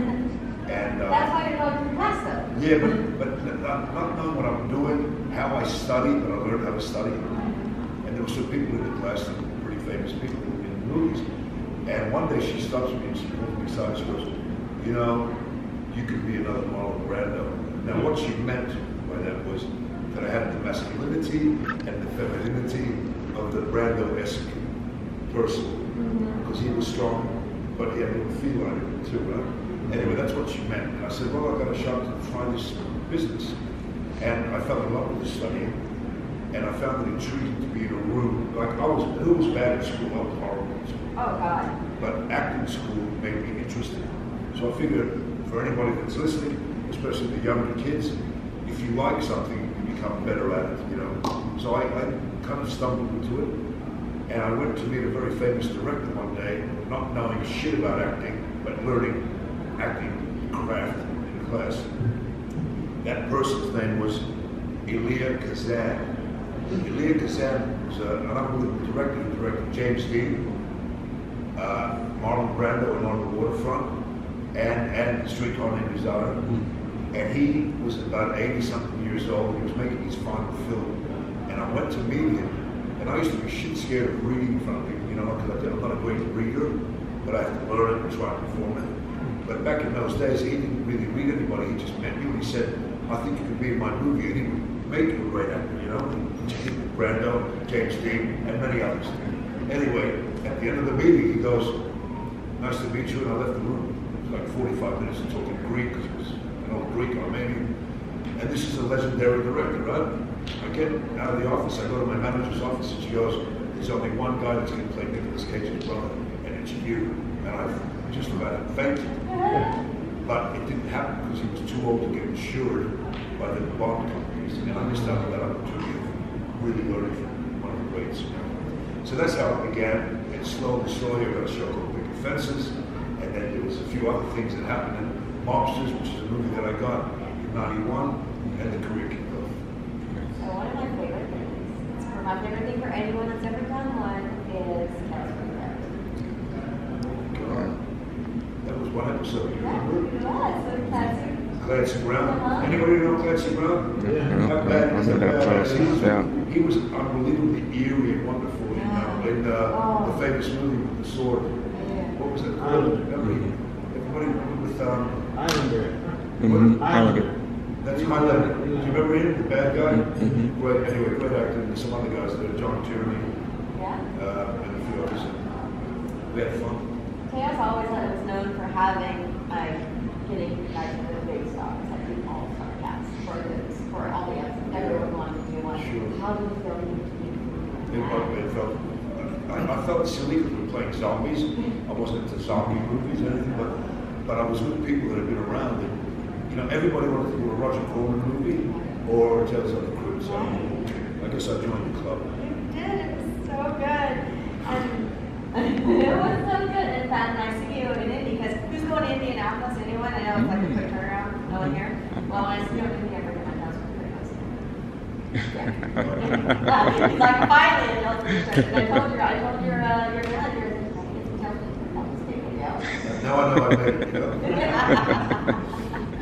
You know, you also did a stint on a show I used to watch a long time ago. Seven Heaven. I just remember that they gave me too many lines. I wasn't a regular on the show, so I wasn't as prepared as I should be sometimes. And there were moments in that, you know, in the morning where you go, fuck, I have a lot to say today, am I going to get through it? So I remember having hives during that show experience. But that show was big and had a lot of And you were on middle to end, so you weren't even on the middle. Yeah, absolutely. Yeah, right? So it was already very well established, as you said. And then another movie that I love of yours is Virtuosity. Virtuosity? Yes. You see that? Yeah. Oh yeah, that's a good one. Yes, so good. Tell me about your experience on that. Well, that was fun. I wasn't there for very long, but I got to know Denzel, who's a total gentleman, and one of the great actors in my life. And I got to meet Russell. And the movie was kind of ahead of its time. Very much so. You didn't know too much. Studying up. Little scared? All right, moving on to the reason we are all here, of course, Saw. Anybody watch Saw? Never saw it. What an epic franchise, and you had such a major part in most of them, honestly. How did that come into your life? What was your audition like for that? Can I tell you guys how it happened? Yes. I got called into an office by the producers, and I had to meet a guy called Darren Bousman. Anybody know his name? Yeah.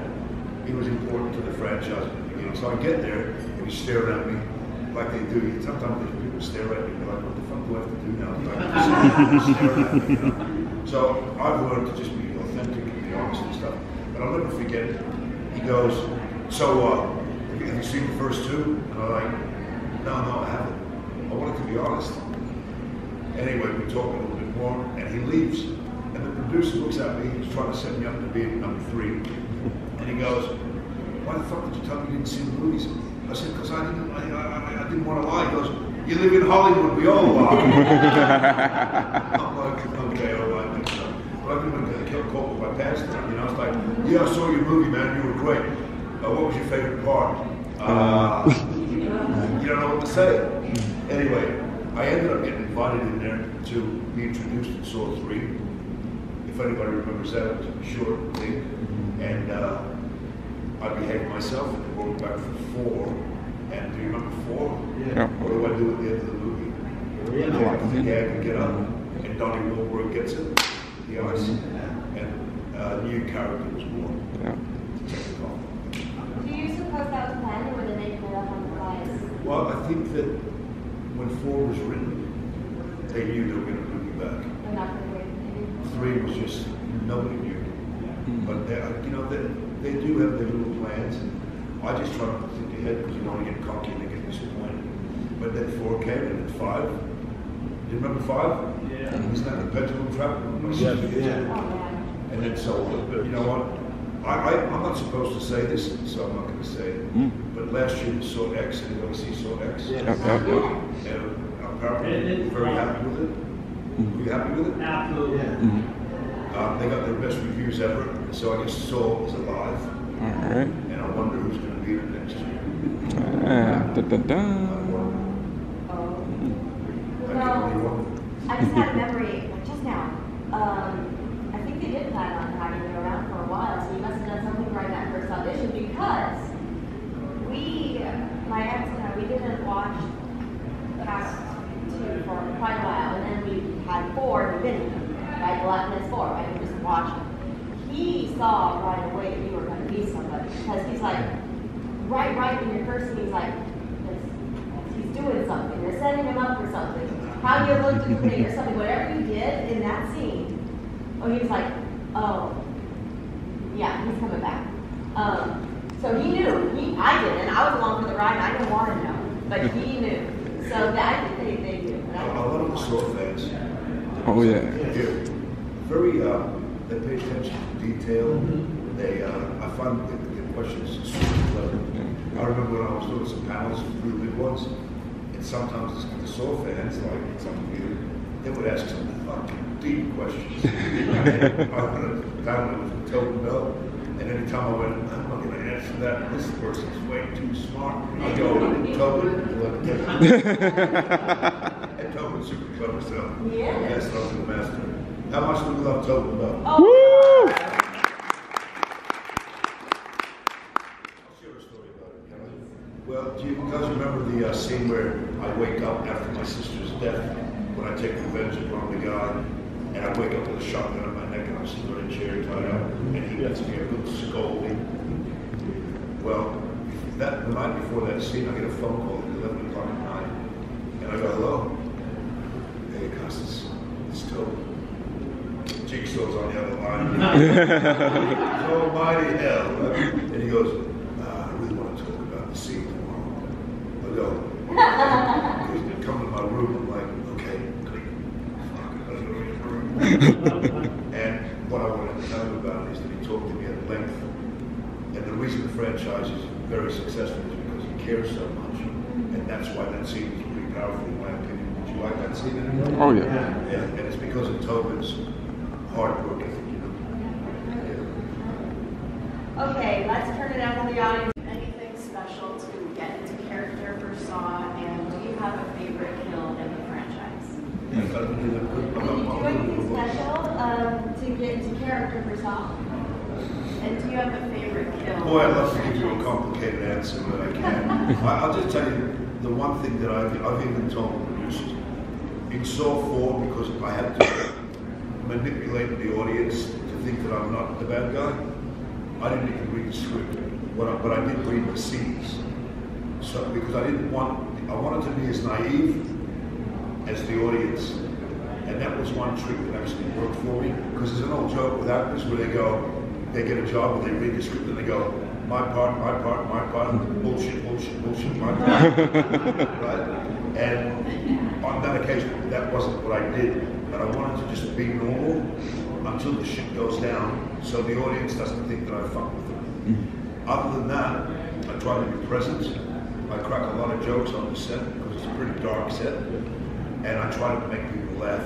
And one thing I'm very proud about is when Tobin Bell was on the table getting his cancer cut out of his head, I had him laughing in between scenes. Because he doesn't laugh very often, but when you see him smile and stuff, it felt like a big challenge and I won.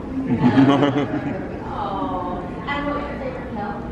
My favorite kill? I must say I found the coffin, the glass coffin, when I go underground, quite elegant. And is everybody surprised because he's saying, I know who you are, I know who you are, and meanwhile I'm going down, down, down, and I smile at it, and then the walls close down, and I thought that was a pretty powerful scene. And you were your character, so cool, calm, and collected. You trusted the process, right? You know, I'm a bit of a macho man, and I didn't want to lose the fight. You know, when we had the fight, and he goes bang, bang, bang, and he headbutts me, and I go, oh, fuck. And when I get him, it's all planned. So I still had macho, but I played vulnerable like he got me, and that surprised the audience, which was great. And I did like getting off the Donnie Wahlberg ice. When I stood up, apparently, I didn't see that movie in the theaters, but apparently the audience went crazy. Oh, yes. And the other thing I'm proud of, if I may share it, please, you're not on the line. You know when Saw X happened and I come in at the end? I heard from a lot of fans around the world, because I've gone to Manchester and Liverpool and whatnot, and the fans are not just barometer, you know. I go, what was it like when I came out of the movie? They said the fucking cinema went wild. Yeah. So I kind of feel good about that. When I said that, I'm like, oh damn! I said it like out loud. So yeah, so good. I'm very honored that you all here today. Thank you. Saw X. And it's kind of a two-part question. Spiral, I didn't understand why it didn't continue from there. I don't know if you know that answer, but when you popped in at the end, I was, oh my God! And I knew it was almost over as soon as you popped on the screen. But I just kind of rewatched them all, or most of them are all on Hulu. Where was that actually in the timeline of the films? Because the movies are jumping all over the place. They were filmed on top of each other. Well, the story is, this happened when this was going on and before that. Where was Saw X in the timeline? I believe, I don't want to lie to you because I haven't seen the film yet. And because I've been traveling and working, I did my job and left, but I believe it might be, I don't want to lie, I don't know how they planned it because the only way I'll know is when Saw 11 gets written. Then I'll understand what we're really at. You know, I'm still thinking about the last Saw that I was in, apart from Saw X, when they locked me in the bathroom and Dr. Gordon runs away and locks me in.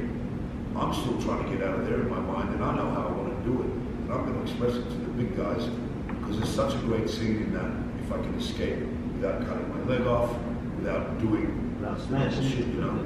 But I can't reveal it because they'll all get fired. Last year I was on the internet with some people, and I got a phone call from the heads of the studio going, stay off the internet. They go, just stay off the internet because they don't want anything to be given away. And I think that protects the audience as well, to be surprised. I don't want to know anything. Like I purposely, over the last 10 years, I don't watch trailers. I don't want to know afraid before I go in. If I know I'm going to be watching a movie, is anyone else like that, or are we trailer feeds here? Trailer feeds? I don't know. Yeah, exactly. No, I'll watch a trailer if I'm on the fence. But if I know I'm going to see this movie, I'm not going to. I want nothing. Especially for a movie like Saw, because you never know what you might see. I don't want to know. I'm ready for a surprise. Lost Boys. I want to have fun. Yes. Did everybody love Lost Boys? Yes. My question is, okay, starts off like this. I'm a kid, I'm watching Cinemax. It's not going there, but I've seen this a bit of a fever dream of a film. This ends up being Fist of the North Star. Could you tell me a little bit of your experience and how you got that role, and just overall any funny stories in regards to that particular film? I was in Greece on holiday, and I get a phone call. You know, sometimes you have to earn the jobs. I'm in Greece by the sea, my home country, you know. They get a phone call, they go, they want you for this movie, and you kind of get excited about it, you know. And I read the script and I went, this is pretty mystical and weird. And then I find out that it's a huge, at the time, comic book. So I get on a plane and I get straight to LA. I've got 2 days to get ready. And all of a sudden I realize how much fighting I have to do. And it's all that physical contact, all that stuff. And I'm fighting with Gary Daniels, who at the time was training with a Shaolin monk that was hardening his bones. I ended up training with that monk for years afterwards. But every time I was doing the fight stuff, Gary's going boom, boom, with these very hard bones. All I can remember is my arm was so bruised, I was icing every day. But I got the job because I fit the role, knew nothing about it, and on top of that, I ended up with guess who? Malcolm McDowell, playing the father, the master. So I got to meet him, work with Gary, and I think the fight stuff was pretty good. But boy, did I suffer on that. You were awesome in that role. You were very accurate to the character in the manga and in the actual anime, so you were a highlight of that film, for sure. I enjoyed it. I remember how sick the character was. You remember when he was torturing the Gary? Right, with the fingers and everything, yeah. And he's telling the girl, tell me you love me, and she's like, not saying it, and I'm torturing you more. So I think they played the sickness good. That was a privilege, and I enjoyed that. It wasn't a big movie, but it looked pretty big-ish, you know? It great. In dark times, so thanks for bringing it up. Anyone else? I know we got more out here. No, now you're all shy? Okay, I'll keep going. All right, yes. One of my favorite things about the entire series, and it's so amazing, it's got to be, in my opinion, one of the best pieces of script supervision I've ever seen.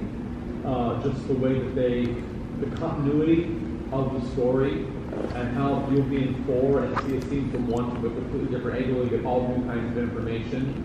You already alluded to the fact that some of it was just sort of created as it went. Are you able to speak to how they did some of that, the process of that? When these scenes are filmed, they go back and reshoot that same scene from a different way. The connection. And yeah. I've got to give it to the writers and the producers and Mark Berg and all the tools, because they care about the little stuff so much that somehow they piece it together. Now, what isn't always perfectly pieced together makes the audience really think about what the hell is going on. And most of the time they're asking questions of why then, how did this happen, flashbacks. But generally they would shoot them and then put it together on paper. So I've got to give kudos to the production design, but the guys that build the traps, brilliant, you know, and the writers have done their job. And if they keep doing it well, it's going to be the 3rd generation of Saw fans that are going to enjoy it, because they're in their 3rd decade now. So hopefully I'll be a part of something, but they've done well. Because, you know, even on this other one, Halloween and whatnot, it's not easy to sustain audiences for 30 and 40 years. But movie magic is great, and I still believe in it. Well, Summer will attest to Sheena. We work together and stuff like that. But I am not a huge franchise person usually. I usually don't make it past the 2nd or 3rd because it just becomes too, Saw, however, is like heads and shoulders, feet, bodies, above anything else I've ever seen.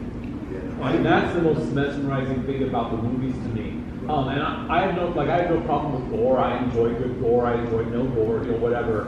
But I've always thought with Saw, how am I going to say this right? I don't have a problem with gore personally, but I think that the storytelling is so brilliant.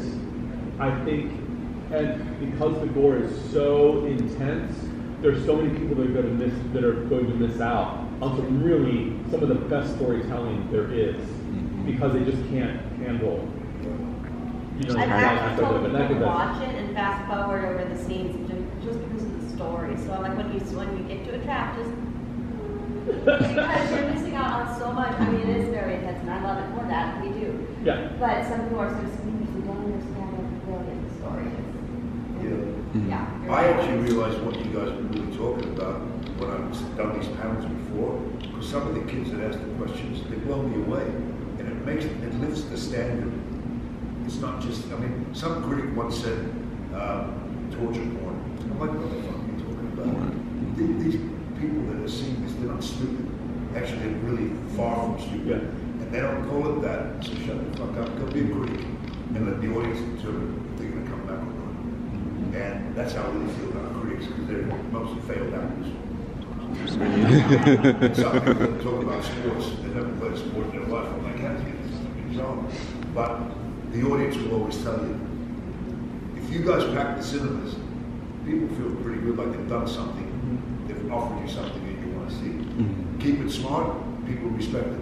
The funniest thing about that phrase, torture porn, is Saw helped create it and Hostel helped create it, right? I think Saw was first, and that's when it really started, the first one. And that's when it really started. The first Saw is not gory. The first, it has like that one scene. The first Saw is very tame, gore-wise.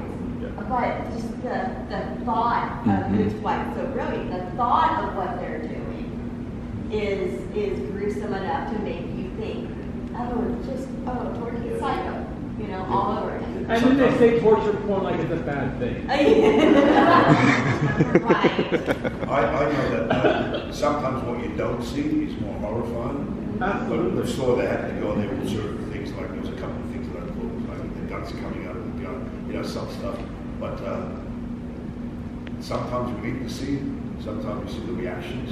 Yeah. And it depends on the style of the Or a blood on the wall. Yeah. And you know Hostel, if you really take a look at Hostel, I know this is not the Hostel panel, if you really take a look at Hostel and break it down like that, if you don't see much, there's a gross eyeball scene at the end, but a lot of it's implied, a lot of they're cutting away the gutters and blood, but you're not seeing anything, and it's all in your head, and it's brilliant. Yeah, well, that's how people construct stuff. Right. Because what we create in our minds is way more scary than what you guys can do most of the time. What we saw, does everybody like, I like that bit where you've seen everything, and then somewhere towards the end they go, I walk in the door, you see the other guy, there's Jigsaw, oh shit, that's how they pieced it together. I like the way they do that. It's a big old puzzle, and that's why what Alex was referring to, why it is so brilliant. Well, I'm going to tell the producer. I mean, no pun intended, it's a jigsaw puzzle. Yeah, exactly. Don't do that again. Sorry. So first thing I want to say is that when I first started getting introduced to Saw movies, I was a kid, and I would go to Blockbuster, and I would see them on the rack, and I go, those must be the scariest movies ever existed. Now that I watch them now, it's like, yes, there's a lot of torture in them and scary stuff, but it's like the story is what kept us grounded to it and kept us watching it back over and over again. But I wanted to ask the question, was there ever a time on set that you were scared or nervous seeing a contraption or a trap and going, how is this going to play out? Like, this makes me nervous. The only time, it's actually a funny story about nervous. Can I tell you one funny one and then one acting story? The one that made me nervous one day was, I think it was number 4. Do you know when I take the tape, Total Bell is dead, I'm walking the slab? Yeah. I'm walking to the set, I'm all ready to go, my suit and everything like that. I walk in and I see Total Bell naked. I walk by and I'm like, fuck, this guy's a dedicated actor, man. Midnight on the slab, and his junk is hanging out, and his pubic hair and everything. And I'm like, oh, fuck. It's crazy. Well, little did I know that it was actually a dummy. But I walked by and I went, somebody throw a freaking towel. Anyway, it was a dummy. The other one, the one that made me nervous, I think actors get nervous because they want to make sure they don't look stupid. And the scene that I really got nervous doing was the scene where they're listening to my voice and it's becoming clearer and clearer. And it's like, they're going to catch me, right? But I remember I had to stab somebody and I had to do that, and I had to get, and there's people in the room. And I'm like, how am I going to do this? Nobody's helping me. So I had to put the coffee down somewhere. So I worked it out myself, and that day was hell for me because I wanted to make sure that it was legitimately plausible. And that's why I had the coffee. I said, give me a cup of coffee to blind them, you know? Otherwise I can't get to her and then to him. So that kind of stuff makes me nervous. Was the coffee your idea? Huh? Was the coffee your idea? Yeah. Oh, you came up with that and said, I want That was me. Oh, that's awesome. To save my own ass. Otherwise I'm going, like he's going to wait for me, you know? And then get to her. It's like, how do I do it? I've got to blind him. He's like, oh, I've got to get to her, then come back to him. And somehow look good, because we'd have to cut and do all the cheating. Because when I see movies, if I see shit that looks fake, I'm like, you know, it's got to be done well. I mean, don't you guys like the good stuff? Oh yeah. And then you don't feel like, okay, that's fine, they're fucking with me, but I'll accept it. And therefore, it becomes more legitimate, that's all. Do you remember that scene? Yeah. Did I do all right? Yeah. Great. I'll take it. In the film, you're American. How do you, with the accent that you have, is it something you have to train for, or you just did it? You know, I was so scared at the beginning of my career that I became an American. And I would practice my R's, and we had voice coaches and all kinds of stuff. Yeah.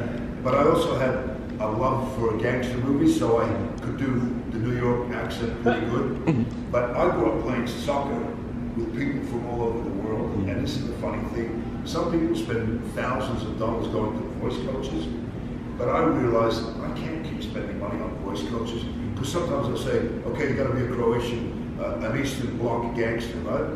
And I'm thinking to myself, fuck, I don't have time to find a coach and spend hundreds of dollars. So I go to all the soccer players, all the waiters in LA from all different countries that I knew. I'd sit them in a car for 2 hours, and they'll say it like you say it in their country. And then I knew that nobody could fault me, because he's from Croatia. I'm sitting with a Russian.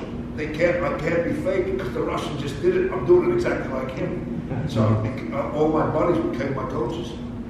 So, but I have a love for authenticity, and I'm proud of myself, because every time I've done an accent, it's been perfect. And I'm not saying that, the proof's on the screen. And I love doing that stuff, because I can do it's a challenge too, you know. But being an American at the beginning was like, how are you? You know, it does take a little bit of ingenuity from people that know what they're doing. But you know what? If you got friends that have been around the world, just sit them in the car for 2 hours and practice. I've seen you in other films that I didn't actually. I just watched all the Saw movies that you were in, and you had an American accent. So when you first started talking on stage, I was like, geez, he has an accent. Well, it depends how tired I am, how many beers I have. And I can turn English on you in two beers. All right, man, you know, carry over. All right. I love playing with voices, and it's actually enhanced my career, because I think you have to prove it to people, because a lot of people, if they don't know you can do it, they don't think about it. And now I've been doing a lot of Russian stuff, speaking other languages. It's a great challenge. And your friends who taught you your accent, your dialect, do they watch your movies and go? Well, I think they do. They kind of compete, like the Russian and the Croatian. No, he was much better in mine. You're not even real Russian. They start arguing. Nice. Yeah. I was wondering if you had a favorite trap throughout the franchise. Any trap at all? Any of them. A favorite trap? Favorite trap.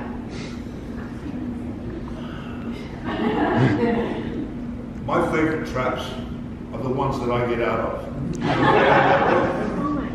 My mouth out. The one in the coffin.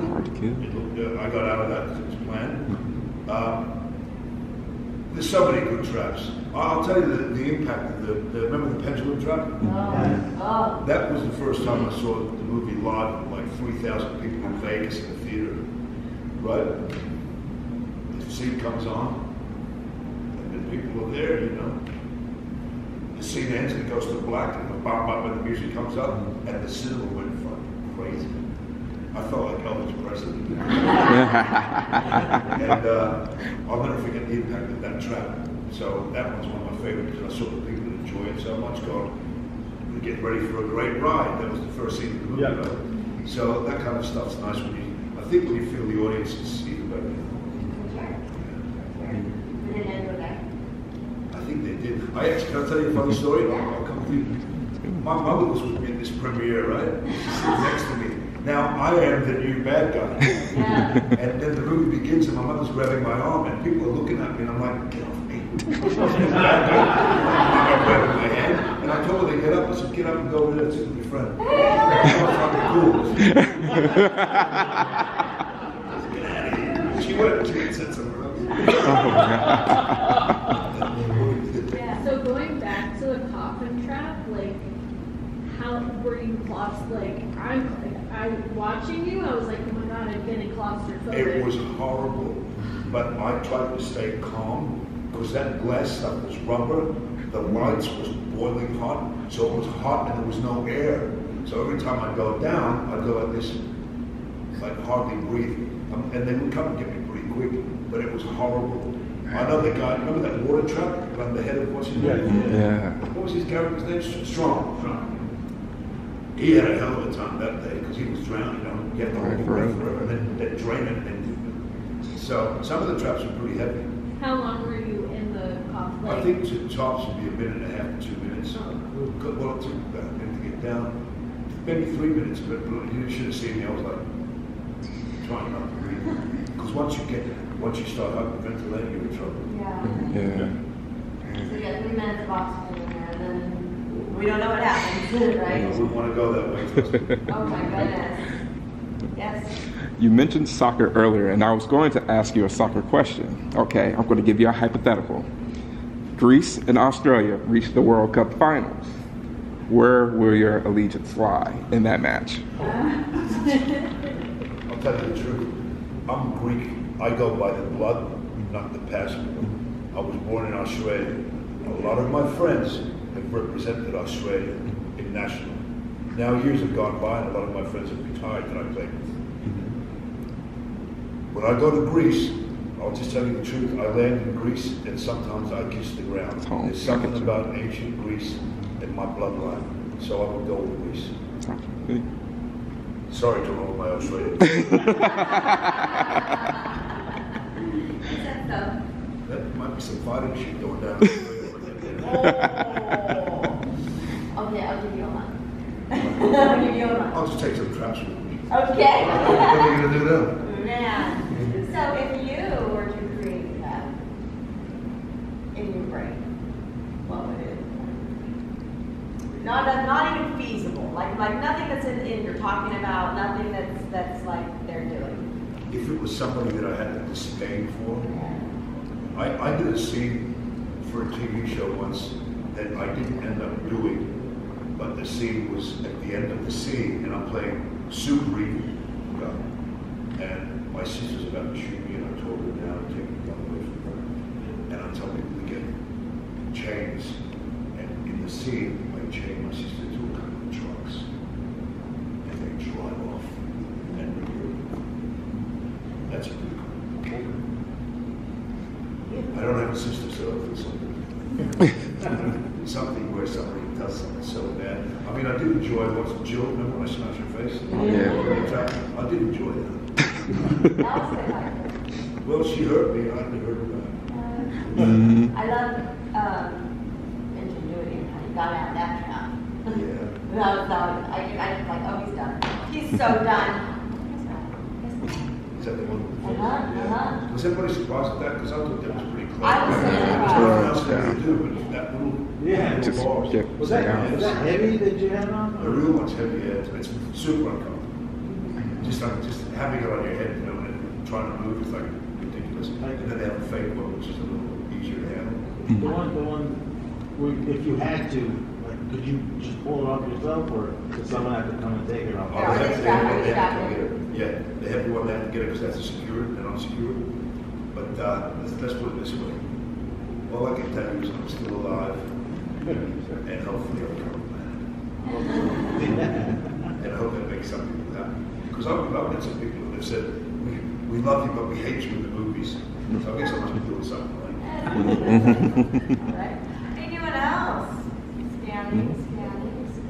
Yes. I'll ask this question. Does Hoffman, when you're playing Hoffman, does he consider himself the villain?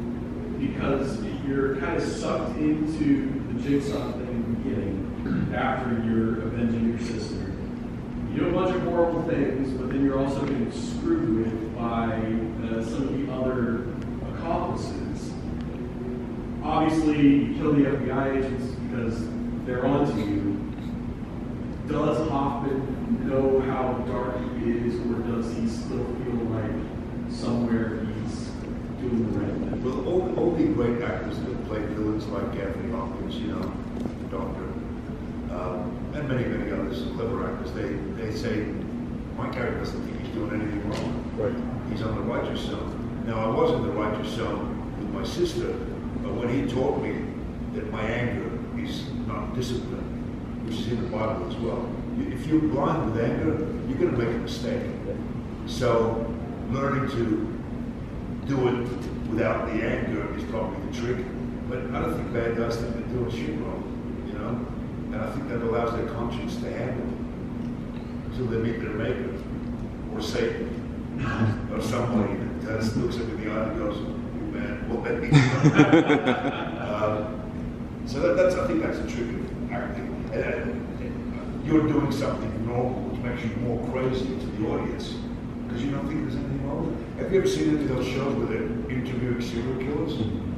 When they're laid back and cool, like what's his name with the mustache and chopped his mother's head off? Kemp. I mean, he's talking to you like he's one of the most intelligent, laid back kids in the world, and he chopped his mother's head off. She was rude to me. There's nothing wrong with what I did. So, psychotic people have a tendency to not really know what they're doing. They know what they're doing, but they don't think it's wrong. When you do those amazing fight scenes, and you have none of these franchise, how much prep planning thought was it? How much time you have with it? Sometimes not much, sometimes a little bit extra, but the other thing with blocking is knowing where you're going, what you're going to do, and nobody gets hurt. You know? And then you take your chances, and hopefully everybody studied where they're supposed to be and whatnot. I mean, I've seen some terrible accidents where you got to go left and the guy steps to the wrong side, boom, your nose is over here. In Fist of the North Star, there's a scene where I'm fighting at the end, the big fight scene, and Gary Daniels is doing all these spinning kicks, and he's a brilliant kicker, you know. So I had the distance all day long, about this far away, bang, bang, bang, and my stunt man was dying to do some work because I was doing it all. And I looked at him and he goes, okay. And he goes in there, second spinning back kick, his nose was over here. Oh. Because he wasn't practicing all day. So safety first. Yeah, for sure. Wow. What was the funnest scene you shot on set? Ever? Or in Saw? On any of them. In Saw?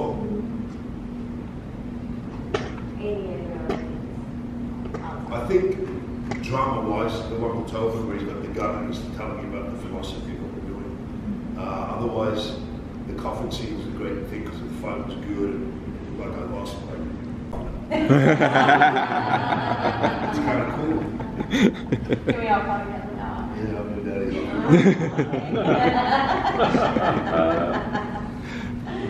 Yes, sir. Was there any time, and you don't have to mention names of anybody or who did it, but were there any times on set that people just kept bickering back and forth, they should be like this, should be like this? Was there any times that actors or even the producers were like arguing about what should happen? Yeah, there's been a few. There was a thing with Strong one day, he wanted to see the way it was written. And I just went along with whatever we wanted to do. The producers came on set and said, no, we're doing it the way it's written. That was the most controversy I've ever seen. But usually people that want to do the best have to put their 2 cents worth in. Because ultimately it's not about you, it's about the story and making the scene better. Some actors aren't always like that, but that's the way I was. How cool was the Wahlberg? Nani? Yeah. Yeah, it's hysterical. I'll tell you, I know we have to finish soon, I think, but yeah, no. When he was on that trap, you know, with his icebox, standing up on his tippy toes, and I'm in the chair pretending that I'm I was gagged up a lot, so when I take the gag off, I was saying some shit that was funny apparently. And he hated me because that was a fake beard, and the fake beard is just itchy because you got the little one. And if you laugh and you start sweating, they start to peel off. So he was laughing so much that he was sweating and he had to come down and read it. He goes, stop making me fucking laugh. And I just kept going. He hated it, but that was good torture. You ever see New Kids on the Block? You ever go see him perform? Yeah, New Kids on the Block. Oh man, it's fun. He's a good dude. How was your experience with working on Beowulf?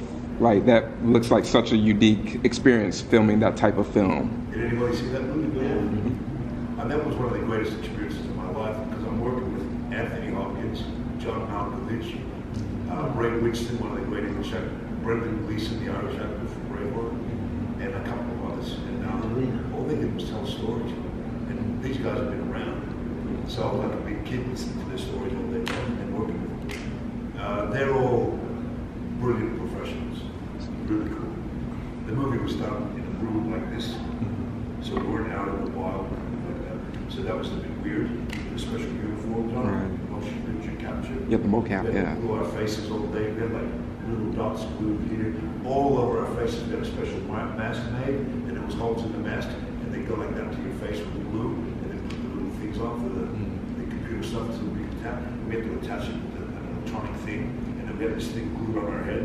So it was a bit uncomfortable. The funny thing was, I was there for about a week, and then Sir Anthony Hopkins comes, and John Malkovich, they begin on the same day. And no matter how big a star you are, you have to go through the same process.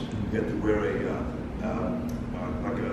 wetsuit, like if you're going surfing. And then they have to put this electronic thing here that hooks up to the headpiece. And then they have to put the mask on you, do glue. So it's about 3 hours every morning, and 4 people are working on your face.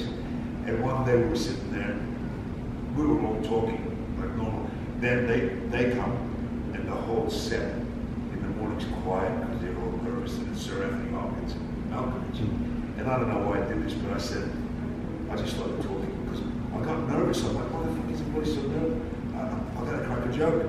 And I go, and Malkovich and Hopkins are facing that way, getting all this stuff done. And I go, have a look at this. The makeup people look at me in horror. What's he gonna say?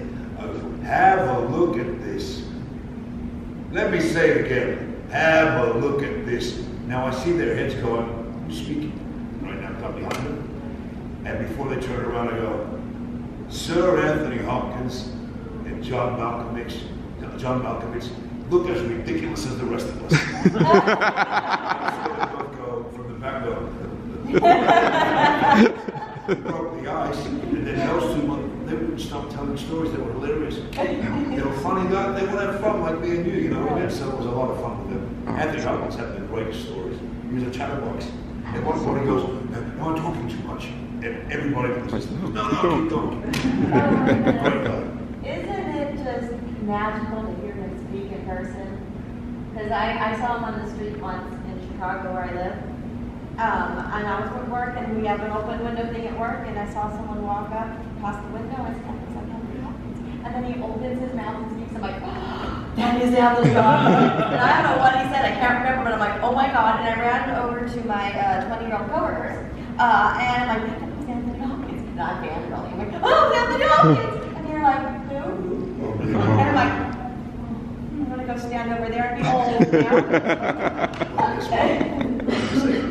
Yes, but I was like, it was hearing the words in person. I was like, oh my God, what just happened? Anyway. Those guys are so trained, so easy. Yes. And it was just a normal conversation. It wasn't like work. It was just like, it was so great. Okay, I have a couple wrap-up questions for you, and then I'll let you go get back to your table, okay?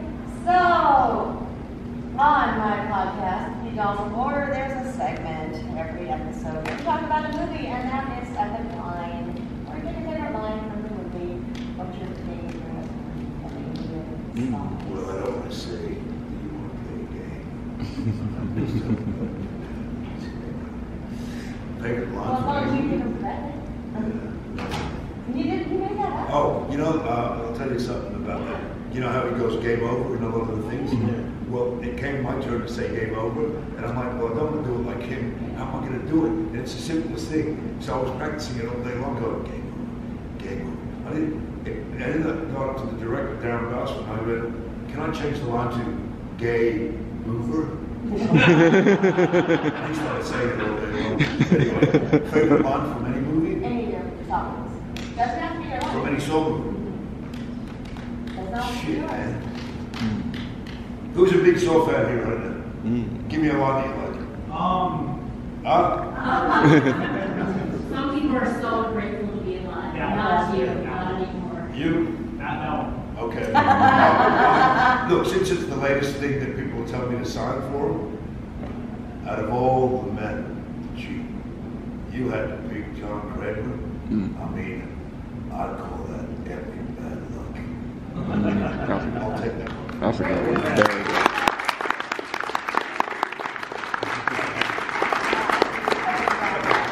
That's right. And last but not least,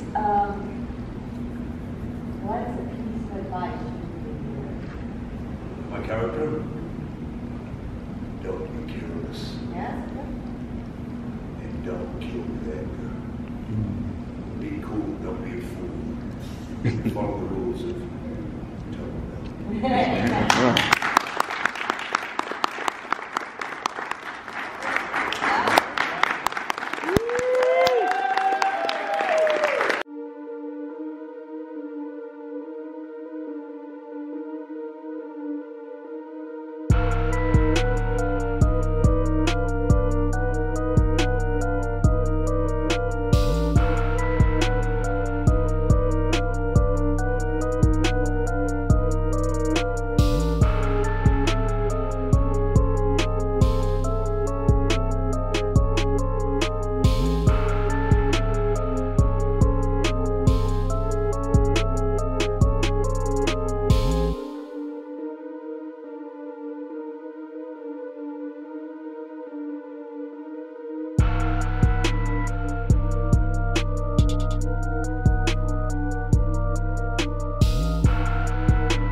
Alright, travelers, that is it for me here today at Days of the Dead Phoenix.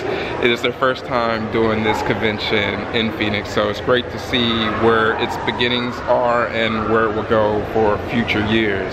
It was great. I got to meet Doug Bradley finally. It was cool because I just saw him chopping it up with Malcolm McDowell, so that was pretty surreal and pretty awesome to see. I met some of the viewers here, you know, I met some travelers at this actual con, so it was great to actually, you know, chop it up with them a bit and, you know, just see some faces to the screen names. I got to, you know, hang out with old friends, meet some new friends. I got to hang out with Montavious from the Empty Crypt. Oh man, he's a great guy. So if you haven't checked out his channel yet, make sure to go over to the Empty Crypt and show him some love. He's a great guy. Travelers, again, if you liked what you saw here with this video, go ahead and chuck those Ash Williams severed hands at me. That lets me know that you liked the video, and it helps the algorithm get my videos out to other viewers who would possibly enjoy my content. Subscribe if you want to stick around to my future adventures, and go ahead and comment in regards to anything that you saw here in the video. Travelers, I am your guide Brendan with the Horror Green Book, signing off and letting you know that it is scary in those streets. So let me know that you made it home safely.